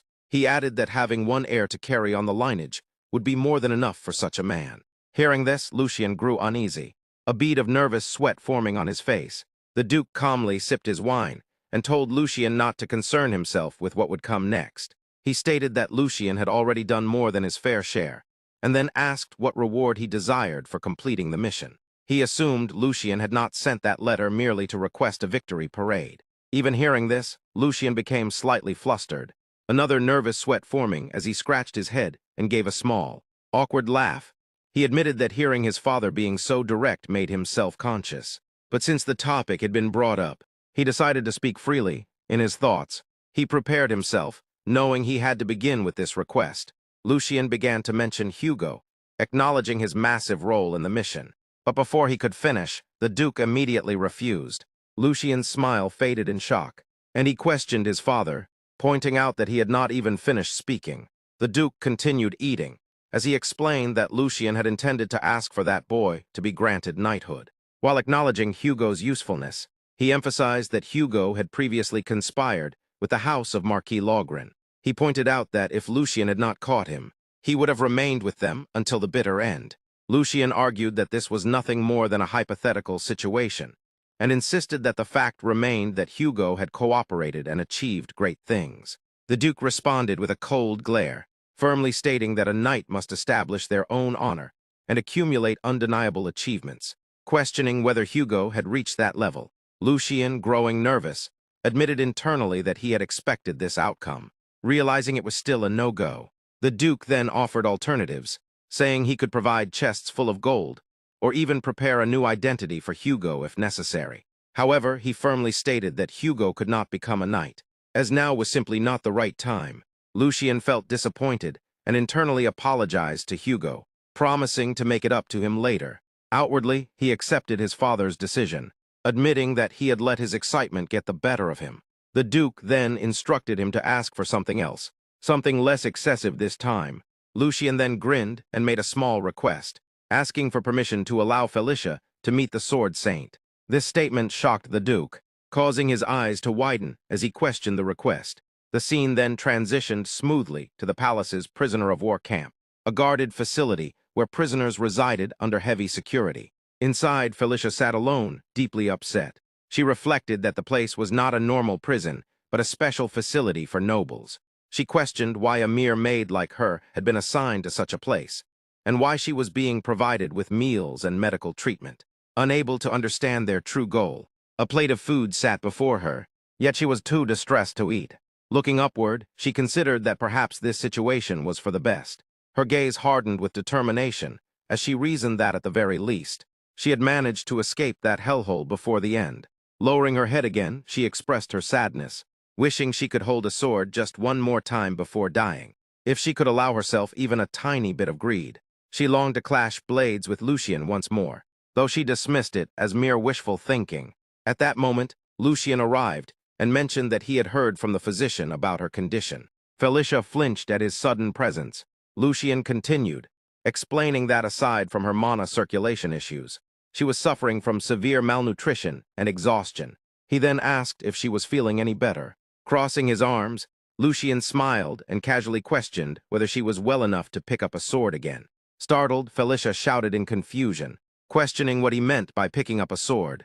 Lucian responded casually, asking if she intended to remain there forever, and remarking that prison life seemed to suit her better than he had thought. He then picked up bread from her plate and ate it while explaining that this was not why he had gone through all the trouble to bring her there.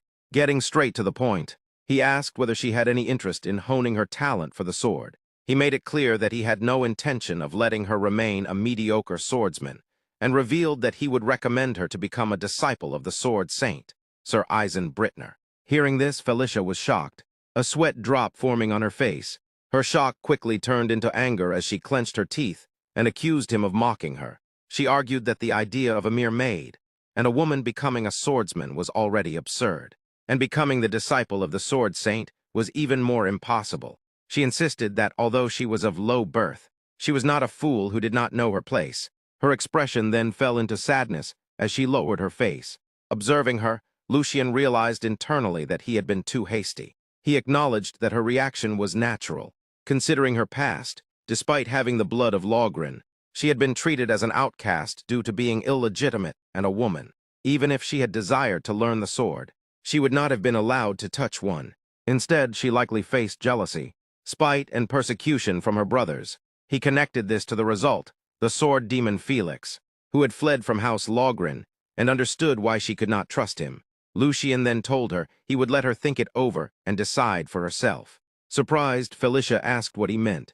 As he began to leave, Lucian explained that he was placing the freedom of choice in her hands. He mentioned that he might be leaving that day, and asked her to remember one thing. He told her never to give up on the sword, stating that she looked the most like herself when holding one. Felicia was stunned, her eyes widening as his words echoed in her mind. She repeated the thought to herself, realizing that even her own kin had stripped the sword away from her. Overwhelmed, she got up from her bed and called out to Lucian, asking if she truly had the right to pursue that path. Tears streamed down her face as she questioned whether she could focus on nothing but the sword, free from all constraints. Lucian glanced back at her and affirmed that if that was what her will desired, then it was her right. He extended his hand toward her and swore it on the name of Lucian Valdek. At that moment, Lucian recalled a memory from his previous life. He remembered a quiet moment beneath a tree, where he sat alongside another knight and reflected on a past conversation with Felix about his dream. In that memory, he observed how most people simply longed for an ordinary, decent life, yet he felt certain that Felix was not like most people.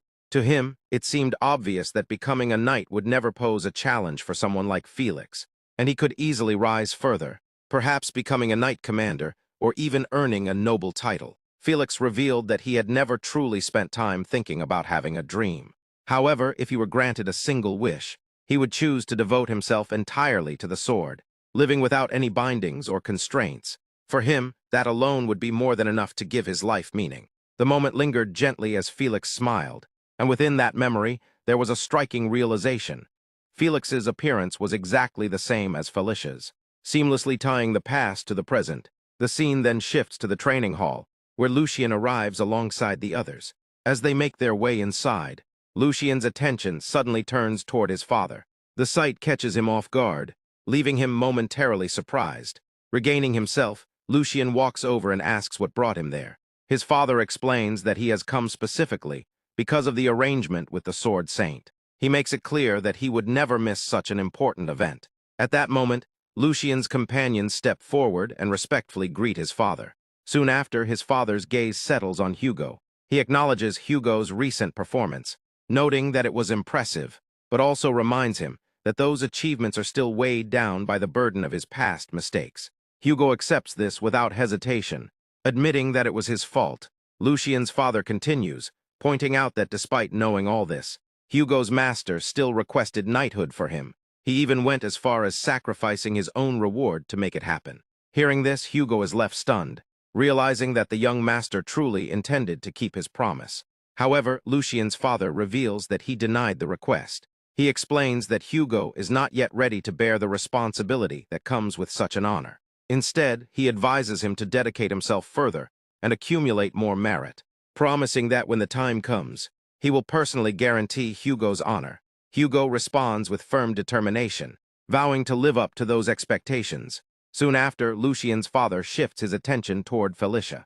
Observing her closely, he reminds her that having been born and raised in that place, she should understand better than anyone what Lucian is risking for her sake. He points out that the succession has not yet been decided, and warns that if she fails to prove her worth, Lucian will be judged harshly by the world and seen as a man blinded by desire. As Felicia prepares to respond, Lucian steps in before she can say anything. With a calm smile, he answers on her behalf, expressing complete confidence in her worth. He acknowledges that others may doubt his decision and even call him a fool for now. He admits that even Felicia herself might still be uncertain, but declares that this uncertainty will end today. He firmly believes that everyone is about to witness her true value, seeing her not as she appears, but as a hidden gem restrained only by status and gender. As the moment settles, Lucian reflects inwardly. He realizes that this was no coincidence. The Archduke had been waiting there from the beginning, observing the vassals his son had chosen. It becomes clear that he came to witness this moment personally, hoping that his son's first attempt to rise would be supported with just enough encouragement to help him succeed. As the moment in the training hall comes to a close, the Duke begins to leave alongside his butler. While walking away, he expresses his confidence that the truth will soon reveal itself. He then instructs them to prepare for facing the Sword Saint. Lucian bows respectfully and expresses his gratitude for the permission. The gesture mirrors the way he once bowed and thanked his teacher in his previous life, creating a quiet sense of familiarity. With that, time transitions smoothly into the next morning. The setting shifts to the arena, where the Sword Saint arrives. Present there are the Duke, Lucian, and Felicia, all gathered for the awaited event. The Sword Saint greets the scene with a light laugh, acknowledging not only the presence of the third young master, but also the Duke himself. In response, the Duke explains that this is an important occasion for the family. As a knight, he admits that he could not suppress his curiosity. At the same time, he makes it clear that there is no need to be concerned about his son's reputation, and urges that the judgment be carried out with complete strictness. Lucian stands with a confident smile, expressing that this is exactly what he desires as well. He emphasizes that only through such strict judgment will the promise made that day hold any true weight. Hearing this, the Sword Saint grows silent for a moment. Lucian's confidence reminds him of something, and after a brief pause, he agrees. He declares that since both of them insist, he will proceed with the utmost seriousness. These words leave Felicia slightly nervous. Soon after, she steps forward and stands face to face with the Sword Saint. As she faces him, she feels a subtle unease. In her thoughts, she acknowledges that he truly is the Sword Saint. Simply standing before him makes her feel the very air around them shifting. Despite her nervousness, Felicia politely introduces herself in a low voice, expressing that it is an honor to meet him and stating her name. In response, the Sword Saint turns slightly and draws his aura-infused sword, from which a green energy begins to emerge. He dismisses the importance of her name, stating that only her sword will speak for her. He makes it clear that her name can come afterward. With that, he instructs her to draw the wooden sword, signaling the beginning of the trial. From above, Lucian and the Duke observe everything closely. As Lucian watches, he realizes that the test has now begun. His thoughts follow the situation carefully. He notices that mana has been compressed into the tip of the wooden sword and driven deep into the ground, nearly twice as deep as normal. He understands that it would be difficult for Felicia to pull it out using raw strength alone. However, he also knows that if she uses proper mana circulation, it should not be a problem. Even so, a sense of concern lingers in his mind. Down below, Felicia reaches for the wooden sword. As she grips it, nervousness fills her thoughts. She reminds herself that this is a once-in-a-lifetime opportunity. She considers focusing her mana into her hands, telling herself to be careful, just like Philip once was. As her grip tightens, a blue aura begins to emerge from her hand. Gathering her resolve, she swings and pulls the sword free. A sense of joy immediately follows. She realizes that she succeeded, having drawn the sword without any difficulty. She eagerly looks toward the Sword Saint, waiting to know what she should do next. At first, the Sword Saint remains silent. Then he calmly decides that this is enough and sees no need to continue further. Felicia is left confused by this sudden conclusion. She cannot understand what he means by stopping so soon. The Sword Saint observes her reaction and notes that she clearly does not understand the reason. Felicia admits her confusion, realizing that all she did was pull out the sword as instructed. At that moment, the Sword Saint takes hold of her wrist and begins to explain. He reveals that the reason is clear from her internal state. He points out that she ignored proper mana circulation out of fear of pain.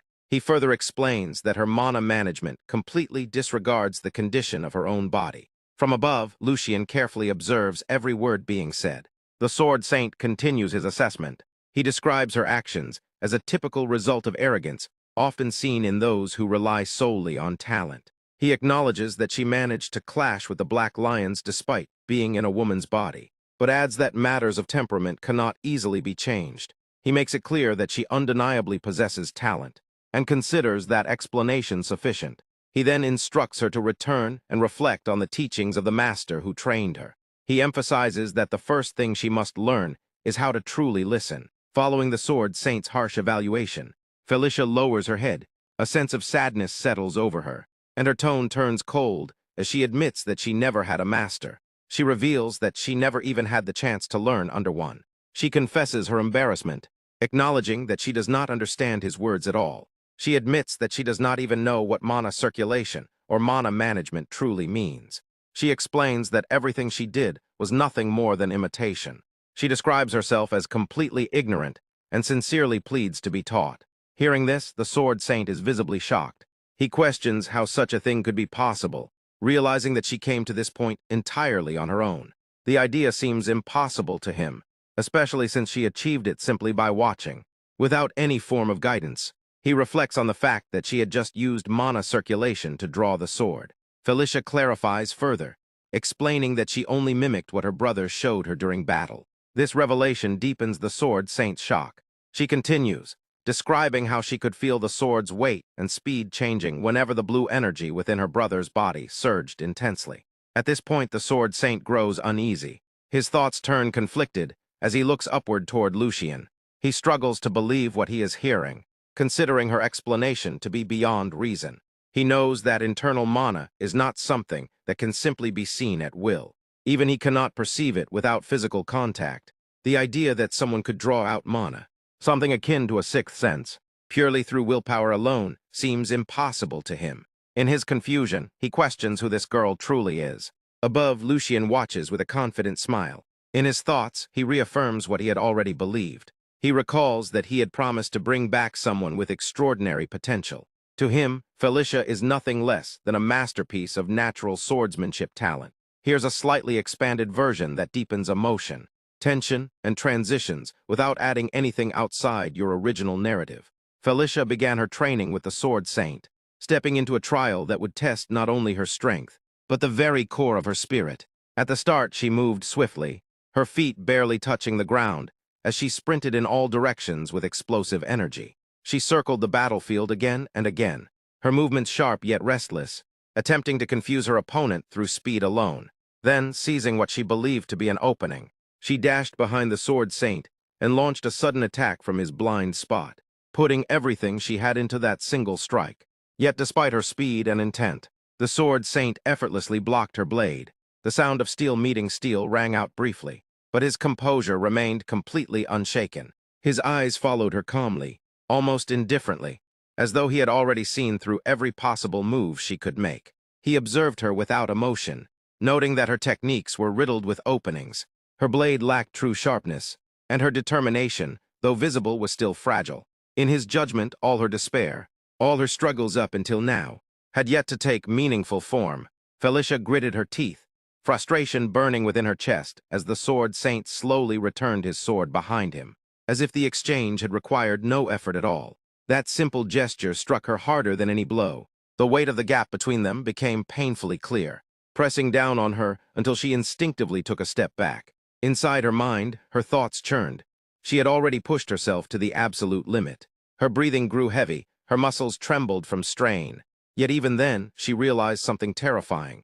Even if he were to stand still, even if he were to die, her sword would not be capable of leaving a single mark on him.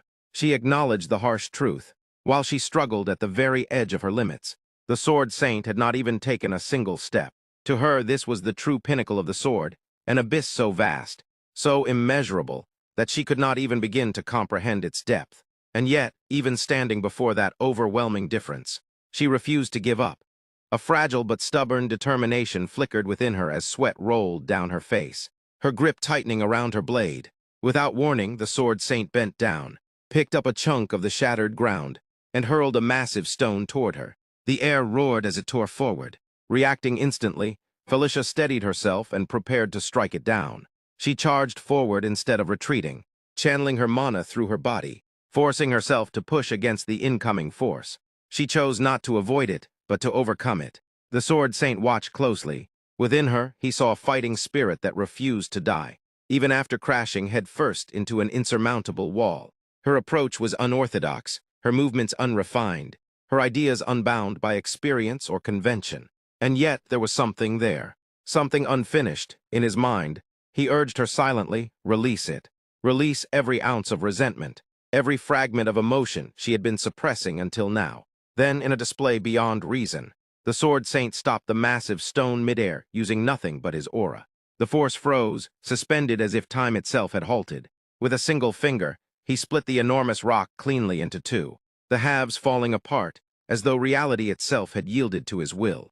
In response, Felicia gathered every last fragment of strength remaining within her. Ignoring the pain tearing through her body, she launched herself forward once more. A scream burst from her chest, raw, desperate, unrestrained, as she poured everything into her attack. At that same moment, The sword saint let out a powerful roar, and within that instant, Felicia saw it.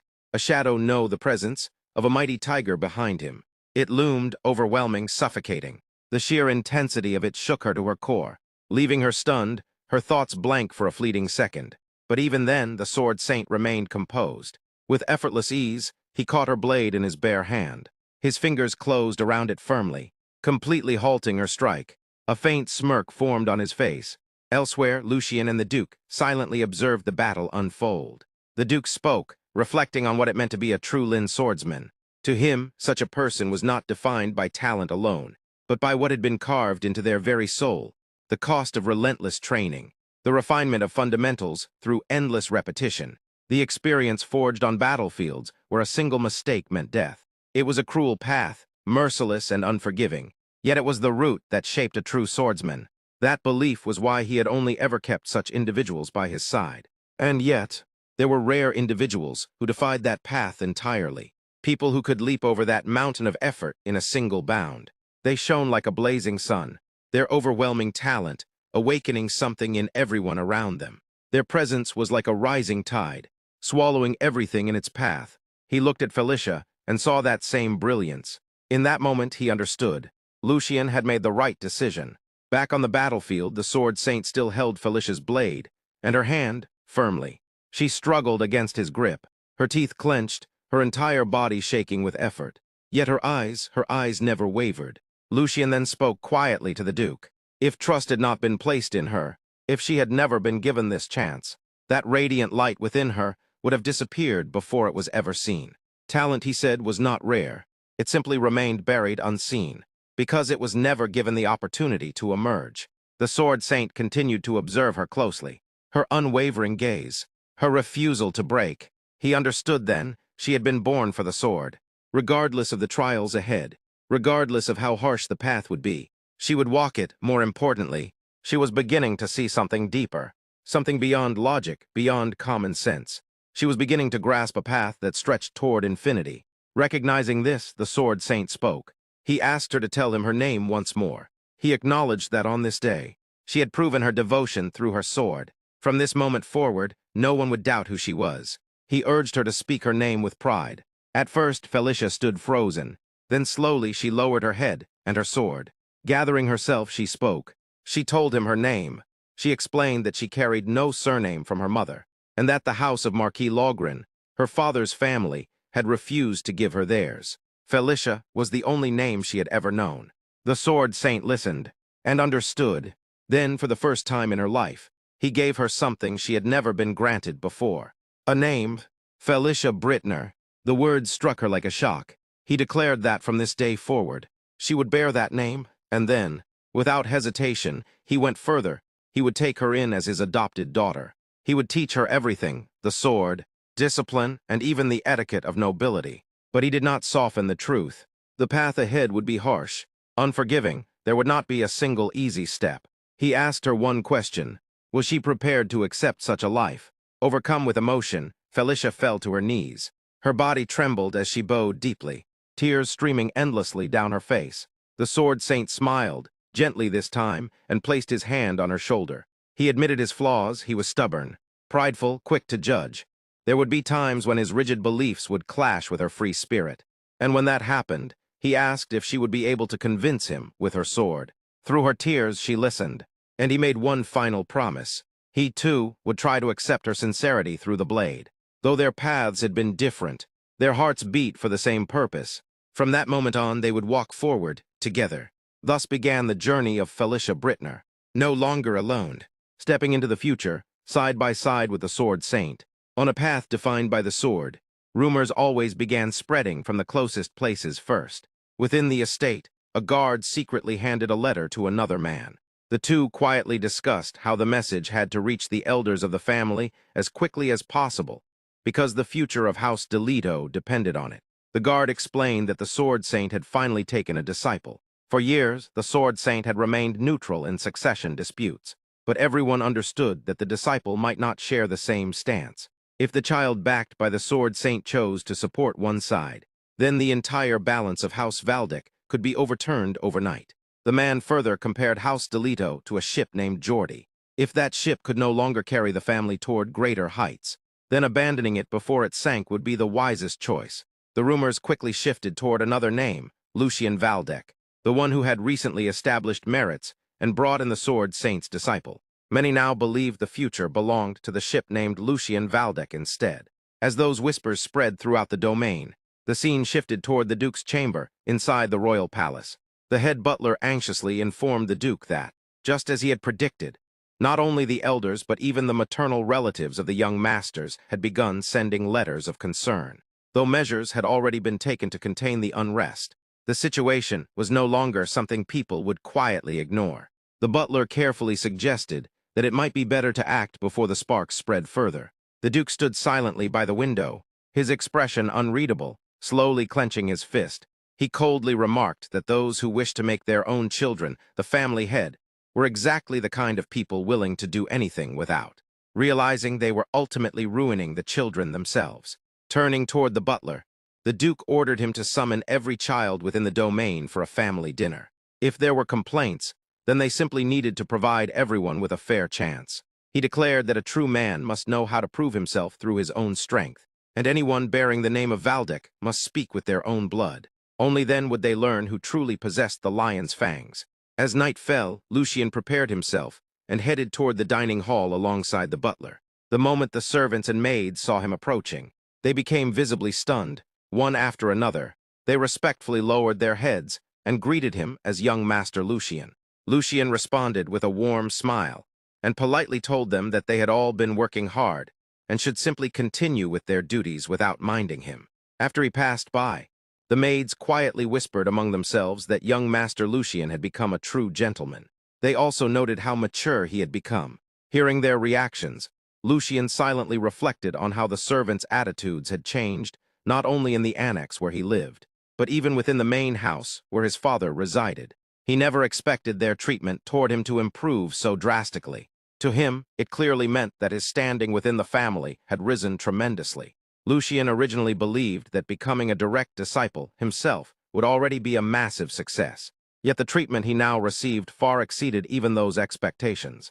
And now that Felicia had personally met the Sword Saint, Lucian could hardly imagine what kind of monster she would eventually become. Reaching the doors of the dining hall, Lucian calmly adjusted his collar and smiled confidently. He understood that it was finally time to begin doing his own job as well. The moment he opened the doors, he found both his older and younger brothers already seated at the table. Neither of them looked pleased to see him. Their fists tightened, while frustration and hatred filled their expressions. Grinned inwardly as he observed their faces. Just as expected, both of them looked miserable. The butler politely pulled out Lucian's chair for him. After taking his seat, Lucian mockingly commented on how wonderful it was to see everyone gathered together again after such a long time. He sarcastically remarked that it was truly unfortunate how difficult it was for brothers to even see each other's faces, specifically directing the comment toward Geordie. Geordie responded with a grin of his own, warning Lucian that recent events seemed to have made him overly triumphant. He questioned whether that luck would continue following him forever, and reminded him that nothing had truly changed. So Lucian should watch his behavior carefully. Lucian immediately burst into exaggerated applause and pretended to admire Geordie sincerely. Acting overly touched, he declared that, as expected, brother Geordie was the only one truly looking out for him. He dramatically thanked Geordie for somehow realizing that he had been feeling overly excited lately. Lucian then mockingly claimed that he completely understood Geordie's intentions. Even if Geordie's words sounded harsh, Lucian insisted that it was all supposedly for his own sake. Continuing his sarcastic attack, Lucian brought up the recent commotion at the training grounds, praising how decisively Geordie had cut ties with Sir Henwet Ever and displayed the image of a true lord. Lucian then mentioned the money embezzled by the former head maid Jenny, and sarcastically praised Geordie for generously compensating her while even providing an additional allowance. Lucian mockingly questioned how he could possibly fail to understand such kindness from brother Geordie. Then, as though suddenly remembering something important, he casually asked whether Jenny was doing all right. He coldly added that he had personally stopped just before killing her. Hearing those words, Geordie's fists trembled violently while fury twisted across his face. Unable to endure the humiliation, Geordie furiously shouted at Lucian for daring to speak that way. Meanwhile, the youngest brother silently observed the situation. In his mind, he criticized Geordie for helplessly allowing Lucien to dominate the conversation. He believed that if Geordie could not properly fight back, then he should have simply remained silent instead of unnecessarily boosting Lucien's momentum. The younger brother decided he could no longer leave the situation alone. Suddenly standing up, the youngest brother slammed his hand against the table and angrily accused Lucien of crossing the line. He argued that Geordie had merely warned Lucien to restrain himself, so his excitement would not lead him into mistakes. In his eyes, Lucien's sarcastic mockery toward Geordie had gone far too far. He demanded that Lucien immediately admit his mistake and apologize to his older brother. Lucien only grinned in response, acting as though he had simply been trying to lighten the mood. Then, with a mocking laugh, he remarked that this was exactly why people could never afford to be nice. The younger brother's grin instantly disappeared, while nervous sweat rolled down his face. Scratching his head casually, Lucien coldly remarked that they should have engaged in a much deeper physical dialogue that day. Looking at the younger brother now, Lucien stated that it was obvious he still had not come to his senses. Lucien then pointed directly at the younger brother with a disgusted expression and harshly asked whether he could not even read the room. Lucien reminded him that he had only tolerated his behavior because he was the youngest sibling. Yet the boy now seemed to believe he could do whatever he wanted. Lucien finally threatened to show him what true terror actually looked like. The younger brother immediately began trembling in fear. At that exact moment, the Duke suddenly entered the dining hall. His presence alone caused all three brothers to flinch, before quickly standing up to greet their father respectfully. The Duke calmly observed them, before remarking that they certainly seemed to possess an excess amount of vigor they could not control. He then noted that even during a rare family dinner, his sons were still raising their voices at one another. However, rather than criticizing them, the Duke stated that such vigor was necessary. After all, he had already planned to send all of them to the battlefield anyway. The shocking declaration instantly left Lucien and his brothers completely stunned. During dinner, the Duke sat together with his three sons and brought up the matter of the Empire Liberation Alliance. He explained that the remnants of the vassal states had gathered together with the intention of breaking free from the Empire's rule. Their forces had been instigating local rebellions and had even begun assassinating nobles without hesitation. To the Duke, they were nothing more than a thorn buried beneath a fingernail. He then revealed that a few months earlier, traces of the alliance had been discovered in the border region of Bornholm. Because of that, the firstborn son, Tristan, had been sent there to crush the rebellious movement before it could grow any further. Since then, several clashes, both large and small, had taken place, though none had been serious enough to completely shake the situation. However, the Duke soon mentioned that he had recently received a report far too important to ignore. The moment those words were spoken, all three sons became visibly uneasy, sweat forming across their faces. The Duke then revealed the true issue. Signs of a monster migration had begun appearing in Bornholm. Hearing this, Lucien immediately realized the gravity of the situation. In his mind, he reflected on how a monster migration was far more dangerous than he had originally expected. It was a phenomenon where a certain monster population multiplied abnormally before abandoning their established territory in search of prey. Depending on the scale and the type of monsters involved, the level of danger could vary drastically. Lucien also remembered that, according to recorded history, the worst monster migration had completely wiped out an entire castle along with 10 surrounding villages. Even so, the Duke clarified that it was still too early to conclude that this was truly a full-scale monster migration. The migration cycle normally occurred once every 50 years, while the previous migration in Bornholm had already been suppressed only 20 years ago. Despite that explanation, Lucien understood that the burden on the eldest brother must still be enormous, especially while dealing with the rebels at the same time. He quickly realized that this was the reason their father intended to send one of them to the battlefield. With a faint smirk, the Duke confirmed exactly that. He declared that one of them would have to clear away the dark clouds hanging over Bornholm and asked if anyone was willing to step forward and assist their eldest brother. Those words immediately irritated Geordie. Grinding his teeth in frustration, he realized that this so-called volunteering was voluntary only in name. Since their eldest brother already controlled the battlefield, there was no possibility of taking command away from him. At best, they would merely become supporting figures. Even if they managed to accomplish something significant, all the credit would still end up going to Tristan. Even while hiding his frustration behind a fake smile, Geordie calmly suggested that perhaps it was unnecessary for one of them to personally step forward. Since none of them possessed proper battlefield experience yet, he believed it would be more efficient to dispatch knights instead to support the eldest brother. After presenting his argument, Geordie turned toward the youngest brother and sought his agreement. Caught off guard, the youngest son nervously agreed. Although he claimed he wished to help if possible, he also admitted that the second brother's suggestion seemed like the proper approach. Lucian, however, immediately pointed out the flaw in that plan. He explained that deploying additional troops from their territory at this moment would likely provoke the surrounding lords near Bornholm. If they were not careful, those nobles could easily misunderstand the situation and assume the family was using the rebellion as an excuse to pursue hidden political ambitions. The youngest brother was immediately shocked by Lucian's explanation. He realized that the surrounding lords could suspect House Valdek of using the rebellion as an excuse to launch an invasion. The thought alone filled him with anger. In his eyes, it was outrageous for anyone to harbor such suspicions toward House Valdek. He believed that even if those nobles dared to make such ridiculous accusations, a simple warning should have been enough to silence them. To him, there was no reason for their family to walk on eggshells around insignificant lords. Lucian responded with a cold death glare and calmly admitted that the youngest brother was not entirely wrong. However, he then pointed out the true danger behind the situation. Even if the surrounding nobles could be ignored, there was still the possibility that the emperor himself might briefly develop the same suspicions. On top of that, the Marquise's faction could seize the opportunity and exploit the situation for their own political advantage.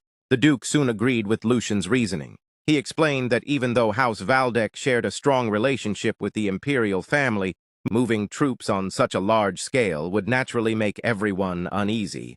Furthermore, if conflict were to intensify, His Majesty would undoubtedly be placed in an extremely difficult position. After laying out the situation, the Duke asked what solution they should pursue instead. Hearing this, Geordie quietly gritted his teeth in frustration, while the youngest son also looked disappointed. The Duke then turned directly toward Lucian. Although officially deploying troops was impossible, he explained that they still needed military strength prepared for unforeseen circumstances. They needed a method capable of stabilizing the region without creating anxiety or tension among the surrounding lords. With that in mind, the Duke asked Lucian for his thoughts. Lucian quickly reached a conclusion in his mind. To solve this issue, they needed fighters with plenty of combat experience. They also needed people willing to move purely based on conditions, rather than political interests.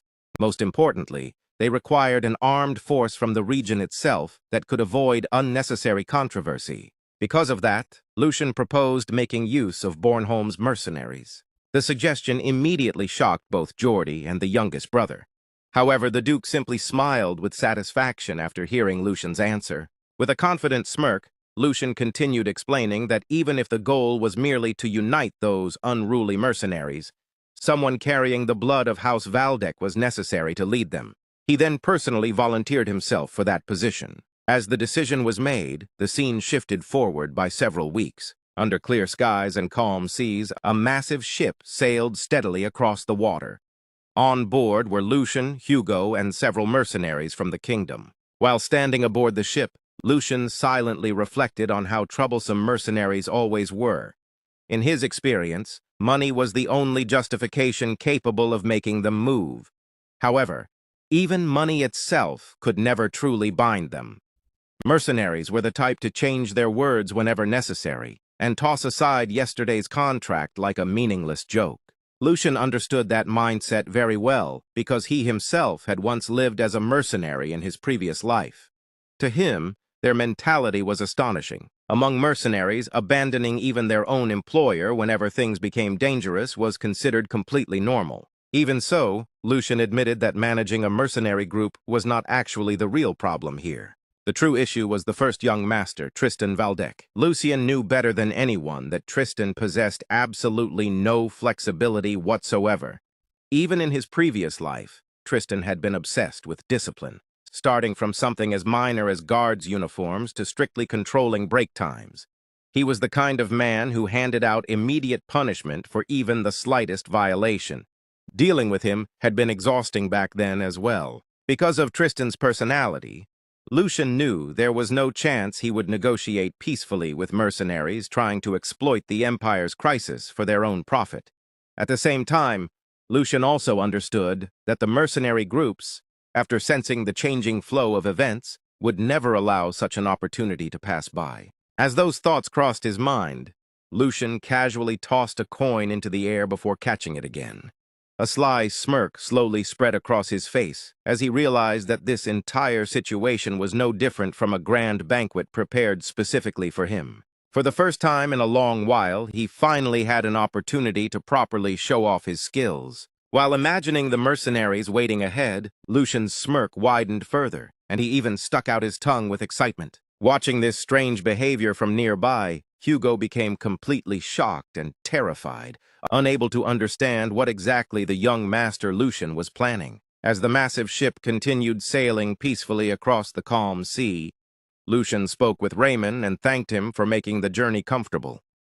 He also mentioned hearing that Raymond had personally volunteered for this mission. Raymond explained that since Lucian had taken on such an important task, the higher-ups believed he was the most suitable person for it. He further revealed that the members assigned to carry out the mission had already arrived ahead of them and were currently assessing the situation in the region. According to the plan, they would later reunite with Lucian at the designated rendezvous point. For the moment, Raymond asked whether Lucian wished to head directly toward the first young master. Lucian immediately agreed and requested that they proceed without delay. Soon afterward, the ship finally arrived and came to a stop. However, the peaceful atmosphere quickly disappeared as several squad members suddenly came rushing toward the area in panic. The squad leader urgently shouted that members of the Empire Liberation Alliance had been spotted nearby. He ordered everyone to stop them from escaping at all costs. One of the fleeing men desperately warned that capture was only a matter of time at this rate. Determined to help the others escape, he declared that he would stay behind and buy time for them. However, the leader immediately rejected the idea. He understood very well that no one could survive for long against the soldiers of House Valdek. In the middle of the chaos, the leader suddenly noticed Lucian standing ahead. Realizing that he looked like a noble child accompanied by only 2 escorts, the leader quickly decided to use him as a hostage. His plan was to deal with the escorts first, and then use Lucian to buy enough time to escape. Confident in his decision, the leader prepared himself carefully, determined not to make even a single mistake.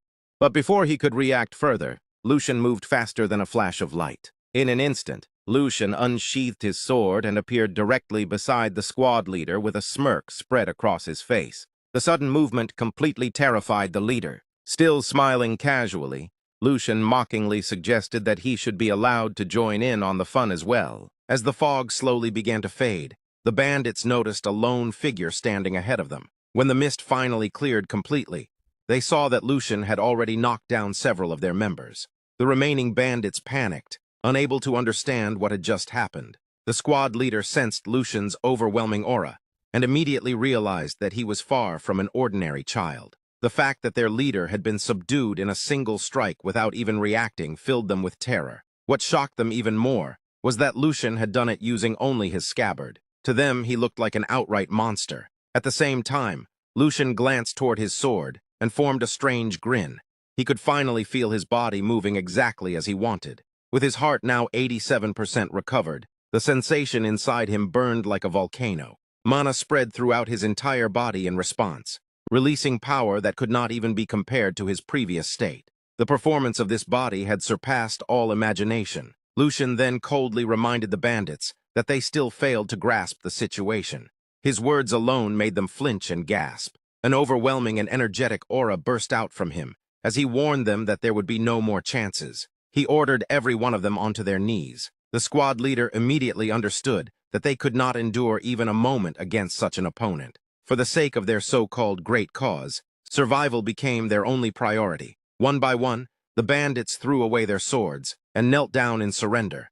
They begged for mercy and promised cooperation, pleading for the sake of their innocent children. Despite their words, their expressions revealed something entirely different. Their teeth were clenched with rage, and their eyes burned with resentment and anger. Lucian noticed everything and quietly reflected on how war always left behind a bitter aftertaste. Lucian then warned them that as long as they fully cooperated, he would ensure they received a formal trial under the laws of the Empire. He cautioned them not to attempt anything foolish unless they wanted to make the situation even worse. Soon after, a group of knights arrived at the scene. One knight stepped down from his horse and declared that, as citizens of the Empire, they had the right to be judged according to proper procedures. Regardless of status, that right remained one of the foundations supporting the Empire itself. However, the knight then cast a deathly glare toward the bandits and declared that these men no longer qualified for such rights. The moment they raised their blades against the Empire, they ceased being citizens and became rebels. According to him, there was only a single verdict left for them: execution. The bandits trembled in fear as the knight revealed himself to be the first young master of House Valdec, Tristan Valdec. Hearing those words, the vice leader of the bandit squad exploded in anger. Pointing a dagger toward Tristan, he furiously accused the Empire of exploiting and trampling on them from the very beginning. He questioned by what authority they dared to judge them after causing such suffering. Tristan remained completely silent. In the next instant, the surrounding knights thrust their swords into the vice leader from every direction, killing him instantly. The remaining squad members screamed his name in horror, but they too were quickly slaughtered. After the executions, Tristan turned toward Lucian and reminded him to engrave this moment deeply into his mind. According to Tristan, this was the standard they were required to uphold, and the principle they must never abandon. Lucian listened in silence, though anger quietly stirred within him, while Tristan remained completely resolute. The scene then shifted toward Bornholm Fortress. Lucian stood by a window, gazing outside as he reflected on Tristan Valdec. Even in his previous life, Tristan had always been a stubborn man, yet Lucian had never once seen him act with such radical violence. As Lucian continued thinking, another strange realization surfaced. He had no memories at all related to Bornholm during his previous life, despite the fact that he had been actively serving during that exact period. There was no way he could have forgotten an incident of such magnitude. That thought led him to suspect that there was still something hidden that he did not know about. Inside the same room, Tristan worked on strategic plans, while Lucian quietly observed the atmosphere around the fortress. The situation felt far worse than what had been officially reported. With the Empire Liberation Alliance running rampant and the citizens filled with anxiety, the fortress looked dangerously unstable. Lucian noticed that the security perimeter was practically empty, making it obvious that the problem went far beyond simple manpower shortages. Tristan confirmed his observation and explained that most of their main forces were currently locked in a standoff against the rebel army. The troops remaining at the fortress were barely sufficient to maintain public order. To compensate for the lack of soldiers, they had hired mercenaries. However, those mercenaries had ignored their original contracts and were now demanding renegotiations. They intended to take advantage of the Empire's crisis purely to line their own pockets. Lucian internally understood that such thinking reflected the logic of nobles rather than mercenaries. To the mercenaries, the entire situation simply appeared to be a once-in-a-lifetime opportunity to earn a fortune. At the same time, Lucian realized that they had no idea Tristan had no intention of negotiating with them ever again. Tristan openly admitted that, at least while he remained in command, there would be no further negotiations.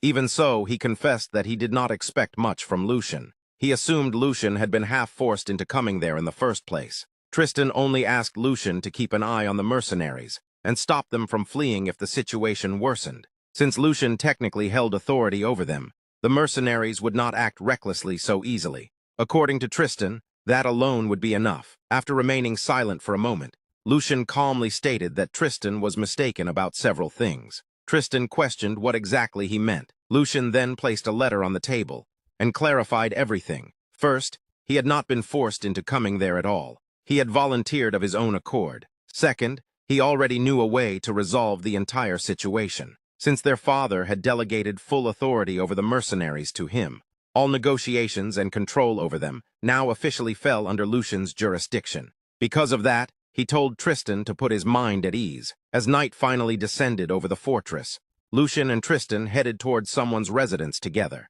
Standing outside, Lucian silently resolved within himself that he would absolutely solve this situation no matter what. The next scene showed a mercenary group celebrating inside a bar. They sat together, eating, drinking, and enjoying themselves after securing a profitable deal. Their captain proudly encouraged everyone to enjoy as much food and alcohol as they wanted, because they would be squeezing plenty of money out of the noble lord. The mercenaries enthusiastically raised their glasses and cheered for both their captain and the noble lord. Among them, a green-haired mercenary praised the captain's courage. He believed that no one else in the entire empire would dare act so boldly against House Valdek. The captain placed his glass on the table and smirked confidently. He explained that they were not the ones under pressure. According to him, the higher-ups were already on the verge of clashing with the Empire Liberation Alliance. At the same time, the strange movements of the demonic beasts had created an unprecedented boom for mercenary groups like theirs. The green-haired mercenary quickly understood the situation. He realized that all they had to do was keep waiting until their clients could no longer remain patient. The captain licked his lips and grinned. He confirmed that once their clients arrived carrying bundles of money, they would slowly begin cooperating. He also revealed that he had already coordinated with the other mercenary groups in the area, meaning it was only a matter of time before everything went according to plan. The entire group burst into laughter, fully confident in their scheme. As their laughter continued, two shadowy figures appeared outside the bar. Moments later, the door opened, drawing the attention of everyone inside. The green-haired mercenary looked toward the entrance with visible disgust and wondered about the identity of the strange newcomers who had suddenly appeared at the door. The newcomers turned out to be Lucian and a knight who had accompanied him. Lucian stepped forward with a faint smirk and acknowledged that the mercenary captain possessed remarkable skill when it came to exploiting opportunities. He admitted that if he himself had been a mercenary captain, he likely would have chosen a similar approach. Continuing forward, Lucian explained that anyone responsible for leading a group needed to know how to seize opportunities whenever they appeared. However, he also emphasized that such behavior was only acceptable before a contract had been finalized. As he approached the captain, Lucian's expression suddenly turned cold. Fixing him with a deadly glare, he declared that once someone accepted payment, they should at least pretend to do the work they had been hired for. Finally, Lucian directly addressed the mercenary captain by name, revealing him to be the infamous Red Blade Sven. In response, Red Blade Sven simply grinned. After hearing Lucian's words, every mercenary in the bar turned their eyes toward him.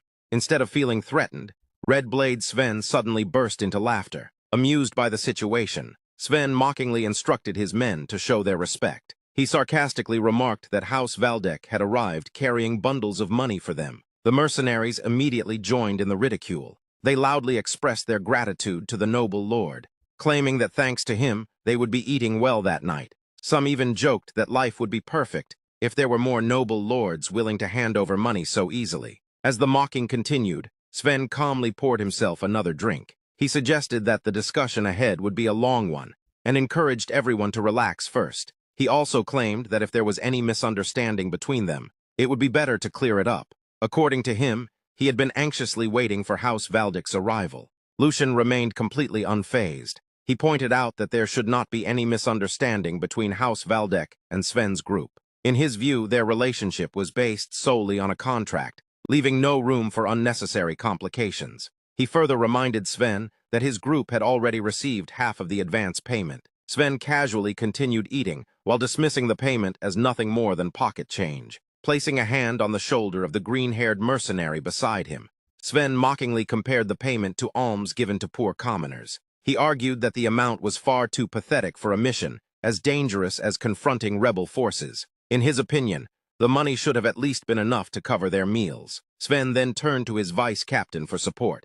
The green-haired mercenary immediately played along. Laughing together with Sven, he agreed completely. He exaggerated the situation further by claiming that the amount was so small that he could not even afford to feed his elderly mother back home. Seeing his men support him, Sven continued with a grin. He stated that despite everything, they were still citizens of the Empire and could not simply ignore the matter entirely. He insisted that the best outcome would be one that benefited everyone involved. Maintaining his relaxed attitude, he advised the young master to take things easy and remain patient. Lucian responded with nothing but a cold and piercing glare, making it clear that he was not amused by their mockery. As Lucian continued staring at the mercenaries, he calmly reached into his pouch and decided to stop wasting time on unnecessary negotiations. In his view, problems that could be solved with money were always the easiest to handle. With that, he tossed a coin onto the ground. The moment the coin landed, the mercenaries were stunned. They immediately recognized it as a Wilhelm the Great Birth commemorative coin, an extremely valuable item worth well over hundreds of gold coins. Before they could recover from their shock, Lucian began throwing out even more coins. A faint smirk appeared on his face as he suggested that they should not settle for such a small amount. He encouraged them to make sure they were properly compensated for risking their lives. Watching the growing pile of wealth, Sven was completely taken aback. Internally, he began thinking that Lucian might be an easy target after all. Even he had to admit that the amount being offered was enough to live more luxuriously than the lord of a small castle. His attitude changed instantly. Sven hurriedly apologized for his earlier behavior and admitted that he had shown great disrespect toward such a generous and open-minded young master. He went as far as promising to risk his life for any task Lucian requested. He even claimed that all the surrounding mercenary groups would gather with a single word from him. However, before discussing anything further, Sven eagerly moved to collect the valuable coins scattered on the floor. As he bent down directly in front of Lucian, greed clearly visible in his actions, Lucian coldly addressed the rest of the mercenaries. Invoking the name of House Valdec, he officially issued a request to everyone present. The request was simple. They were to kill Red Blade Sven. As a reward, every platinum coin on the floor would belong to them. The entire tavern fell into shock. The mercenaries immediately began murmuring among themselves. They had clearly heard Lucian stake his family's name on the request. More importantly, the name attached to it was none other than House Valdec itself. Realizing what had just happened, Sven's expression twisted with anger. Grinding his teeth, he demanded to know what kind of trick Lucian was trying to play. Lucian remained completely calm. He explained that there was no trick involved. He was merely solving the situation with money, exactly as Sven himself had suggested. He then told Sven to take this opportunity as a lesson. In Lucian's eyes, a mercenary without credibility was worth nothing. And at that moment, Sven had already lost that credibility. After delivering those words, Lucian casually picked up a mug and raised it before the surrounding mercenaries. He then placed a strict time limit on the offer. The mercenaries would have only until he finished his drink. The moment the mug was emptied, the reward would immediately be cut in half.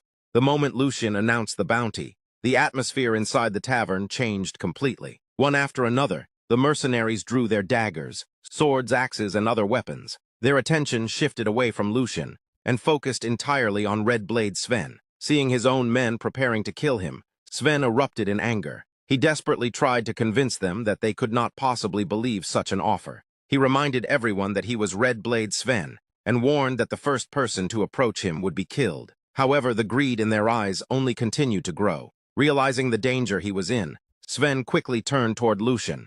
His arrogance disappeared as he begged for the request to be withdrawn. He immediately lowered his demands, first offering to work for half the money, and then reducing it further to only a third. Lucian paid no attention to him. He simply continued drinking from his mug. As the situation became more desperate, fear completely overtook Sven. He admitted his mistakes and pleaded for forgiveness. He promised that he would immediately become Lucian's loyal dog if given another chance. Lucian calmly remarked that there was a reason Sven had ended up in such a position. Before Sven could react, betrayal struck from behind.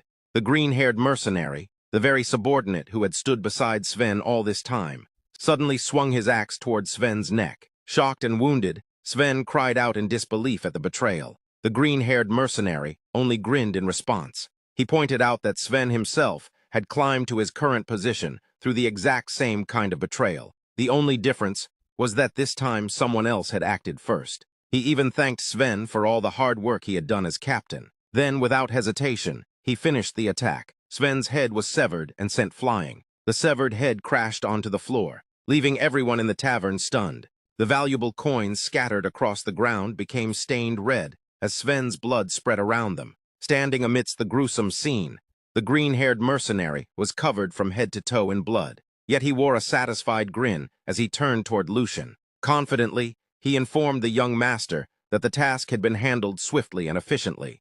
He then sought confirmation that the promised reward would still be honored. Lucian smiled. He assured the mercenary that the reward would indeed be paid as promised. Then, with a calm smile, he congratulated the man on his retirement. The green-haired vice-captain wasted no time. The moment the bag filled with money was within reach, he snatched it up and rushed for the exit. He fled the building as fast as he could, determined to put as much distance as possible between himself and the hideout. By then, he already understood that the situation was about to spiral into something far worse. The atmosphere had become dangerously unstable, and remaining there any longer would only increase the risk to his own life. As the man disappeared into the distance, Lucian watched him go with a faint smile. Rather than pursuing him, he turned his attention back to the remaining mercenaries. The room fell into an uneasy silence, as everyone tried to make sense of the shocking events they had just witnessed. Meanwhile, Lucian calmly took a seat, appearing completely unbothered. His relaxed posture contrasted sharply with the tension filling the room. He assured the gathered mercenaries that the evening was far from over, and reminded them that successful work would always be rewarded generously. In fact, he was more than willing to pay beyond what anyone would normally expect.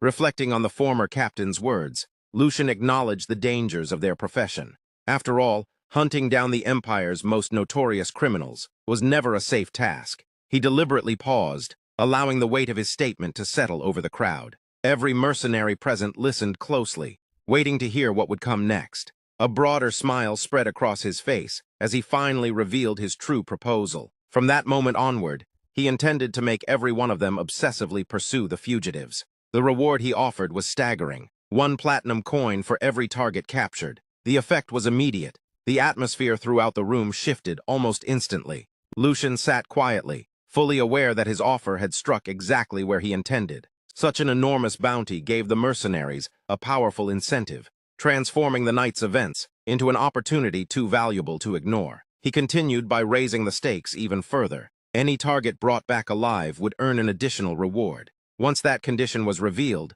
the room briefly fell silent again. The mercenaries exchanged glances, struggling to believe what they had just heard. Then the silence shattered. Excitement erupted throughout the gathering. Cheers echoed across the room as enthusiasm spread like wildfire. Conversations sprang up in every direction, replacing the earlier tension. Groups immediately began discussing strategies, forming plans and speculating on how they would track down the fugitives before anyone else could claim the fortune awaiting them. Watching the frenzy unfold, Lucian remained perfectly composed. Everything was progressing exactly according to his design. The scene shifted to Raymond, the Black Lion captain, who sat quietly apart from the others. As he reflected on the events, a memory surfaced from earlier that day. Before heading to the hideout, Lucian had asked him for a simple favor. Rather than interfering, Raymond was to remain silent and observe regardless of what happened. Lucian had explained that force would accomplish little against people who no longer respected authority. What they needed instead was a temptation so irresistible that it would consume them from within. As those words replayed in his mind, Raymond finally grasped the full scope of Lucian's strategy. At first, he had assumed Lucian was merely attempting to buy the mercenaries' cooperation. Now he understood that greed had always been the true weapon. These were people who discarded trust whenever it became inconvenient. Their loyalty was fragile, and they could betray anyone if the reward was tempting enough. Lucian had recognized that weakness from the very beginning. Rather than threatening them or demanding obedience, he had planted an irresistible temptation. Kaya hunters who would chase their targets with far greater determination than any order could ever inspire. Without drawing a weapon or spilling blood himself, Lucian had guided them precisely where he wanted them to go. Now they were marching down the path he had prepared from the very beginning. As Raymond continued reflecting on the matter, he found himself viewing the young noble in a new light. Lucian was rougher and more unconventional than expected.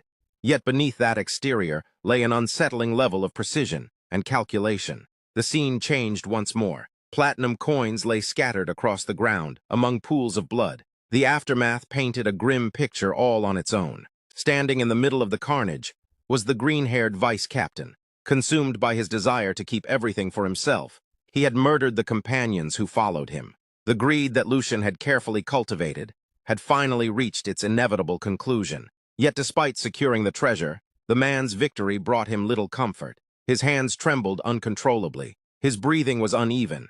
The reality of his actions had begun settling heavily upon him. Trying to reassure himself, he sat down and clung to the belief that his struggle was finally over. A smile gradually formed as he attempted to justify what he had done. He convinced himself that his fallen companions had been fools, unlike him. In his mind, they had allowed greed to cloud their judgment and paid the price for it. The irony escaped him entirely. While condemning others for their greed, He failed to realize that he himself had become its greatest victim. At that very moment, another presence appeared behind him. It was Hugo. The green-haired mercenary sensed him immediately and froze. Before he could react, Hugo calmly affirmed the logic behind the man's earlier remarks. In an instant, all confidence vanished from the vice captain's face. Fear replaced the smug satisfaction he had been enjoying moments before. Realizing he stood completely powerless before this stranger, he desperately attempted to bargain for his life. He offered a share of the fortune and argued that there was no personal reason for his death. Money, he believed, should have been enough to settle the matter. Hugo remained completely unmoved. His expression never changed. The offer meant nothing to him. He coldly dismissed the idea, making it clear that mercy had never crossed his mind. At that moment, the green-haired mercenary finally understood the truth. There would be no escape. A bitter smile appeared on his face as he accepted the inevitable outcome. He recognized that he had crossed paths with the wrong person, and that his brief success had never been destined to last. The next moment ended everything. Hugo struck swiftly, giving the man no opportunity to resist. With the final obstacle removed, Hugo gathered the recovered money and belongings. Once everything had been collected, he quietly left the area. Some time later, he arrived at his destination and placed the recovered bag upon a table. Waiting there was Lucian. The operation had unfolded exactly as intended. Looking at the returned treasure, Lucian expressed genuine gratitude toward Hugo. The words were simple, but their meaning carried significant weight. Lucian's scheme had successfully manipulated the mercenaries into destroying one another through their own greed. However, it was Hugo who ensured the plan reached its proper conclusion. The temptation Lucian had dangled before them had ultimately consumed every victim it touched, and in the end, the very fortune that sparked so much betrayal and bloodshed found its way back to the man who had orchestrated the entire affair from the beginning. The scene shifted once again, revealing a fortress alive with activity. Soldiers patrolled the grounds, workers moved supplies, and mercenaries carried out their responsibilities with unusual efficiency. Every corner of the stronghold reflected discipline and order. From an elevated position overlooking the fortress, Tristan and Lucian observed the busy scene in silence. After a short while, Tristan finally spoke. He acknowledged the success of the recent operation, noting that the outcome had met his expectations. He also made it clear that had Lucian allowed personal ambition or the pursuit of recognition to interfere with the mission, he would have been held responsible for any resulting failures. Since the operation had concluded successfully, however, such concerns were no longer relevant. Then Tristan revealed something completely unexpected. He announced that command over the mercenary forces would now be entrusted to Lucian. The decision caught Lucian off guard. He immediately bowed his head in acknowledgement and formally accepted the responsibility. On the surface, he appeared calm and respectful, but inwardly, he struggled to process what had just happened. For years, he had sought recognition from this very man. Now that acknowledgement had finally arrived, yet instead of satisfaction, he felt uncertainty. Tristan's decision seemed difficult to understand. Lucian wondered whether his brother genuinely believed that surrendering a portion of one's own accomplishments was worthwhile if it led to obtaining something far more valuable in return. The idea felt strange. In the struggle for succession, even the most talented candidate could see everything collapse after a single failure. Years of progress could disappear overnight. Knowing this, Tristan's actions appeared even more puzzling. Not only had he delegated authority over the mercenaries, but he had done so during a period when every decision carried significant risk. The more Lucian considered it, the less he understood his brother's intentions. Eventually, he pushed those thoughts aside and turned his attention to another matter. He brought up a report that had arrived the previous evening and explained that several details within it required clarification. Tristan listened attentively and signaled for him to continue. Lucian began by discussing the long-standing relationship between predator and prey. Throughout history, humans and demonic beasts had alternated between the roles of hunter and hunted depending on circumstance. Despite those shifting positions, one truth had remained constant. The endless cycle of conflict between them had never been broken. Their history was built upon violence, fear, and survival. Generation after generation, both sides continued slaughtering one another. It was a reality accepted as a fundamental law of the world. That was precisely why the contents of the report seemed so difficult to believe. According to the information gathered, members of the Empire Liberation Alliance had established a base deep within territory inhabited by gnolls and kobolds. That revelation alone was astonishing. However, the report went even further. The rebels were not merely surviving in hostile territory or avoiding encounters with the monsters. Instead, they appeared to be coexisting alongside them. As Lucian reflected on this information, his expression grew increasingly serious. After a brief pause, he questioned whether the report had been verified beyond doubt. He wanted confirmation that there were no inaccuracies hidden within the information. Tristan immediately understood the source of his concern. He explained that the report was not based on rumors or speculation. Trusted aides had personally confirmed the findings, and their reliability was beyond question. Furthermore, he believed the situation was not as impossible as it initially seemed. According to Tristan, both gnolls and kobolds relied heavily on their extraordinary sense of smell. Certain magical tools and ancient artifacts were capable of masking a person's scent, allowing individuals to move through monster territory without attracting attention. Using such methods, a group could potentially establish itself within the region while avoiding significant losses. Tristan believed the rebels were most likely relying on this kind of magical assistance. He also pointed out that while unusual, cooperation between different monster species was not entirely unheard of. He referenced cases where orcs and goblins had been observed traveling together under specific circumstances. Given those precedents, he argued that the reports, while strange, were not necessarily impossible. Lucian listened quietly. Although the explanation sounded reasonable, something about it bothered him. Ordinarily, Tristan was extremely cautious and rarely overlooked inconsistencies. Yet now he seemed surprisingly willing to accept an explanation built upon unlikely assumptions. Lucian carefully examined the comparison.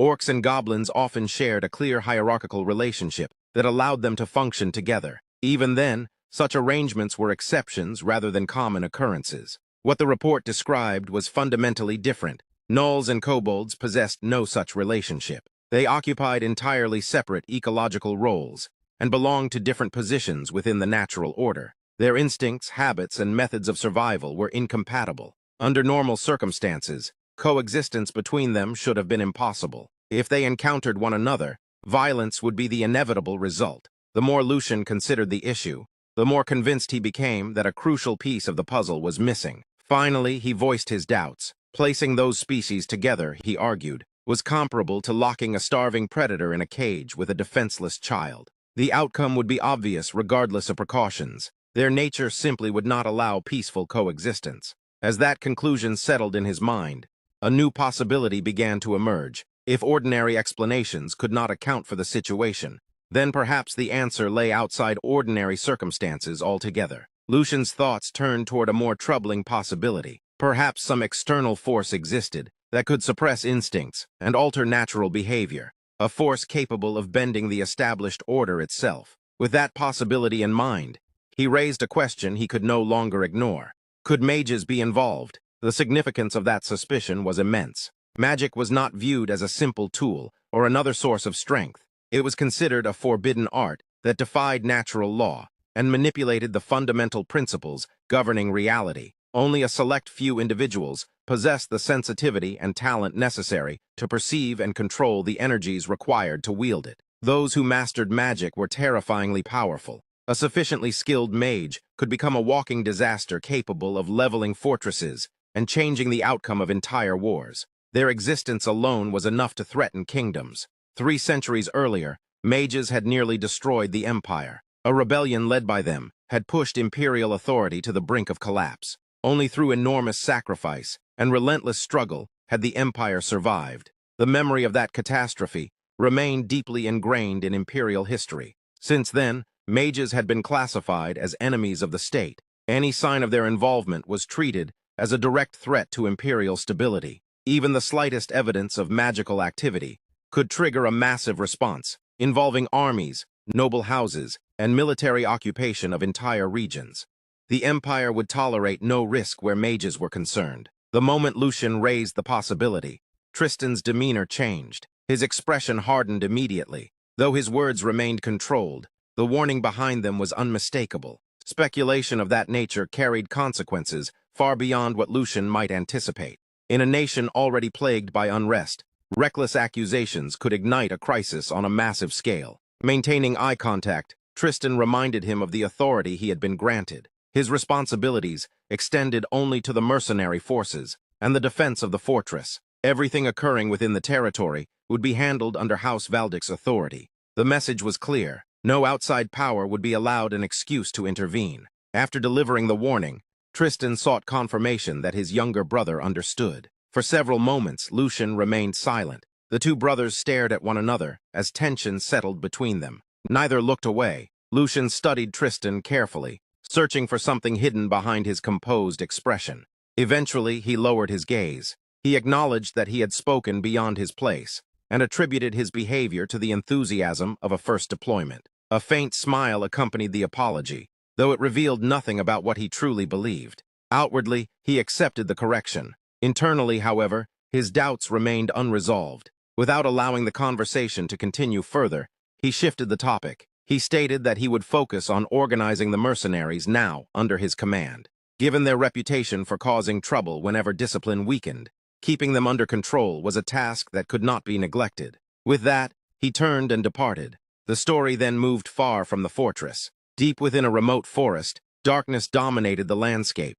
Thick branches blocked much of the moonlight, leaving most of the woodlands submerged in shadows. The silence felt unnatural, as though countless unseen eyes were watching from every direction. Soon, those hidden observers revealed themselves. Glowing eyes began appearing throughout the forest. Red, yellow, and green lights emerged from the darkness one after another. As visibility improved, the source became clear. The forest was overflowing with monsters. Gnolls, kobolds, and countless other demonic beasts occupied the area. Their presence alone was enough to terrify ordinary travelers. Despite that danger, a lone man carefully navigated through the forest. He moved among the monsters with practiced familiarity, though his fear remained obvious. Sweat covered his brow as he advanced cautiously through the darkness. Even after repeated visits, the experience still left him feeling as though death lurked only a step away. Eventually, he arrived at a predetermined meeting location. Following protocol, he recited a coded phrase and identified himself as squad leader Karan while requesting contact with an ally.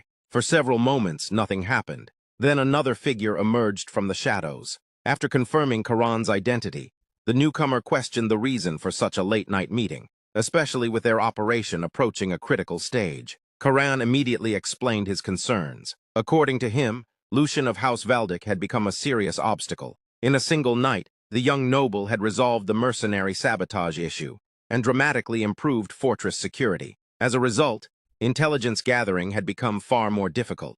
Worse still, reports suggested that Squad 4 had already been completely eliminated because of Lucian's actions. Karan argued that Lucian was far too capable to be dismissed as an ordinary noble youth and recommended proceeding with greater caution. The other man listened carefully before directing the conversation elsewhere.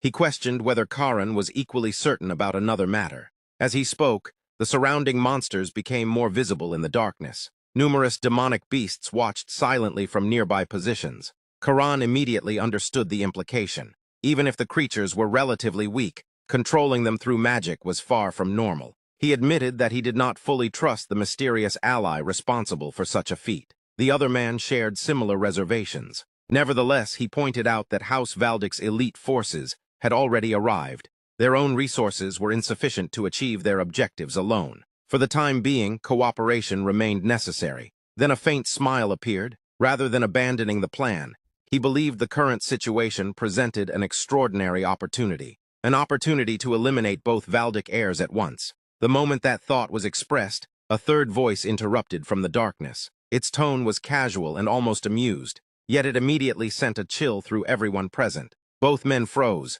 Karan spun around in shock, unable to understand how anyone could have followed him. He had taken every precaution. Even the other man was visibly shaken, struggling to comprehend how an intruder could have bypassed the monsters guarding the area. Demanding that the hidden observer reveal himself, he scanned the darkness. For a brief moment, silence returned. Then a figure stepped out from behind a massive tree. Moonlight illuminated his face. It was Lucian. Somehow he had infiltrated the center of the enemy's secret gathering, without alerting the countless monsters surrounding it. Despite being encircled by enemies and demonic beasts alike, he appeared completely at ease. He continued walking forward with unhurried confidence. His gaze swept over the two men before settling on them with icy certainty. There was no longer any need for prolonged conversation. A cold smile formed on his lips as he concluded that only one captive would be necessary. At that instant, a powerful aura erupted from his body. The energy manifested in the shape of a massive wolf,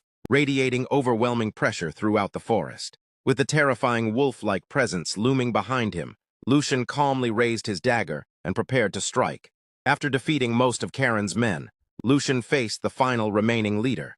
The warrior attacked relentlessly, with a series of powerful sword strikes. Despite suffering severe injuries, Lucian effortlessly avoided every attack, countering with precise cuts that wounded his opponent's flank, leg, and neck. Even after losing massive amounts of blood, the man refused to surrender and launched one final desperate charge. Remaining perfectly calm, Lucian waited until the last instant before unleashing a lightning-fast counterattack that severed the man's arm, slashed his chest repeatedly with his daggers, and ended the battle by beheading him. Silence fell across the battlefield as Karen watched in disbelief. One of the strongest leaders of the Empire Liberation Alliance had been completely overwhelmed without ever gaining the advantage. Witnessing Lucian's overwhelming skill, Karen questioned who the mysterious warrior truly was. Meanwhile, Lucian reflected on his reckless decision to infiltrate enemy territory alone. He knew everyone back home would have strongly opposed such a dangerous mission, but he believed there had been no other choice.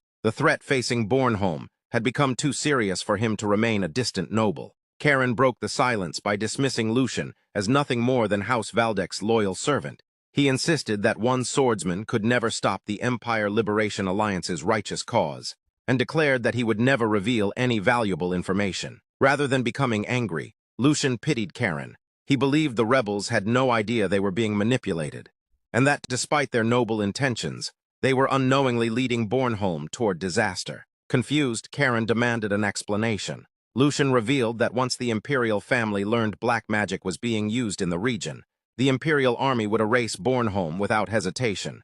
The Empire hated mages so deeply that sacrificing an entire city of innocent people would be considered an acceptable price to eliminate the threat. Even if the rebellion somehow succeeded, it would only end in complete destruction. Lucian then exposed the real enemy. The mastermind had never truly fought beside the rebels. A black mage had been hiding behind the Liberation Alliance, using them as disposable shields, while pursuing his own objective. Once that objective was complete, every rebel would be abandoned and killed. Lucian explained that black mages were feared even among ordinary mages, making any genuine alliance with one impossible. Karen refused to believe him. Although surprised that Lucian had discovered the existence of a mage, he argued that they had merely accepted magical assistance for the sake of liberation, and insisted there was a clear difference between cooperating with a mage and trusting a black mage. Lucian challenged Karen's reasoning by asking him to think logically. He questioned whether ordinary magic circles and simple totems could truly control enormous numbers of demonic beasts, since powerful magic always demanded an equally great price, especially magic connected to life. Such large-scale control could only be achieved through far darker methods. As if proving Lucian's point, numerous demonic beasts emerged silently from the surrounding forest, their glowing red eyes watching from the darkness. Lucian continued explaining that if controlling monsters were truly so simple, countless people would never have sacrificed their lives searching for mages. He concluded that the Black Mage had approached the Liberation Alliance first, offering exactly the power they desperately needed. Their shared goals had been nothing more than bait, turning the rebels into convenient tools that would later be discarded. Karen's confidence collapsed. His sword slipped from his hand as he realized they might have been manipulated from the very beginning and sacrificed as expendable pawns. Wanting one final answer, Karen asked why Lucian had revealed such painful truths to an enemy, instead of simply letting the rebellion destroy itself. Lucian removed his mask, revealing his identity. Karen was completely shocked. Lucian explained that preventing such a tragedy had always been his true goal.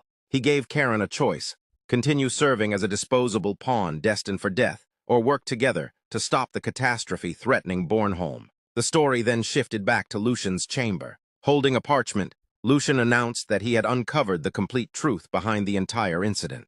The Empire Liberation Alliance was not the real enemy. Someone far more dangerous had orchestrated everything from the shadows, and that hidden mastermind would now become their target. Hugo and Raymond were stunned and immediately asked for a full explanation. Hugo suddenly remembered Lucian's earlier request for several rare relics capable of repelling Nice and Cobalts. At that moment, he realized why Lucian had needed them. They had allowed him to secretly infiltrate the dangerous forest where the Liberation Alliance was hiding. Horrified by the risk, Hugo questioned why Lucian had personally undertaken such a dangerous mission.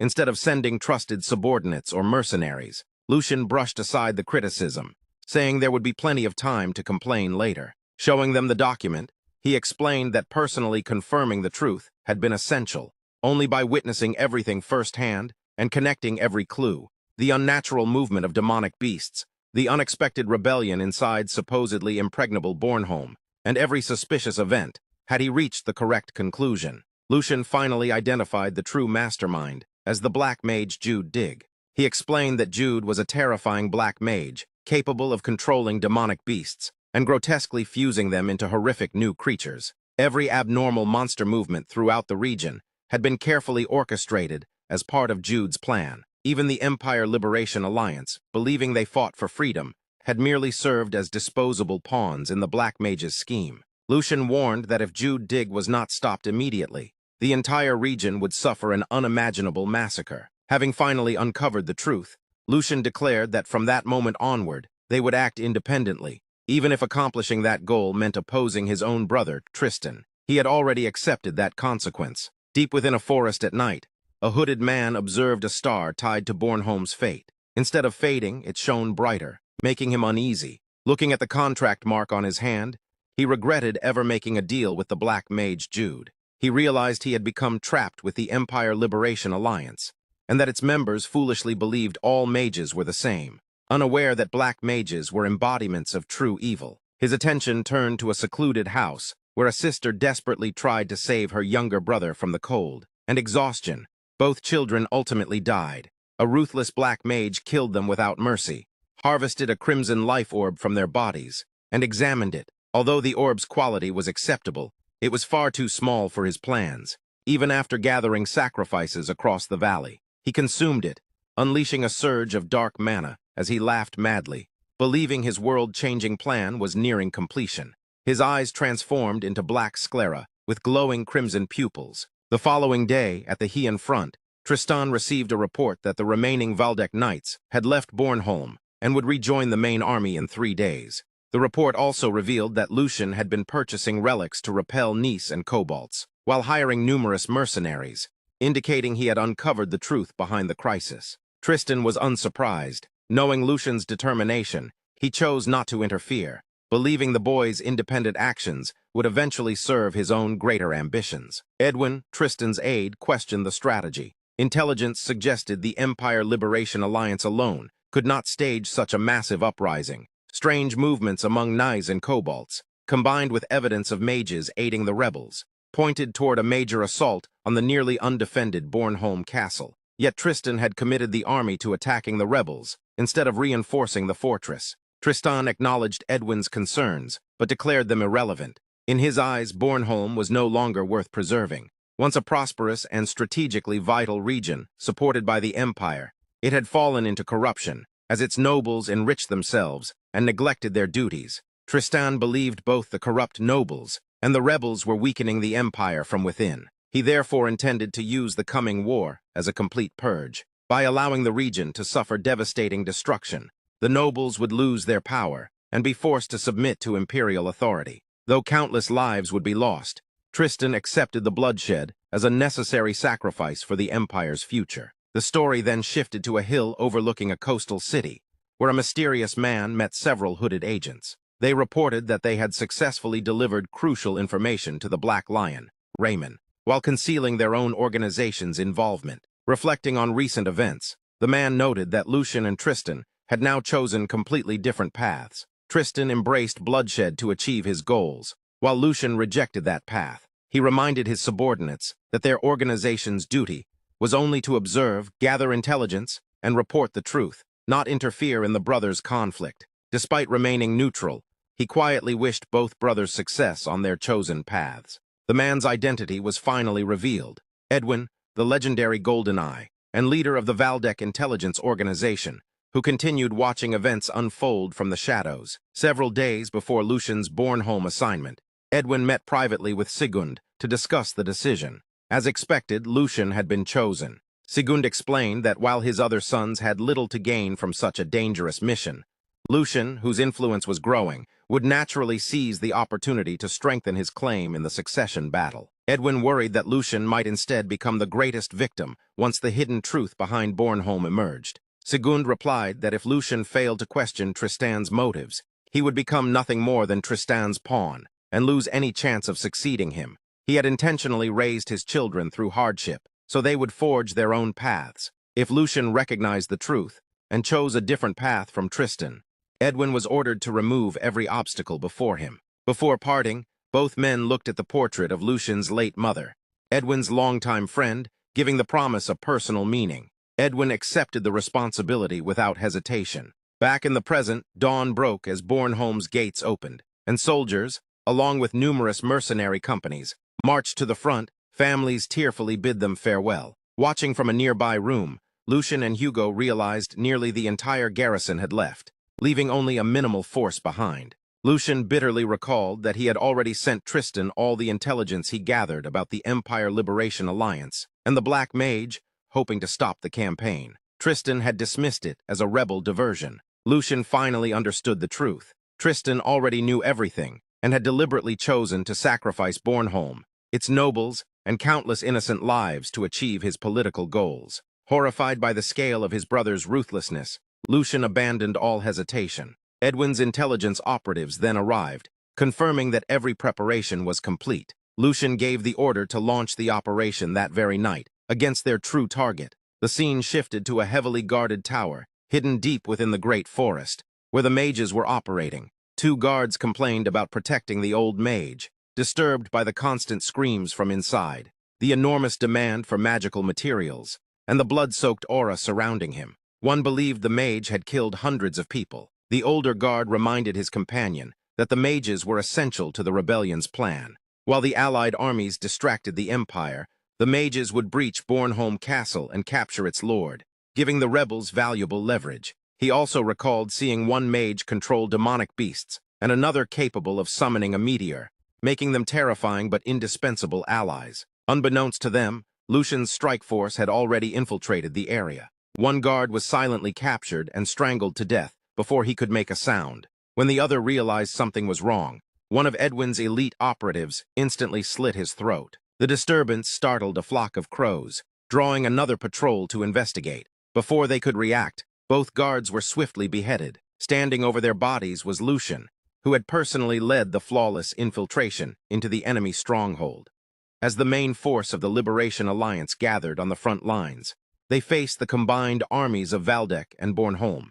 Their objective was simple and precise. They wanted to draw the kingdom's core forces away from the castle and keep everyone's attention fixed on the battlefield. Once the castle was left exposed, the mages would use their overwhelming power to bring it down. Tristan understood this strategy from the very beginning, yet he willingly allowed himself to become part of the plan to achieve his own goals. It created a strange balance, where both sides benefited from using each other. Even if Tristan had failed to see through their intentions, destroying a castle was never an easy task. A successful siege demanded overwhelming numbers, enormous supplies, and plenty of time. Even with all those advantages, defenders still held the upper hand inside a fortified castle. Lucian then explained that the Liberation Alliance was attempting the impossible. Instead of using their main army, they were trying to capture the castle with only a small detachment. They lacked both the manpower and the resources needed for a proper siege. That alone proved just how terrifying the mages truly were. Their power was strong enough to overturn impossible odds. In other words,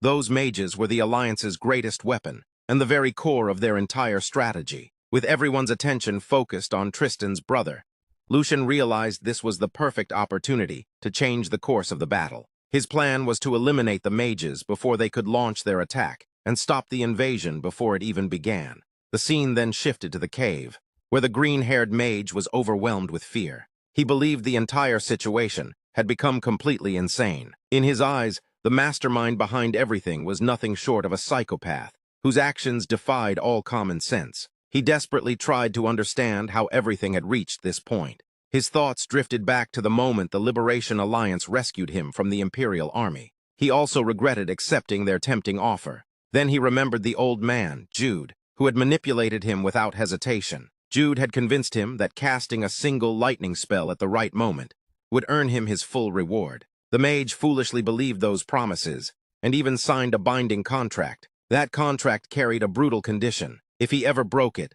half of his mana would be permanently lost. He had expected dirty work, but never something on this scale. Frustrated, the mage collapsed onto the ground and grabbed his own hair. He realized Jude now expected him to destroy the castle gates with a single spell. The fact that he had only been told at the last moment made everything even worse. At this rate, he believed he had no choice but to obey the contract exactly as the old man had planned. It became clear that Jude had spent months preparing this operation. The spell's destructive power was more than enough to erase the castle gates without leaving a trace. The result would be nothing less than a massacre. If that happened, he knew he would not only be expelled from the academy. Mages themselves would become targets and face complete extermination. Feeling completely trapped, he saw no escape. The guards had been watching him so closely that moving was impossible. Then something suddenly caught his attention. He realized the guards' presence had completely vanished. Only moments earlier they had been surrounding him, yet now they were nowhere to be found. He immediately sensed that something unexpected had happened. The mage activated his mana to investigate the surroundings. To his shock, he discovered that Lucian had already eliminated the guards and several of their subordinates. At that moment, the terrified mage felt a small glimmer of hope and believed he might survive after all. Meanwhile, the scene shifted to the depths of a dark ancient tower. Deep underground, the dark mage stood beside a glowing mana circle while holding a horrifying lizard-like monster captive. The creature trembled in unbearable agony and desperately begged for death. The dark mage only smirked at its suffering. He noted that the creature had failed to endure even a single month. Despite having high expectations, because it had once been a rare knight, the result had still disappointed him. He admitted that he had invested tremendous effort into the experiment. He mockingly recalled how the knight had once proudly sworn to stop evil and uphold justice. Now that so-called justice had amounted to nothing. The knight had become so broken that he could no longer protect justice,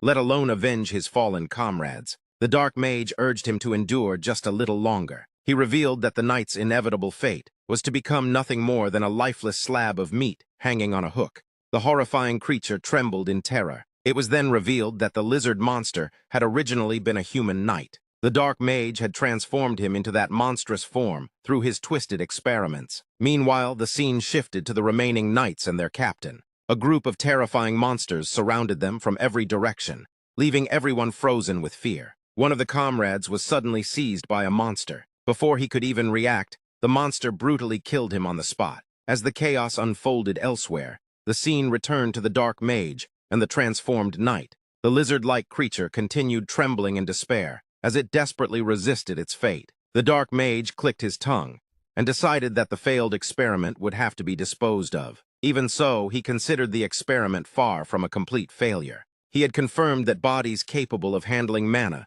showed a much higher success rate when the vessel was younger. Just then, something unexpected caught his attention. He immediately suspected that Colin had made a move. Someone had entered the tower without the dark mage noticing. Moments later, Lucian finally arrived at the hidden chamber. The dark mage calmly greeted the unexpected visitor, making it clear that no invitation had ever been extended for anyone to enter that place.